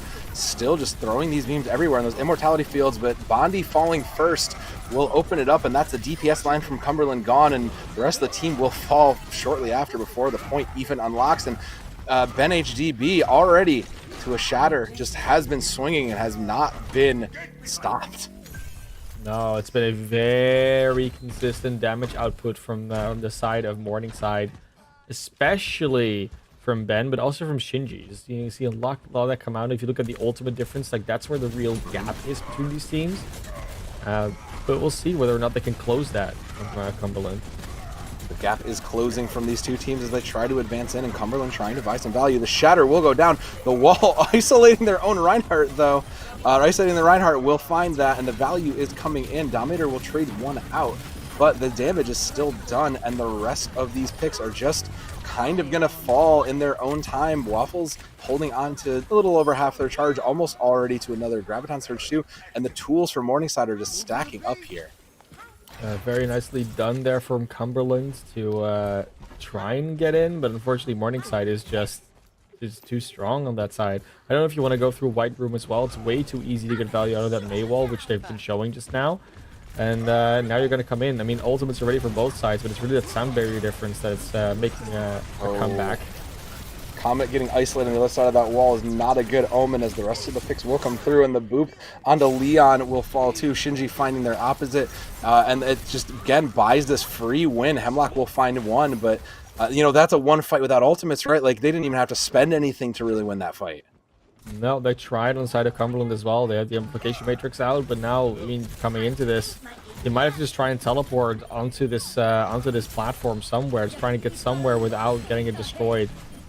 Wall comes out from the defense. Matter already losing the mech and the life. Hemlock going down. I mean, what are you even going to do anymore at this stage? Yeah. Half the team teleports through and you're just dead. 90% and counting. Who's going to even touch at this stage? I mean, you need the teleporter to work.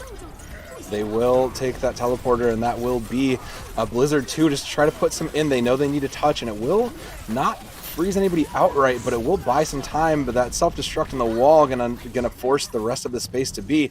But it is not to be for Cumberland, and Morningside will take round one here on Lijiang Tower. Victory. We're looking pretty red right now. 3 is done. Map 1 is done. Morningside taking up the first game. I mean, we were looking at this, right? 3-0 for Cumberland just last week, and it just goes to show. Both these teams have a 5-4 record.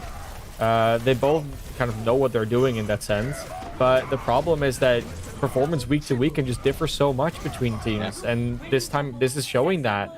Of course, we don't know what they played last time exactly, like which maps and which order and all that stuff, but kind of does feel like Morningside's coming in here with a different mentality, and they've practiced this strategy very specifically, and it's been working out.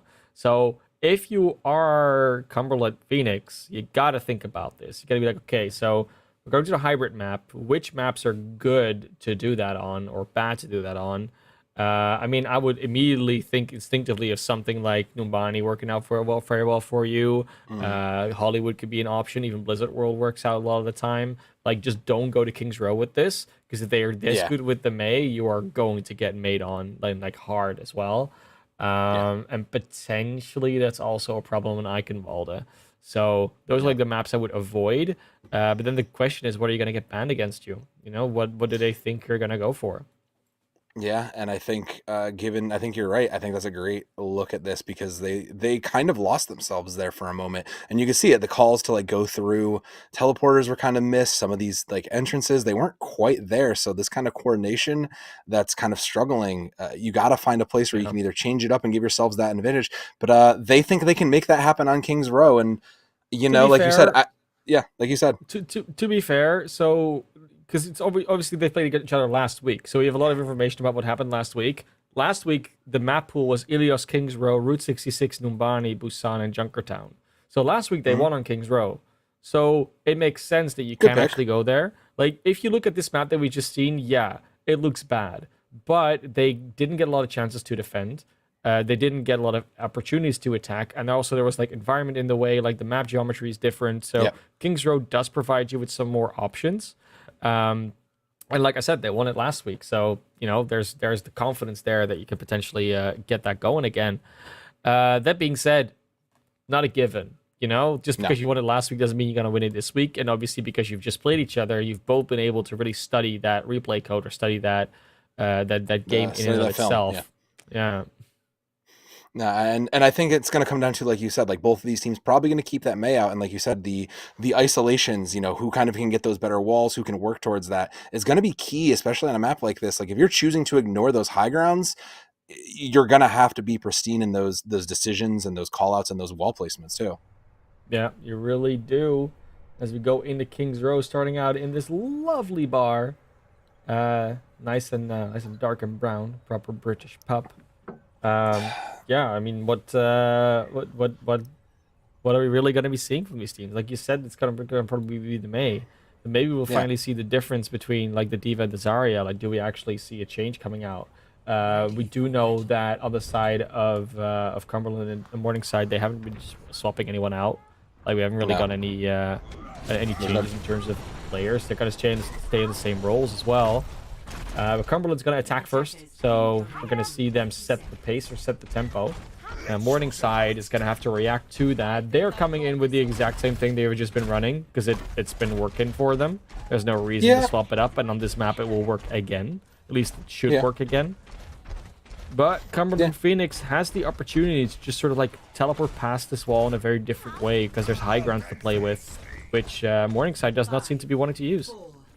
No, they really don't. So they're gonna play this low ground. I think they're gonna play the old surprise attack. I think out of this, just based on what we're looking. But this is kind of a tough spot because this is a one-shot deal. If this fails, it's gonna go rough. But they will take the high ground here and will eventually catch them out. I guess that was a set play they knew was coming, but the stuns from those charges will be in and the picks will hit. The Symmetra Bondi will fall first, and the rest of the Cumberland Phoenix will start to fall as well. And meanwhile, Morningside has just stayed healthy. They've stayed up until Ben HD proves me wrong there. But the picks, it's too late. The picks have already started to fall, and Morningside will have a successful defense. There's the double beam, and because they got the teleporter up, they'll have quick enough respawns that the attack spawn advantage doesn't even matter. So now how are you going to play this if you're Cumberland Phoenix? I mean, you've been bested by this comp on Lijiang like 2 rounds in a row. So they bait the wall with the D.Va, so they at least can get a clean entry here. And if they're quick about it, they can potentially use their own wall, just go past the Symmetra shield, which they exactly do. That Symmetra shield score sort of already been negated.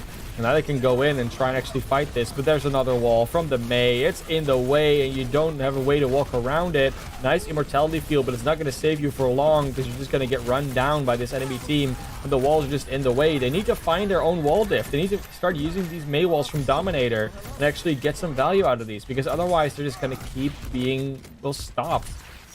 Yeah, not exactly living up to that name in the Dominator, but, you know, there's some ultimates coming in, so maybe they'll get that. But Ben has that Shatter, and if they can find some good use of it, again, you can see it. They're going to try and isolate this again. They'll bait that out. They'll spot the Mei, but no real value find. They will force that wall out, and that'll force the reset. So, you know, that's a time to move on this. Teleporter in will put them in kind of an odd position, maybe a little missed there, but they at least are in past the worst of it. And Ben looking for that Shatter. There it is. Does get one good block, though. And the Blizzard will get eaten on the side of Matter again. Dominator coming up huge with 2 of those, and those ultimates will come out to try to push for Cumberland Phoenix. Blizzard goes long and will eventually catch 2. That catches both the tanks. Then there's the setup and knock him down. Doesn't find anybody, but the damage is already done. And Cumberland Phoenix finally getting that first tick and succeeding. They're going to clean this up, but it cost them a lot to get here, and they earned it. Yeah, I mean, both teams using a lot of ultimates there. I mean, Bondi will actually have that Symmetra wall. Comet will have the Shatter. And yeah, I mean, that Eat really changed it. I mean, sometimes you want to make this play. In a Blizzard, you got to sometimes kind of act relatively quick on. So the fact that Blizzard came out and was eaten just changed a lot in this fight. Now, the wall finally working out, the wall play. Finally, they get that elimination on the Reinhardt they were looking for like five fights already. Yeah. Try again. Eventually you'll get there, but now they got the hardest part to get through this. Well, it's gonna be fine now because that cart will just break every wall that you try and do. If you don't push it far enough, that cart actually provides you the opportunity to just walk through anyways, and they're able to do it as a result. And there is that wall. Nice There's Shatter. that wall. There's that Shatter. Huge, catches several, but the follow-up is there, and that is CU Bondi coming in for several, helping the cleanup, and the cart will continue to roll. The gong will sound, and that is all she wrote. See, it's one of those things, right, where we're not really used to people having these add-ons on their name at the start. So we're keeping calling like Q Bondi or Q Comet, but it's just you. It's Cumberland, you know. That's it's Cumberland. University. Forgive us. Yeah, it's how it is, you know. And I hope this becomes more of a thing that you can like put a tag in front of it. You know, we'll see. Maybe Overwatch 2 guilds or something. I don't know. We'll see. Something might happen. Yeah. Oh, but the Ben isolation going very there. deep though. Might have a Shatter opportunity here if he gets to, but is looking forward. And there's a lot of healing on this side of the attacking side. Nope, Reinhardt goes down. That's a free shatter, and that's going to be the follow-up as well. This fight's going to go handedly to Morningside, and Cumberland's going to have to go back to the attacking drawing board. I'll have a couple we'll have a wall and those DPS ultimates, you know, offensive and defensive in their own ways, so they have some flexibility into them. I think that's a good place to be. But Matter's bombs, Matter's self-destruct hasn't been as successful as you might want. They've had some great eats, but not too much success with the ultimates. Cumberland's looking for an angle here, but they're gonna get Blizzard on. Oh, gonna eat some they eat Lynxie is on fire today. No more made for you. Oh, that's what you love to see. Just in the back, being ready for it. You know it's going to be online. The Blizzard on the other side is just going to freeze up the entirety of Morningside, and they're going to be able to continue. No more tanks to protect you against anything. Matter's ready with the self-destruct. He wants to throw it in aggressively. You can see it. Yeah, you thought you were clever. You thought you were clever, Lynxie. You thought you had it, but no. Matter's had your number the whole time, and the wall is there just to buy the last of the space, looking for that ultimate. We'll force out the immortality field, and that's a pretty good time to send it. Probably going to buy the rest of this. The rest of those ultimates will come out for the side of Cumberland, and let's see what catches this time. Just as I commented that they were missing, there it is, proving me wrong. We'll catch that, and we'll push them all the way to B, and you know, still a great run with 2 minutes and 30 on the clock. Yeah, I mean, it's not the fastest time we've ever seen on King's Row, but with all this slowing and the walls and the Symmetras, and it's very logical that it's not going to be a full stomp unless you win every fight really quickly. And they are very explosive fights, like when they finally do conclude, but now no one has any ultimates, so what's going to happen in the neutral fight? It's wall time. It is, and Shinji looking to lock the legs here and try to give a little more pressure out in this neutral and try to get some more range out. Doesn't want to deal with that brawling, but the beam from Bondi pushing in some pressure, trying to burn down those shields and clear up some space. Just this is the equivalent of a poke, you know, just try to feel each other out. We'll force immortality field, but the wall comes out and will punish Comet there. Killer is going to come out on top, and the pick's coming up blue from Morningside. Now looking at double Blizzard once again. Time to see if Matter can eat a third one. I mean, 3 for 3 would be pretty nice. I mean, one of them wasn't blocked, so I think it would be a 3 for 4, but still, that's a pretty good rate. If you eat 75% of the Blizzards you see, I'd be happy with that. You eat 100% of the blizzards you see on site, I suppose, in that regard. There's a quote for that, I don't know. But there is a quote for the shatter coming in, and it is going to be looking big. Both of those blizzards coming out, trying to buy that space. Doesn't get the eat, but the picks go back and forth for it, and Matter is coming out on top again with that. Still some beams in their face, though, and not quite ready to give this up.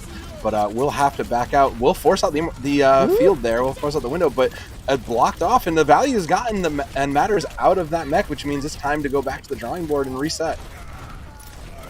Reset is gonna be there. Cumberland Phoenix looking for the next part of their attack, but the shatter is out, and that's not gonna be boding well for them. They're gonna have to reset one more time, and with 50 seconds on the clock, that will indeed be one more time.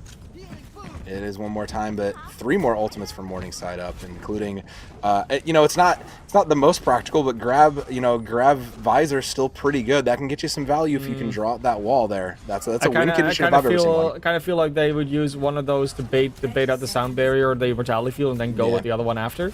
I can see that. At this stage, it's definitely going to be looking for Hemlock sound barrier to be online a little bit quicker, so they can kind of counter those. But the wall from Bonnie could be like the biggest thing ever. Absolutely, and it's going to have to be. There is that Graviton Surge does buy it. We'll get several of those ultimates out. Too many possibly here because Shinji is still holding on to that, looking for that value. Hasn't popped it yet, but it has put out some damage. But the picks coming up for Cumberland will get out of dodge, and we'll just try to keep themselves alive. No, it's probably their win con for this next upcoming fight. Overtime is going to keep this rolling, but they can win this in overtime, and they can keep this rolling if they push this right. Yeah, Cumberland, I mean, they have the sound barrier. That's really what they're looking for at this stage, or Morningside do. Cumberland does have the implication matrix and the self-destruct. They could be huge, but this attack visor might throw a little bit of a wrench in their plans. A lot of damage coming out. 2 targets already fallen. That's 3. Oh. That's 4. No self-destruct kills at all. And that's Cumberland Phoenix being stalled, being halted almost at the end of King's Row. Get on the cart, Shinji. That beautiful visor to close it out, preventing that. And now there's a win con there. Not quite all the way, but you know, hey, I think if you're Cumberland, that's a pretty good run. You got pretty far on that, so now you just got to take a breath and just put the hold before that. You know how you can win. You know what you got to do. So just put your minds to it and do it. And I know I'm making it sound way easier than it is, but at least you have a win con in sight. Like, and a lot of it just comes down to like the combination of the of the tank line and plus the maze. Like that's really where this difference is mostly being made. And then you can start looking into like, oh, how they're using their speed boosts and how they're using the immortality fields and who's getting this done, this done, this done, etc.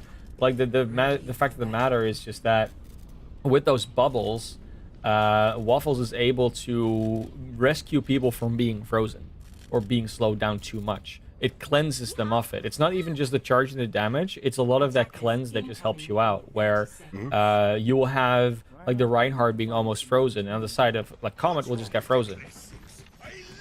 Ben can just be like at the when they're almost frozen, you can get that bubble on it, and then the entire process has to start over. Plus, you protect them from a lot of damage. So there's a lot of opportunity there that helps them out. And both teams playing this Symmetra like this actively, this also doesn't help with the shields being up for long. And then you have the walls behind it that kind of block off the Reinhardts from really getting supported by any of their team. So if you really look at the positioning of Waffles, you can usually see that they're further to the right, like to the side of it. So even if the wall comes out, they're usually able to bubble the Reinhardt around the wall still. They will. The teleporter will get moved, and they will sneak themselves up to this high ground. Keep that pressure up, but, you know, you were saying it, but Matter, also the other big part of this equation, eating several of those blizzards has been big, and they will boost them up and meet them on the high ground there, and that's their sign to move and take that low ground, ready to push them right back with those beams out, ready to go. The immortality field keeping Comet up for a little bit, but will eventually get punished, and that level 3 Symmetra just putting so much out there. With the rest of the team coming back from Cumberland, trying to get this out. Maywall does manage to isolate just enough to punish again, but it's still there, and finally Shinji will fall with that high-powered beam, and Morningside gonna have to struggle it back out. We'll see themselves back to spawn for this next attack. Yeah, they had to protect Comet really hard. It was like absolutely a sliver of HP away from going down. But because they were able to keep Comet alive for that long, too many resources of Morningside had gone into getting the Reinhardt. They didn't get it. They lost their own. And that just put a lot of power back in the driver's seat for Cumberland. It does. And in the driver's seat is where these Reinhardts will be soon, as I feel an aggressive charge coming in from somebody. I don't know who, but call it an instinct. But the shatters are both available, so let's see if they bait this high ground again. Trying to lure them up there and just buy the space, shield burning way, way low. But there is the Amp Matrix just to fight this out and try to push them there. Will meet them aggressively on that high ground and force them off. Finally able to kind of put some pressure up there. Shatter comes out, does catch, and suddenly it looks like Morningside is gonna get there. They finally gotten the picks, and they're coming in. The walls come out, and there's a Blizzard too to put a little more pressure outside. Cumberland trying to turn it back. It's not over yet. It's still anybody. Those bomb catches too. Yeah, and there it is. Slinksy on the May. They get Waffles, dude. It's not over just yet. 150 on the clock, and they still have to cap this point. They didn't even get the second tick, I think. No, it didn't tick through. So 66% is where it's going to stop, and they're going to have to try again here. Now the Blizzard's online for the attack, though, so Cumberland's going to have to be wary of that, but Matter with the Matrix. That's what it's all about on this one. Gonna have Bondi as well with the wall, Hemlock with the sound barrier. There is a lot to defend against this Blizzard, but there's so much more coming online from Morningside.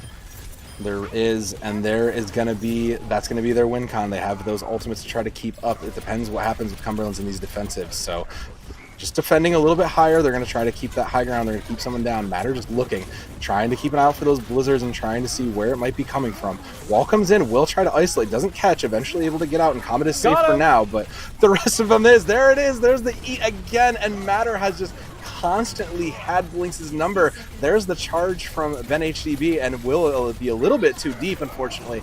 And the Cumberland, will catch several with that shatter there, but there's not enough follow-up. Will eventually get punished for it, and they're with less than a minute, they might just have to reset this and save what they can.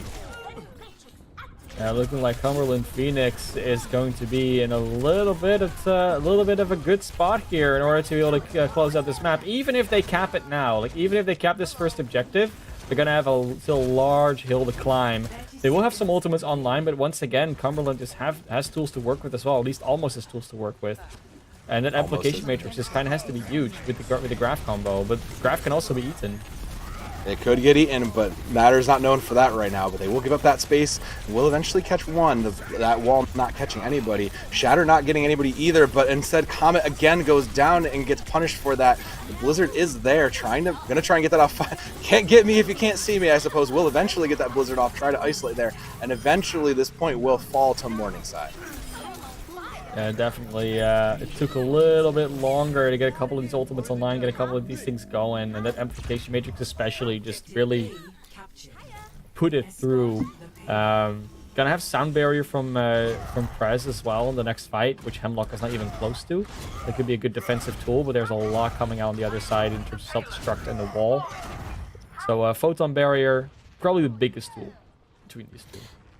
These defensive ultimates gonna come up big here, and no real just giving up some space for now. Got a full regroup, so this card will make a little progress, and 2 minutes on the clock is it's a couple of fights, so a good hold from Cumberland can keep them in the game here. They will show themselves here on this corner on the other side of the bookshore, just trying to see if they can find. There's the wall, doesn't catch, but the teleporter also went out there, will eventually catch someone out, and those walls will eventually collide and keep each other in there. A lot of the utilities down, and the Diva down early will open this up for the side of Morningside. Barrier comes out. They want to play aggressively. Pin deep does catch two from Ben HDB, and is looking for more with just a sliver. Hope will eventually get punished, but the damage was done, and the card has been rolling the whole way through.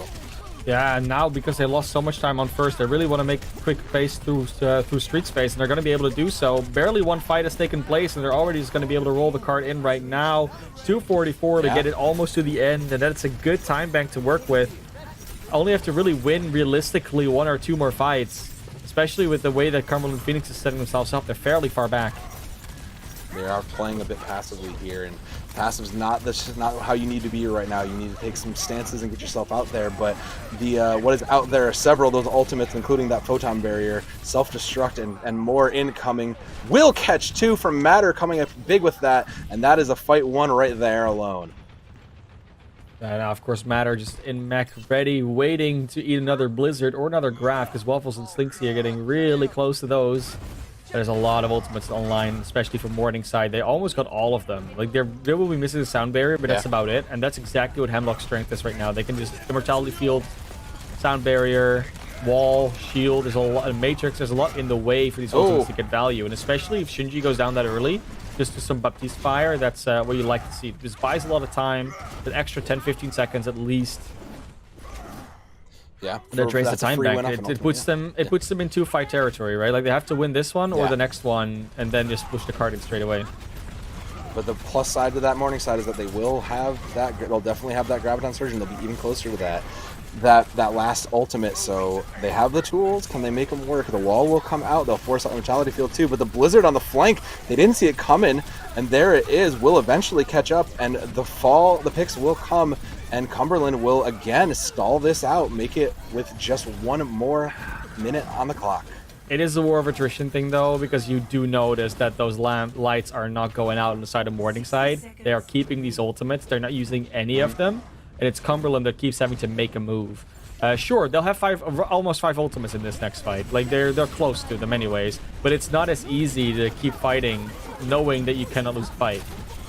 Not eats. Again, though, Matter comes up huge again. Has just been hungry all game. Will open that up, and Morningside will force themselves in there, forcing out those other ultimates from Cumberland. Not really getting value from it though. Sway will fall in that with their amplification matrix out though, and Cumberland again just coming up big. They forced a couple ultimates out, and again with just a little under a minute on the cclock, they want to play aggressively here. They want to play aggressive and force them back. And now they'll have the ultimate advantage. They'll have the wall, they'll have both tank ultimates, and they have the sound barrier. So that extra shield is just so huge, especially when the things like a Graviton come out. The Graviton not out yet, but the Lucio falls early. Hemlock out without that, and the Shattered will get the rest of it too. The Graviton Surge to follow it up, and it's basically all she wrote for the side of Morningside. There's there it is. Matter.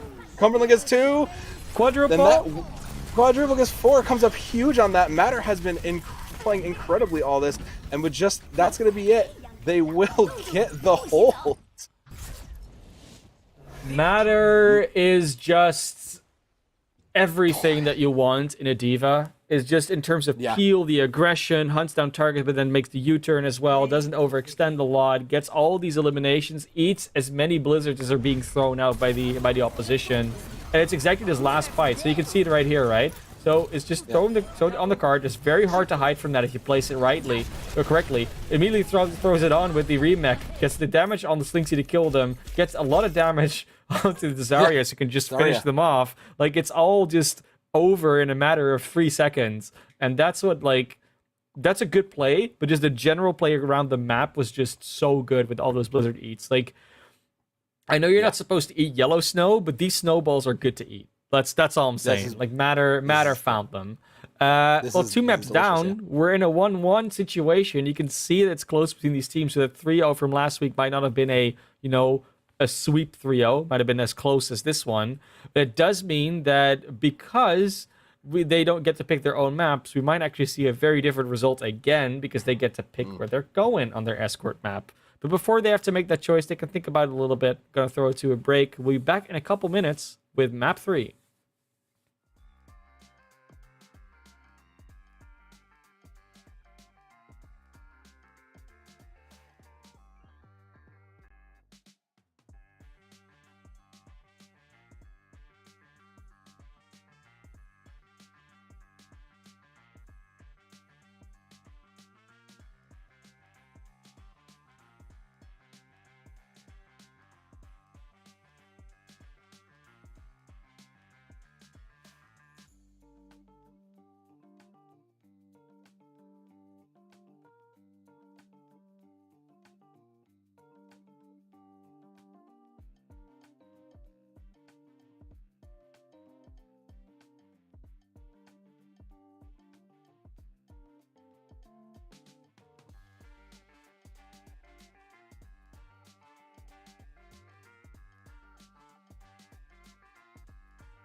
Welcome back, everybody, as we're gonna go into map number 3 between these two teams. It is Cumberland Phoenix versus Morningside, and looking pretty good because it's a 1-1 right now.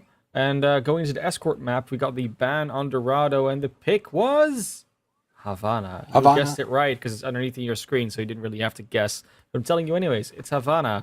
And we saw Havana earlier today, which came to a pretty interesting thing where one of the teams just almost got to third, and the other team got a little further almost to third, which is always a fun one. But Havana, of course, one of those maps that is very, very defender favored, especially on third and on first to a degree as well. So we do see a lot of full holds. We do see a lot of holds on third. We see very rare completions. If one of these teams completes, the other team has a mountain of a challenge, and Morningside can put that challenge in front of Cumberland Phoenix with their attack. Whether they're going to be able to do so is, of course, the next question. That's how we're going to go into this game. And so, we've seen fire defenses here, but I don't think these teams are going to go for that, are they? No, if I had to guess, we might even see that close hold that's kind of sparked up in some areas. These comps that they are running, these kinds of May comps, like would benefit from that kind of a hold. We'll see if they actually opt to do it, and it looks like there might be. Yeah, there's the old crouches and the squats as we can see them trying to make a little noise trying to get up. I don't know that you need to. Like, it's kind of expected, but I do think that this is a good play. You buy a bunch of time as long as you can win or hold out as long as you can. And, if you're not going to play a double shield and snipers, I feel like this is your, number 2 strat here. So I'm with it. I like the choice. And all you need to do is eat those blizzards, and that's what matters. You're going to be good at Symmetra turrets on the side. They're going to come out the left door, so they won't matter. But that is, just the mirror comp again. Again, aside from the off tanks.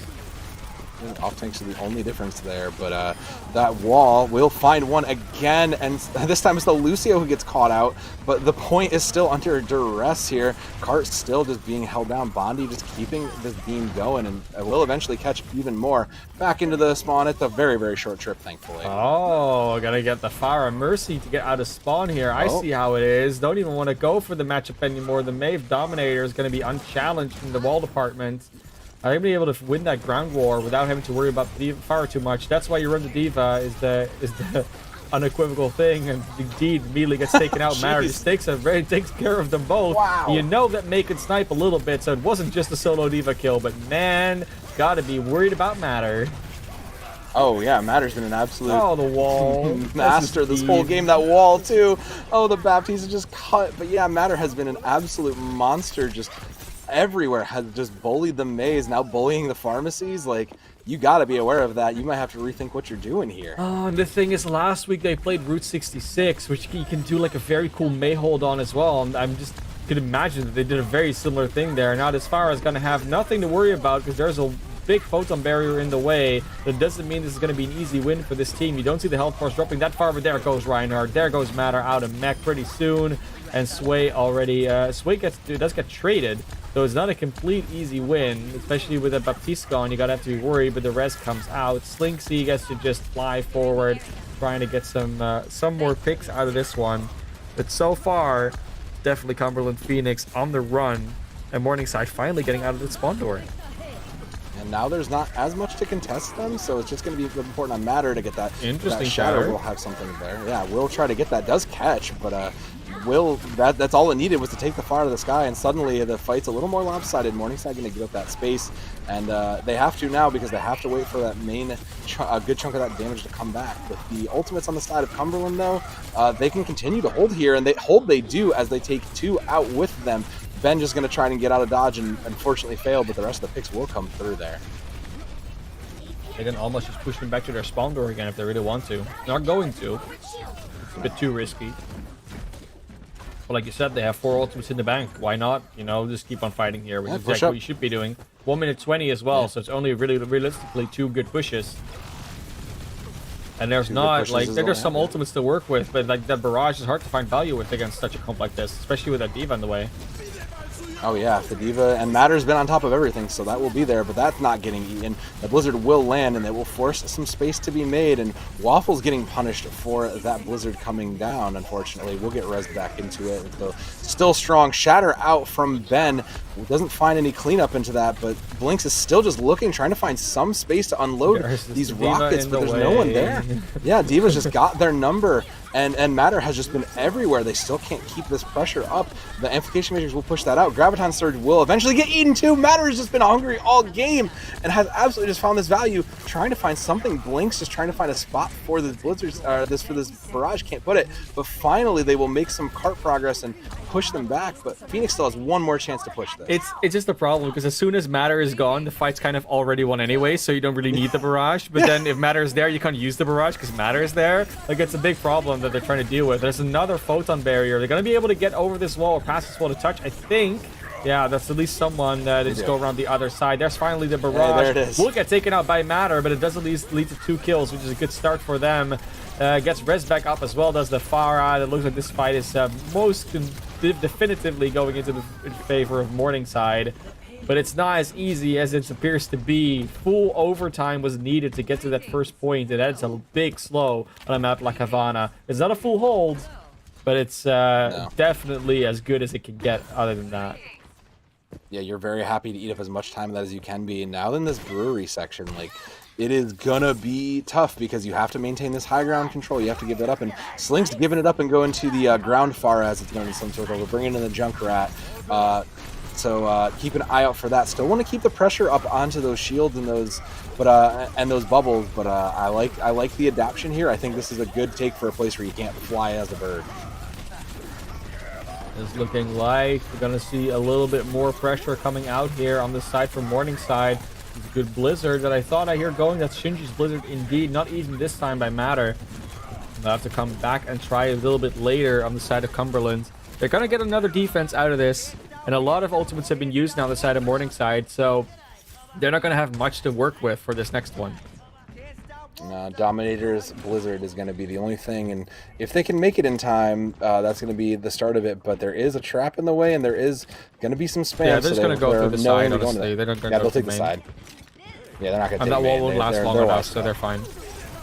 Yeah, they will get there. There's that Blizzard. Didn't get eaten this time. It was a good attempt made, and Comet is down already. Self-destruct is there. Matter comes up huge with 3, though, to swing it back for the side of Cumberland. But is it enough? The Reinhardt still swinging away, just trying to keep the D.Va alive, and they are doing successfully so. Hemlock will find one in the background, and Matter again with one more.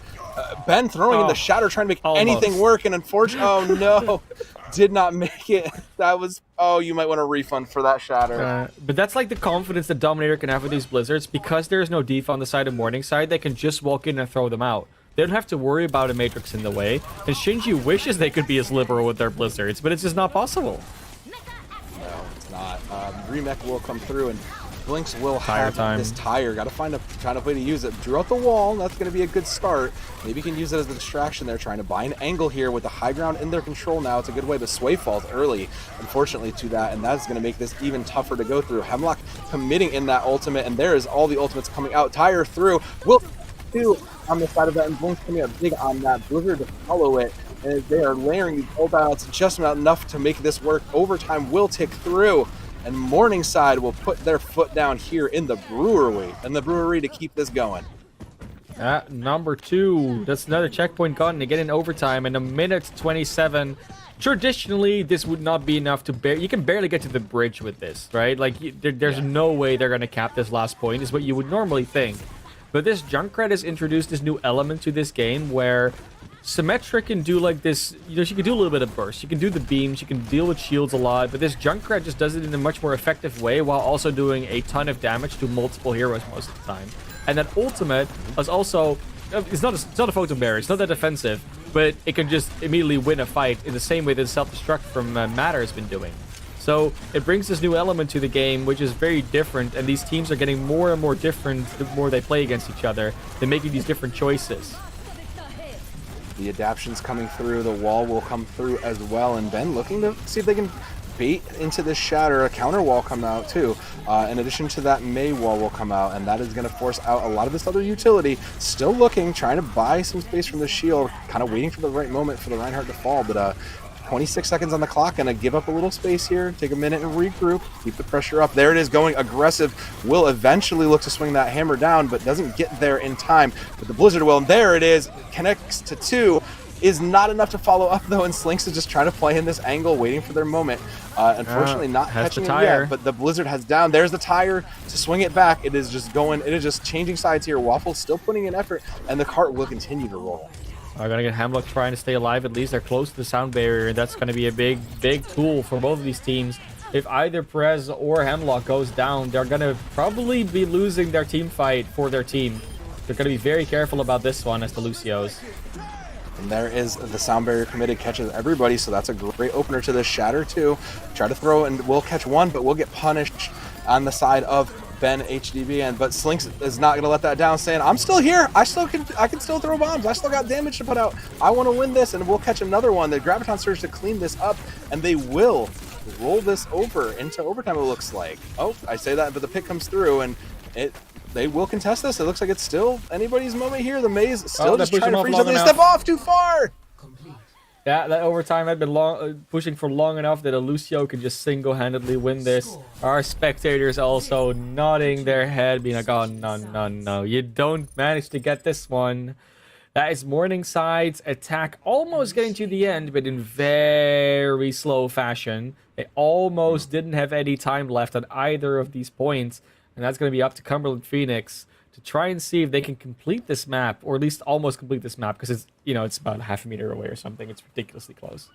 It is. And they're going to be coming into this. Obviously, we had a very close spawn hold from Cumberland coming out against Morningside. And Morningside has been adapting the entire game, throwing in different heroes. Whether it was the Pharah, whether it was the Junkrat, whether it was the support hero, so the Mercy came out as the Lucio for that reason. But we could potentially be seeing this. If this comes out for Cumberland and Morningside doesn't do a close hold, this could be problematic. I completely agree with you on there, because all it's going to take is one Bastion not quite figured out where they are, and suddenly this comp could just fall apart here. No Junkrat on the side. The Hanzo instead. Still the same amount of shield break though, so I like that pick. But I mean, do they keep the full hold here? They don't keep the full hold with a Hanzo and a soldier. They have to play back, right? It doesn't feel like a comp they play the full hold with. And I think as well, when they played Route 66 against this team, they would have known this. They would have seen this. They would have figured this out. So the Bastion is going to come out. They are going to try and run with it. And they see no one on the cart. No one's close. They know. They don't have to go back to spawn and change. They can just do this. Set up this Bastion. It's off. Start rolling this pirate ship. It is on. And of course, you have both the Symmetra. You have the Symmetra, the Diva, and the Orisa to block a lot of fire here. And they're doing so. They're just eating all of this up, which means that also Leon Master is just charging this amplification matrix with ridiculous speed. Already at 81%, they turn it so rounding the corner. They got him! Doesn't quite get there. Eventually gets picked. The picks will come in, but the application is there, and it's unfortunately going to waste all that hard work and all that HP regained, just taken care of. And there's the swaps away from it. We had some fun. We sent the Bastion out there, but that's a pretty good run for that, all things considered. Yeah, I mean, so remember when there's you're in quick play and these teams say, oh, but it's so easy to play against the Bastion. All you have to do is you just have to know how to beat it. Well, see, this is what happens if you know how to beat it. It doesn't really do that much. There's not enough cooldowns anymore. There used to be, but you can't really do that anymore as the way you could. No, they cannot, but those dragons could clear off the cart and buy some space, and Bondi will fall due to that space coming through. When that space comes through, Matter will find one on the other side, and the ultimates will come out. Ben trying to find something, but no one's there, and Blink's putting in some work on that Hanzo, coming up huge, and well, Ben is just kind of left alone. Will eventually circle himself back to there, but ooh. That Transcendence just saved everything, because Ben was about to go down, and then Prez just presses that Q button, and that changed everything. Because then all of a sudden, Ben is at full HP, doesn't even need the Shatter to just clean up, and now he'll have the Shatter. And there are ultimates online for both teams, coming or close to coming online, for that matter. Also for Matter, because Yeah, trying to fight underneath that high ground there, trying to buy that space and keep the cart moving. We'll get it a little further, but at what cost here? Because now they're playing from the defender side. The wall, that amplification matrix will come out, but there's plenty of coverage in the way, and Ben looking for that shatter. There it is. Will catch several out, though. Can anybody follow up on it? Doesn't look like there's anyone there. Now he's playing from behind. That charge in, the kidnap pin will find one, but will get punished for it, and they still are now fighting down. Morningside trying to fight down. Matter sends in that self-destruct. Will find one, and that's plenty to make that two with the remet kill. Matter don't miss, friends. He just comes up huge on that, and they will capture the point.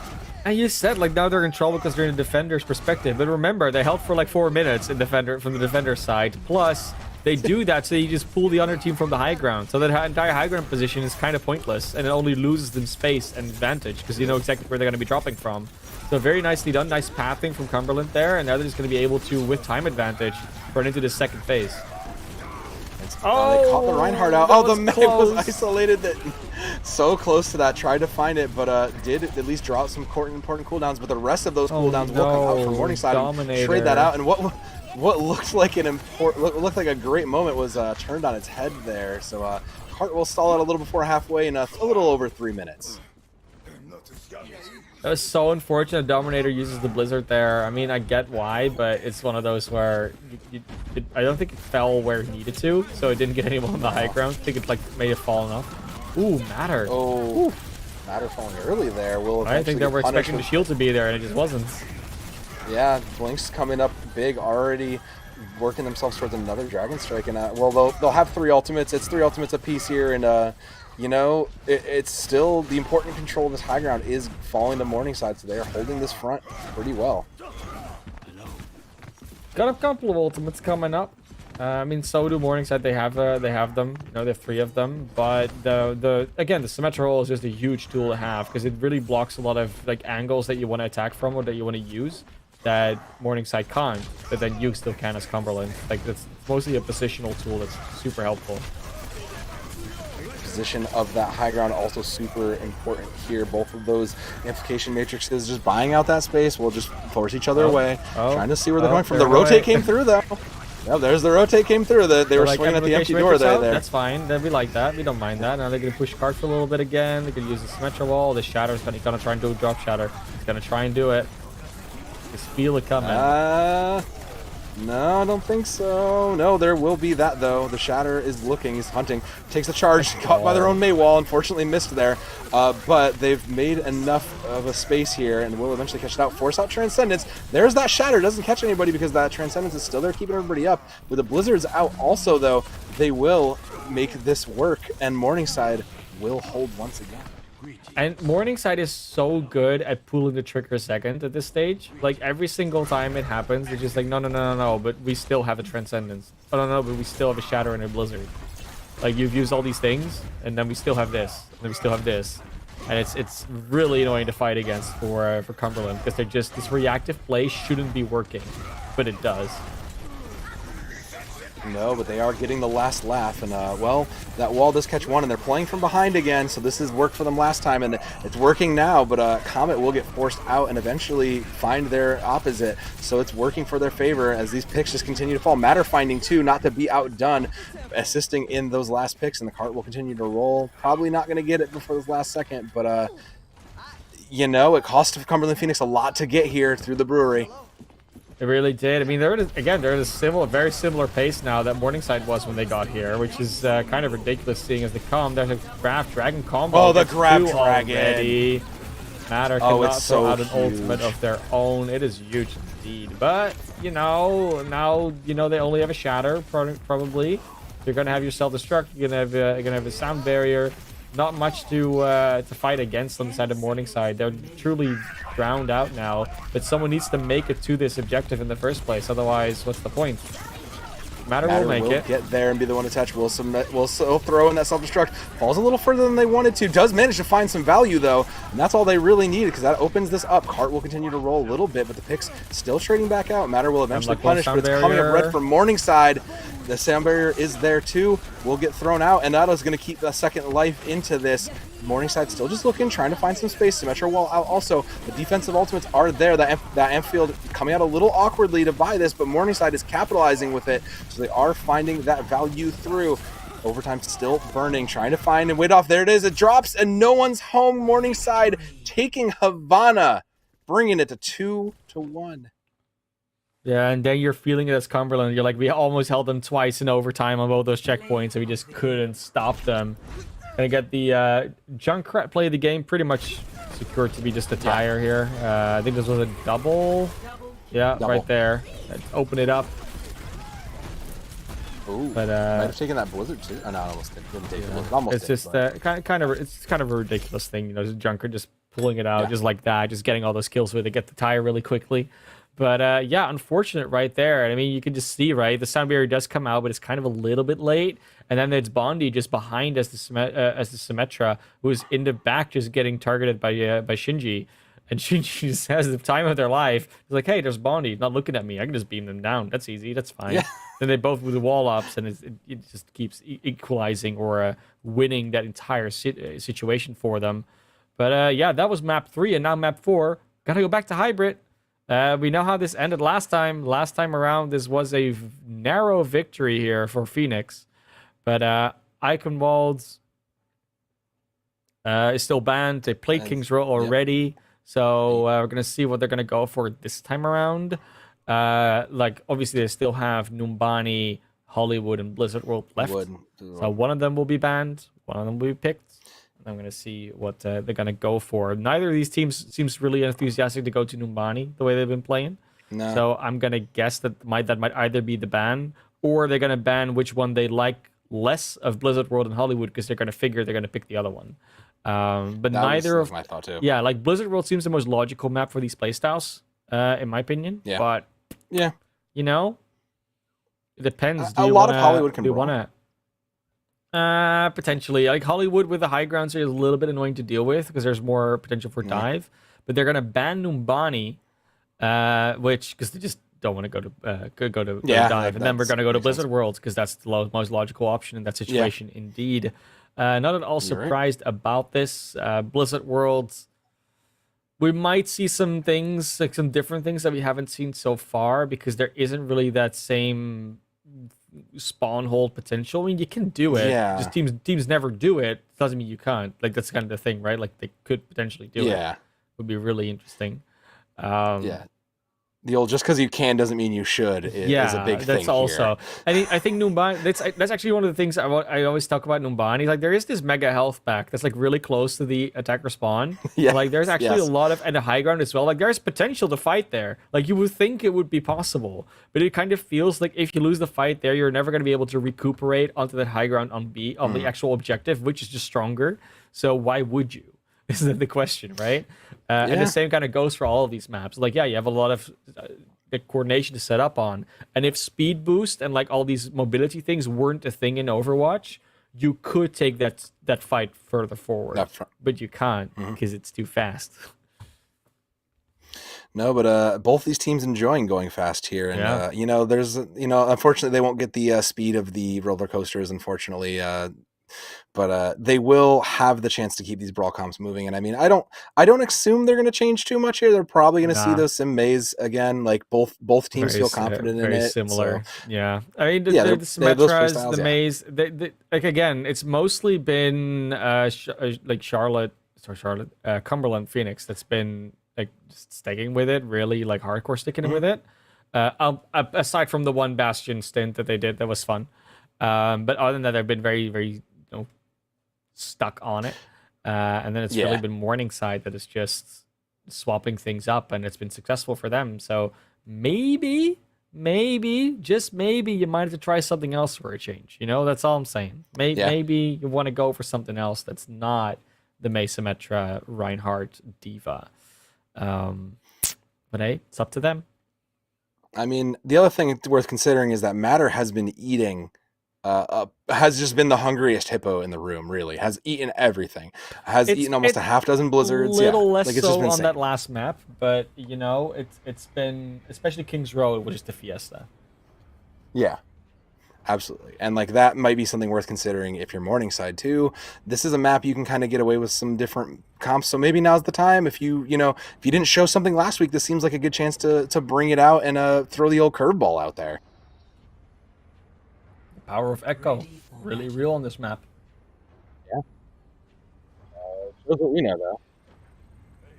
I mean, look, when you're talking about the defense, it's always set up as like comfortable and as like versatile as you can. And this does seem to be like their go-to in that situation where you pick the soldier over the Symmetra. Just because the Symmetra doesn't have like if it's a very open map, it's hard to make that Symmetra like guaranteed work. Because you don't know what they're gonna come out with, and sometimes you just get kited around as a Symmetra, and there's nothing you can do, especially if they start playing dive all of a sudden, which in this map is a very real possibility. But Cumberland Phoenix, like currently in spawn, they're just locking it in. They're just not swapping. I don't think they will. No, they're just gonna run out with it. It's gonna happen again. I don't think they need to. They're gonna be pathing. Well, I mean, so far they've won one map and they've lost two, so there is an argument that they might need to. Fair enough. They obviously are feeling confident enough on this, so let's hope it pays off for them, and they will get through here. Just try to set up this teleporter through. We'll catch a Maywall to the face, but hey, them's the breaks. Trying to figure out where it is. No teleporter needed. Trying to maybe bait it, but finds they don't need to. There's the Reinhardt engages. Will eventually try to isolate. No real success there, and that's kind of been the story for Cumberland. Good attempts and no real success, unfortunately, but will force out an amplification matrices on both sides, so now suddenly the backup is there. We're going to regroup and try again. Oh, that finds a soldier as well. That's a pretty good pick. Immortality, the amplification matrix is already out. The immortality fields are not there, and that's another pick. No DPS on the side of the defense. Is Sway falling, and that's a pretty good first point take for Cumberland Phoenix. At least it's bound to be. Like I don't know how they could not take it at this stage. No, the stalls are just there. The stalls will be there. They'll come and go. And I mean, what do you think of the backline there, the Baptiste Zen? Because that's like a very aggressive backline. Do you think this is like I've not? You don't usually see this with Ryan Zarya. Do you think it works here? I mean, so they're trying to find new ways in which they can like make a mirror matchup more interesting. So because you run the Zenyatta, you increase the ability for your team to focus down the mirror target faster, which is exactly what the Reinhardt is usually. So the downside is that because of their movement speed, they're going to be able to overwhelm you a little bit more, which is a Zenyatta you're not always ready for. But if you keep that orb on the Reinhardt, you kind of do the same amount of healing as you would normally do with a Lucio. If you keep the Discord orb on them, then you will win out in terms of war of attrition, right? Because you do more damage to them. Problem is that if they don't just focus the Reinhardt, you're overall going to lose, usually. Yeah, and with the lack of that high ground there, they may lose out a little bit too. That will be some ultimates coming out. Blizzard does come through. Doesn't seem to catch anything, but the ultimates are out there. Will eventually force out some utility, and there's the pick starting to fall. Ben will be the first to fall, and the counter Blizzard comes through on the side of Morningside just to try to keep this pressure up, and the picks do continue to fall from that Blizzard, though. There's the sound barrier from Hemlock, only one. The Reinhardts are just not there right now for a little bit. Will be Waffles going down, so is Prez, and it's just a May, a Reinhardt, and couple of stragglers. This is not going to be going well for Morningside, and what was such a good defense on both sides on Havana is just now turning into a complete roll through for Cumberland. They're not there just yet, but it's a very good start for the first 2 points. Now in Morningside opting back to what was successful there, they're going to bring back the Symmetra, as it were, and they will take this aggressive angle while the cart catches up, and I like it. No ultimates, I mean a couple ultimates from Morningside, they will have that grab, so look for that to be the win con here as they catch one out. The teleporter comes through. Will find Blinks though early, and that's going to be an opening for Cumberland to kind of keep this push alive and keep going. Will also find Shinji. That's the DPS down, and suddenly they have to back off again. There's no ability to fight. Yeah, so you're calling it the Symmetra. I'm calling it the Ghostbusters because you got so many beams. That's good. That's good. Yeah, I can't argue that one. Matrix has come out. We'll keep this pressure going. The teleporter bait is there, but it did what it nedded to do, and they have to outplay out on the other side of this. The cart has rolled through. For this. Is he ready? He is! He catches another one! Let's go! Matter caught the other one, but the Blizzard comes through, though. That's our own Blizzard, though. It doesn't matter. And the Blizzard. No, we'll catch there. The cart's continuing to roll, and the picks continuing to fall, though. Cumberland continuing to push their way by brute force through this. Shinji falling and trading out for Bondi, but the cart continues to roll. A little under 4 minutes left, and again, down again. There's a sound barrier from Hemlock just to keep the rest of them up. Has to force out the other ones. Matter throwing in that self-destruct to try to force it out. No one home, but it will beat up a bunch of those shields, and it'll eventually give way a little bit here. The Reinhardt will eventually get caught out, and finally they'll buy some space here. 3.5 minutes, and they got a bunch of ultimates as well on the defense. It's only really going to be the DPS ults and the amplification matrix. Actually, also the shatter. Never mind, they're pretty close in terms of ultimates. Yeah, I mean, big tools missing are obviously the sound barriers on both sides, but that graviton, unless it gets eaten, and the blizzard, unless it gets eaten, are like main tools to look out for, as well as the shatter and the photon barrier. Amplification matrices have been like very back and forth in terms of how much value they've been getting in these fights. I will say that much, because they're both really able to block them with walls. Is like make sure, like, you know what, you're just not gonna hit us because there's a wall in the way. Yeah. An application matrix and all that stuff, defense matrix. They already get that photon barrier off the board because it's just not there. Both blizzards out. The eat matter coming up huge again, and the one blizzard stands supreme, and Cumberland Phoenix will again try to push their way through there. Hemlock bringing in the rest of it, Shatter cleaning it up too, and finding a second will try to buy the rest of the space. The cart's still not really moving. Will push up, and there it is. They will clear the rest of this with just a little under 2.5 minutes. You tried so hard, you had 5 ults, but in the end, they're just getting eaten by matter. It's very unfortunate for Morningside that keeps happening, but I will say they're being so transparent and telegraphed with these blizzards and these graphs like half the time. I think actually Waffles Dude has been able to pull it off the best, because what Waffles Dude usually does with their graviton is they just start looking only at the diva, and there's always this window between when they end their matrix and when they can start their matrix again. And Waffles has been abusing that window very well. They've either been tracking when the matrix is fully depleted or just when the matrix drops. So they can straight away graph, it cannot be eaten, and they're safe. I don't feel that Shinji has been keeping track of that in the slightest. They think they could just throw in the blizzard. I mean, not saying they think that, but that's what it looks like. And it will just work. And like we've seen, 80% of the time, it just gets eaten because it doesn't. Like, there's a matrix that can eat it. And I know the range has been limited, but Matter knows where to be. So it will get eaten every time. And it's just annoying to see. And May get so much less value out of their blizzard than they could have. Because I honestly think without Matter eating this many blizzards, this series might have already been over. I agree with you there.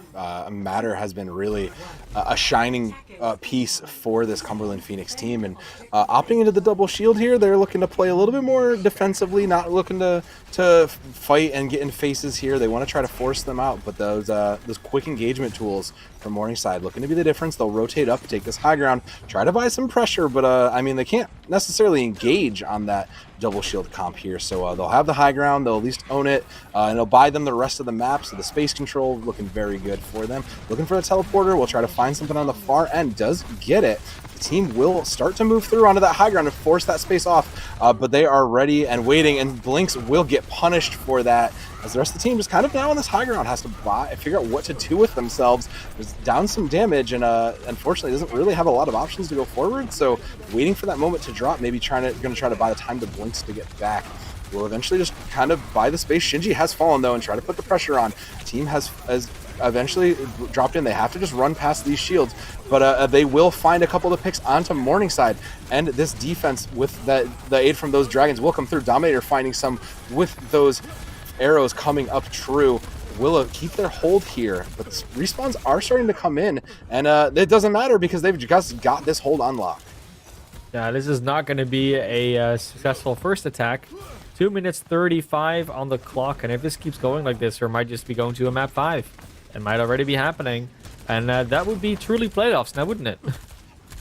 Yeah, this would be truly playoffs. And speaking of truly playoffs, here's a throwback Ryan Winston comp for everybody that I don't think anybody would have bought and put on their bingo cards. So we've got some double main tank action here. Try to buy some pressure, and Blinks over on this Pharaoh. We did see this a little earlier, but trying to just deciding they'd rather poke it away and try to just pick apart this from the crossfires, which is I like it. But with 2 minutes on the clock, it may be a little slow to push onto this. Might be, but on the other hand, you know, speed is not everything. Of course, when you have a 2:23 time bank to work against, you want to be a little bit more, have a little bit more tempo on it. But they at least find that first kill on the Dominator. That is the opening pick there, and it forces out several of those ultimates. And Blinks is looking for that barrage. Can't really do much until that pass. All those ultimates pass, and the rest of those will come through. Matter holding on almost to that flux, and we'll try to throw that out there. There's another Amp Matrix trying to bring it out. And looking for more. There's the barrage.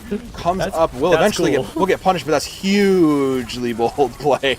It was a great idea, but it paid off for them in some ways. And I mean, it was cool on both sides, because the barrage through the amplification matrix just does more than it would do with a nano boost, because it's a higher damage boost.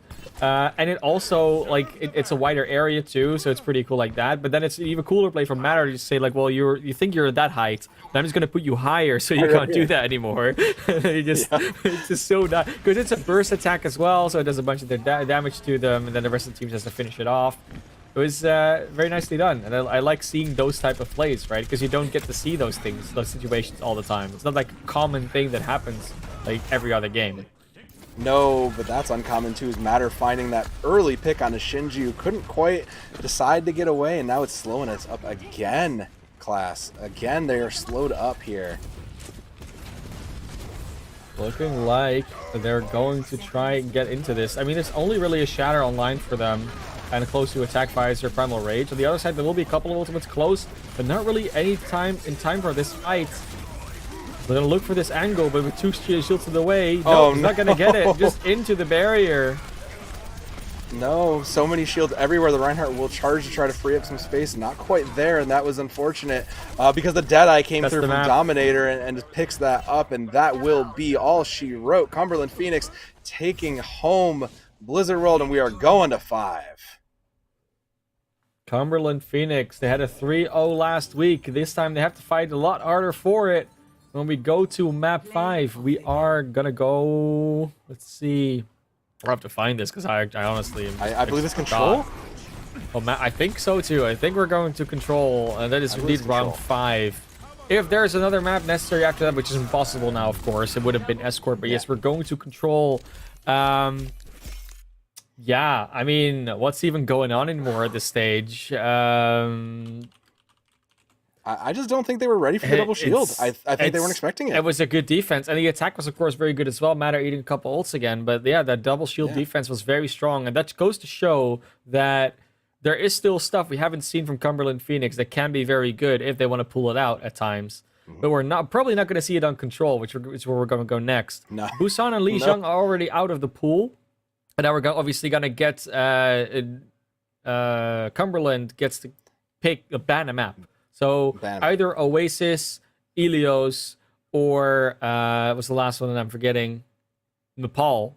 Either of those will be banned, and then the other ones will be picked. We're gonna give the teams a little bit of time to think about that, to talk about that, to figure out what strategy they want to go for, and we'll be back in a couple of minutes with the conclusion of this series.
Map 5 time, baby! Let's go! It's gonna be time for map 5 between these two teams. It is Morningside versus Cumberland Phoenix, and we're going to Nepal. They had the chance to go to Ilios.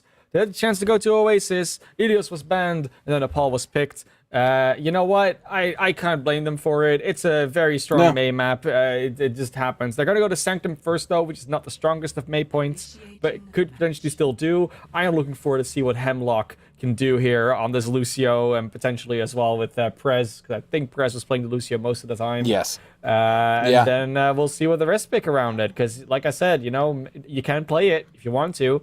I definitely will say that Matters Diva has the geographical advantage versus Isaria. Oh, absolutely. I mean, has also gotten incredible value on that Diva alone. You know, arguably enough to make it work for versus Waffles, but the rest of the team kind of, unfortunately, not pulling up the rest of the weight. And I think a lot of that comes from this Comet kind of getting caught out a lot of the time. The support falls apart to keep Comet up if they get isolated, and that's kind of the end of that. But Morningside showing not... I mean, I assume they might still swap back, but they are showing... There we go. I was just saying, thank you. I was just saying, don't do that to me. Breaking Ball's a pretty good pick here, but if you expect them to run Mace Symmetra, you're going to get slowed down so much and booped around by the Lucio and all that stuff that you're just not going to get anything done. So I definitely understand the reluctance to actually stick it. Yeah, I agree with that, but they will see each other on the battlefield. I say that, but then the wall comes out, and the later wall comes out, and that tends to be the thing. Here's the later wall, but hey, you said it. Hemlock finds 2 immediately, and I mean, the fight's already done. I don't got to say anything more. It's just going to be catching up the stragglers here and cleaning up the point. I like that they're still taking it control. They don't just rush in. They don't want to get booped themselves or lose players that are like a little bit lower health. So they're going to be able to, they're going to try and get them out of this room. This is also tricky to do, because if there's so many symmetric turrets in there, you got to be careful about it. But eventually they get them out. They get control of the point. They get booped off by the returning Prez. That's a double kill, and that's something you weren't ready for. But then Matter gets the remake double kill. They're just not done just yet. It doesn't even matter, as we say it. Another boop from Hemlock. I want to see these cards at the end of the game. We're already going to get a card for most environmentals. It's just a matter of which Lucio is going to get him. Who is it? At this stage, Hemlock is leading with 1. I mean, yeah, and Hemlock is looking to control that high ground a little further. Already has, I mean, look at that. Already has the sound barrier. J-Prez isn't even is just getting to halfway there. Yeah. That's already a great tool coming into this. And Morningside. Because he was A alive, and then he got those 3 eliminations. So much ult charge. The charge from Ben doesn't really get anything there because he got stuck on a little bit of a staircase. But they are splitting themselves up now. They've been trying to rush away at this team. They're going to get past them as well and get onto the objective. The shadow goes into your own wall. That's not what you want to see, but the sound barrier is out. A nice boop onto the Reinhardt. He goes off the map. I don't know if we count that one, because the game doesn't. But I want to count it. That would technically be a 4-2 right now for Hemlock. Keeping track on that. But most importantly, it's about 60% of the point for the side of Cumberland Phoenix 2, who has come up huge and want to close this out with it. And I mean, let's just talk about the fact that they're coming to life here. Hemlock is showing so much boot potential. Matters getting some, continuing to pop and get some impressive plays here. But you know, both these Blizzards online, there's something to be had coming up. If you're talking about the fun factor, this is definitely it. Slinksy coming in with the Blizzard, though. Is it going to be able to be thrown out and not eaten? Always the question. Well, Shinji's not going to be happy about the Blizzard that comes out from Dominator. They're still going to try and push into this with 5 of them. Blizzard time. Freeze up the Diva. Throw it out now before it gets... Oh, nope. Don't have to use it. Linksy's so careful about this one. Does not want to get it eaten, and Waffle Dude. There we go. Come into theirs. There it is. There's the Blizzard. By that it time, will they had find already the value. won the fight. It kind of feels like why even use it anymore at that point. I mean, I get it. If you don't, it's just gonna get eaten next fight. I understand, but it still feels a bit odd. No, it does, because you kind of need it for next fight, right? Like Matter's always a threat, but there has to be a point where like you hold on and be like, oh, we've already won. Let's not do that. Now it's dependent on Waffle Dude's grab to not get eaten. Yeah, like they have to. Waffle Dudes has to come up big with this grab though to keep this going, and hope that doesn't get eaten instead. A little bit of this and that going on, and they're trying to go around. I don't know where they're gonna go. They're gonna just drop down. No, they're gonna go back to the point, just straight main angle. Because Hemlock is ready to boop and bop. Oh, B gets actually pushed in really far there. Nice charge coming out, but that's a really big... Ooh, the boom from Prez. I saw it happening. I saw it going off. 4-3 now. Is both Reinhardt's going out of it as well. So it's a Mei advantage currently for the side of Morningside. But they don't really get anything out of it. They don't want to use this graph because they might get eaten and they just might go off the map if you aren't careful. Will eventually throw it out, but there's a self-destruct as well. How are you going to defend against that? Well, J-Press is not going to be able to, and that's the Zarya down. That's the Baptiste that's going to go down. Point's going to flip back, and that's overtime ticking as Ben just falls against the wall. Oh, that's a nice roll, though. Like, a lot of mates will not think to do that. Wow, that's a highlight clip moment there. That was a great. Well, even you can see even Ben can in the laugh chat. about. Yeah, he can laugh about it. Yeah. All you can do is laugh about that because you had the right idea and someone just caught you out. But I think that speaks. I think that speaks to it. I think that speaks to Dominator's Mei play. I'm so happy we're getting this map though, because I would not like to see these teams play on Village. I just don't, because they're all going to be in that little room and they're going to be constantly fighting and there's going to be so much chaos that you're like, how do you even know who's winning this? You know, like, unless aside from the kill feed, obviously. And that will be the same for the teams. Yeah. So I'd rather have them slug it out on this map, and if Cumberland wins, they just win, rather than having to go to that, like, it can go either way chaos village map. The chaos will reign supreme, but they all have to get to the point for it to start also. So let's see who manages to get there first, and it looks like it will be Matter on the Diva trying to get themselves in there and fight those turrets out. The wall will come out. There's a great isolation, and they will take that, and they will try to isolate Ben again, but with no avail. That will be the... that'll be an immortality field out and taken away, but the picks, no picks yet still. Slowly just trading these resources and these cooldowns off. Eventually, there will be the first pick, and it will open up everything else. Those freezes and those beams coming on through, and as you called it, the Ghostbusters are here and from Morningside, and they are here to clean up. Yeah. I mean, who's gonna call them? Well, it's not me, but it's the Ghostbusters, and that is Ben HDB Killer away with the Earth Shatter. You could also see that the main, the Symmetra, got the better of their counterpart. The only one that's really winning here is Leon Master, but not by much. It's like a couple percent, so they're already matched. Yep, both of those amplification matrices out, though. One a little more awkwardly positioned, not going to get nearly as much value, but there's that Shatter, catches, Mei right immediately, and Ben coming down with a vengeance. Sick of being frozen, sick of being blocked off, says, no, this is my time right now, and we will keep this point alive. Looking at this, though, you see like one clear gap, which is just Prez versus Hemlock, and that kind of means they can pretty much win this next fight sort of for free. Well, it's gonna cost them the sound barrier, but that's about it. Yeah. But it's really gonna be like, again, this is one of those things where Matter just has to eat an ultimate, maybe two, and then they might try to pull it like straight again. But so far they're just getting dumpstered by this. This Reiner just doesn't get anything done. Just tries to get in, and the wall's there, the freeze is there. Nope, I will say, I think Slinksy's playing super aggressive on this Mei. Like, he's playing so aggressive that every single time he's just walking into the other Reinhardt, into Comet to try and freeze them, and they freeze them every single time at this stage. If they can find a way, and that's, again, like, that's something the Dominator cannot do because of the Zarya bubble from Waffle. So, if they're able to, like, prevent that somehow, or play around that, play against into that, then that would be ideal, but so far they're kind of getting to a position where it's not possible. No, and it's not possible. Comet will eventually fall too, but Shinji will come up huge. The Shatter will throw down also, and Morningside again continues to find value from this. Matter just hiding out, just going to wait for the last second to touch, and eventually get themselves on there, force out the Blizzard from Dominator, but the picks still continue to go through for Morningside. We'll find one, and Waffles Dude and Slinks will find a Blizzard pick, but it's too late. Morningside completes it, and we will go to Village. The chaos lives on, class. I think I kind of jinxed it. I'm sorry, Cumberland. I'm sorry I did it to you. But I mean, if they still win, no harm done. That's kind of how it works, right? That being said, though, like, this is going to be an equally annoying point. I think the big difference between this is that A, there's a high ground, and B, the routes of entry are not that far away from the objective. Like, there's not this long open space or this long open thing that is easily holdable by Morningside because they can see you coming from a mile away. And I do think that Cumberland would have an easier time. But it's all about who wins that first fight, it looks like. Like, whoever wins that first fight, it just has so much advantage in terms of resources, in terms of positioning, in terms of everything, that it's very hard for the other team to even come in anymore.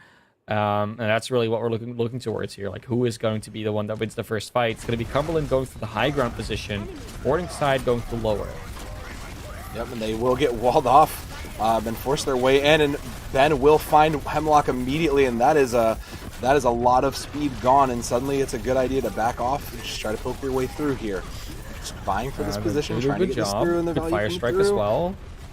Yep, and they will push themselves through here just by the space, and that point will unlock now that they've got that full sticks. They'll look to re-engage just before this opens. They will capture it though, and the Amp Matrix will come out to try to buy some damage, and will catch Matter over there on the Diva, and this attack not looking so strong here. It's just they keep losing something, like something small. Whether it's, I mean, Lucio is of course a small hero, but not like it's a big deal to lose it. Then Matter's mech, and then they lose something else. Like, they need to find something that they can poke back. This wall's now out. It hasn't been used to their detriment. They can actually find an opening potentially. That shatter is blocked, because they saw it coming. Then they can do their own shatter. Don't hit anything with it, and that's a charge onto Comet. This gets Ben out of there. It's ridiculous that actually hits and wins anything, honestly, but it does. Like, it just works. Somehow it just works. It just works. Sometimes you press it and you get a kill, and sometimes you press it and go back to spawn. But I kind of feel like that's the way that they've been playing these last few rounds. They just go. They just keep going. They keep pushing, and Cumberland just is not able to push back hard enough. Like, not able to push back hard enough consistently enough. This entry will be relatively free because I don't think the May will be ready for this wall. Yeah, so they can actually come into this. Nope. And it will be May Symmetra time for the ultimates, as well as the off-tanks, the Lucios, the Baptiste. They're all pretty close to this. No eat this time on the Blizzard, but no one can really get frozen aside from the Reinhardt, and no one can touch because of the walls in the way. So that's actually a very nice ultimate. It doesn't do anything, and a big Blizzard on the other side. This will definitely freeze up a few more people. Oh, but the picks come through, and suddenly it's not enough. There wasn't enough follow-up to that. Matter will clean up one more, and Amp Matrix to try to put a little more pressure out there. Meanwhile, Morningside continues to grab this point and continues to run it. Graviton Surge will grab the rest of it, and the rest of the ultimates are forced out here. Meanwhile, the point continues to tick up, and it's basically almost a one fight here. Matter will find one to turn it back, and it's still open as this is going to get to overtime. The picks are continuing to trade, and there's still survivors on each side. Shinji died, though, with that important ultimate, and that is going to be the cleanup. They'll flip, but all it takes is one fight, and Morningside will bring themselves into the quarterfinals. At least they're able to win, like, one fight. This is semifinals, by the way. They're already in the quarterfinals. That's what this is. I'm sorry, yeah. But yeah, it will be Cumberland Phoenix having a couple of ultimates. Like, it's definitely stuff to work with, but it's so, like, close and back and forth. Like, it's really hard to really figure out who's an advantage here. Shinji going down early again will not be able to use that Symmetra ult, but there's the charge on the Dominator, who was close to the Blizzard in the first place. Oh, nice shatter as well, but it's a counter shatter too. They just keep going back and forth, and eventually it's Ben that goes down. But can the May get anything done? Slinksy's looking for it, potentially getting that Blizzard back online, but he walls off the Reinhardt here, and that's just evening up the playing field. This is so hard to fight against, especially when the Amplification Matrix comes out versus the Photon Barrier, but Waffles will get beamed down by this other team. There's the Blizzard finally. Shinji gets 3, and that's the freeze onto Matter on the Diva, who gets counter frozen though by the other Blizzard. That's just Matter and the May on the point. Baby Diva plus the May. There's the Reinhardts on either side. The pin comes in again, and it's just pin luck here, or pin skill for Ben. And it looks like with the overtime ticking down, that's going to be it. Just the Lucio. We will not be able to stall for long. And Morningside Esports, after being 3-0'd last week by this very same team, now clutch out the victory on Nepal. And with a 3-2, they're going to be the ones moving on to the semifinals, playing up against a team that just escapes my head at the moment because there's been so much going on. Yeah, like I said, I knew it, but I'm just it's okay. Just enjoy these boops. Just enjoy the boops, class. It's fine. Look, there's some beautiful Lucio play. We don't even need to worry about it. That's for future us's problem. But I mean, yeah. We'll look at the bracket in a little bit, but yeah, no, that was what a finish. And I mean, it was chaos. It was definitely no one really being in control of that control point in the last map there. But Charlotte, no, I keep saying Charlotte, but Cumberland Phoenix, as valiant as an effort they put in, and as much as the result from last week kind of spoke for it, Morningside just came out with another level of the May comp today, and you got to reevaluate. Like, is that as much as Matter eats those ultimates, is that enough to just keep running the Diva? I'd say yes, because the value was really high, but maybe on some points it might have to be a Zarya sometimes. I don't know. Yeah, there's a point where you got to decide, is it worth meeting them at their level? What do we value? And it is hard to make those calls in the moment. So, congratulations and condolences, because they both put in a heck of an effort to get this far, but we will see what happens after this. But for right now, we're going to take a quick break. We're going to grab someone for an interview, and we'll be right back. Yeah.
Oh, that's me. Hello. Hello. Welcome back. It is indeed you. Welcome to the interview part of this. Obviously, congrats on winning the last game. Thank you. Yeah, it was I mean, I don't know how you felt it went last week, but this week's obviously a bit better. We switched some things up. We got our mental back, and it went a lot better. This week we did some hard thinking and redid some things, and we came back strong. Yeah. So the main question I really want to ask you is Zarya or Diva, because Zarya or Diva. Yeah.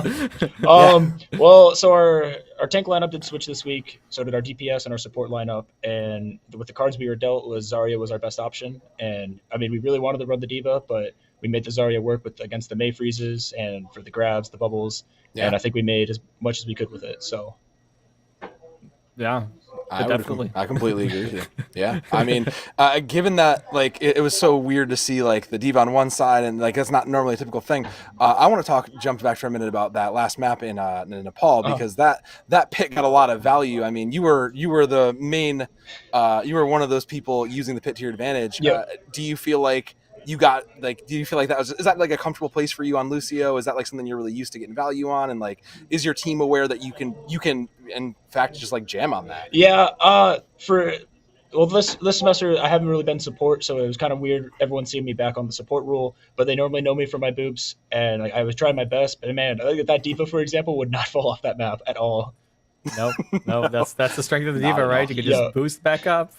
Yeah. Well, I mean, hey, you got a couple. You got that one double that was pretty nice. I wish that would have been the plan, but I'm not that lucky. Right. Nah, it's hard. It's hard anyways to get those plays at the right moment, right? Yeah. But I mean, the one thing I do want to know, like again, I keep kind of coming back to the Zarya Diva thing, right? But like, was there anything specifically going on in comms every single time one of those ultimates got eaten? Our Mei Slinks was outrageous every time. He goes like, how? And I'm like, it's fine, we just got to keep working forward, and I think if he looks at the VODs, he's going to be understanding why and how. But yeah, a couple of them, some of them were really good, but a lot of them were like, yeah, come on. But yeah, that's something to work on exactly for the semifinals, which of course you are going to.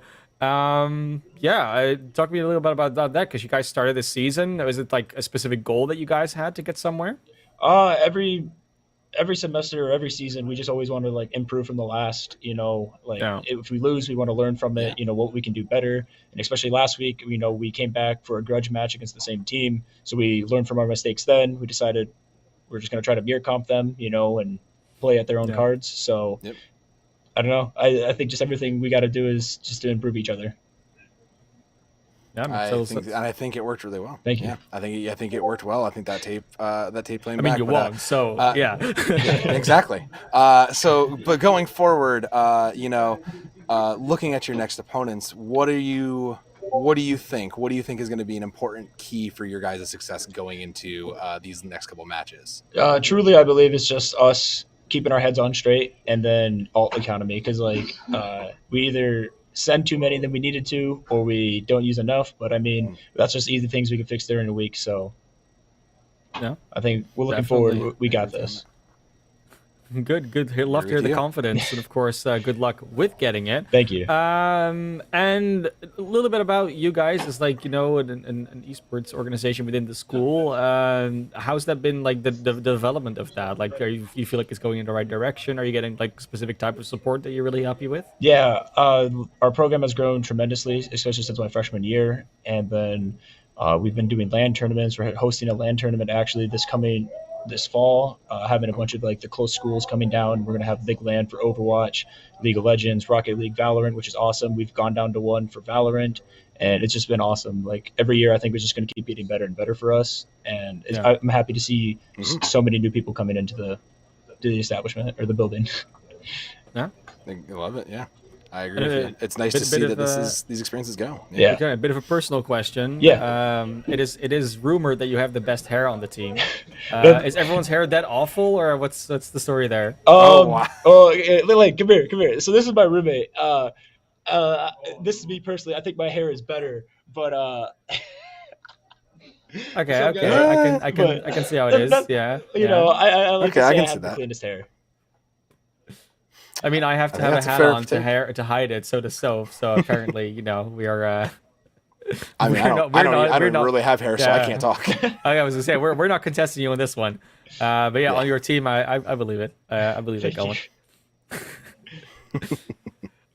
Is anyone you want to specifically thank or shout out or anything you want to mention for anyone? For most, our coach Quentin or Sneaky, he's a big help to our program. He always, he's the guy. If we're down, he's boosting us up. He tells us the things to look after.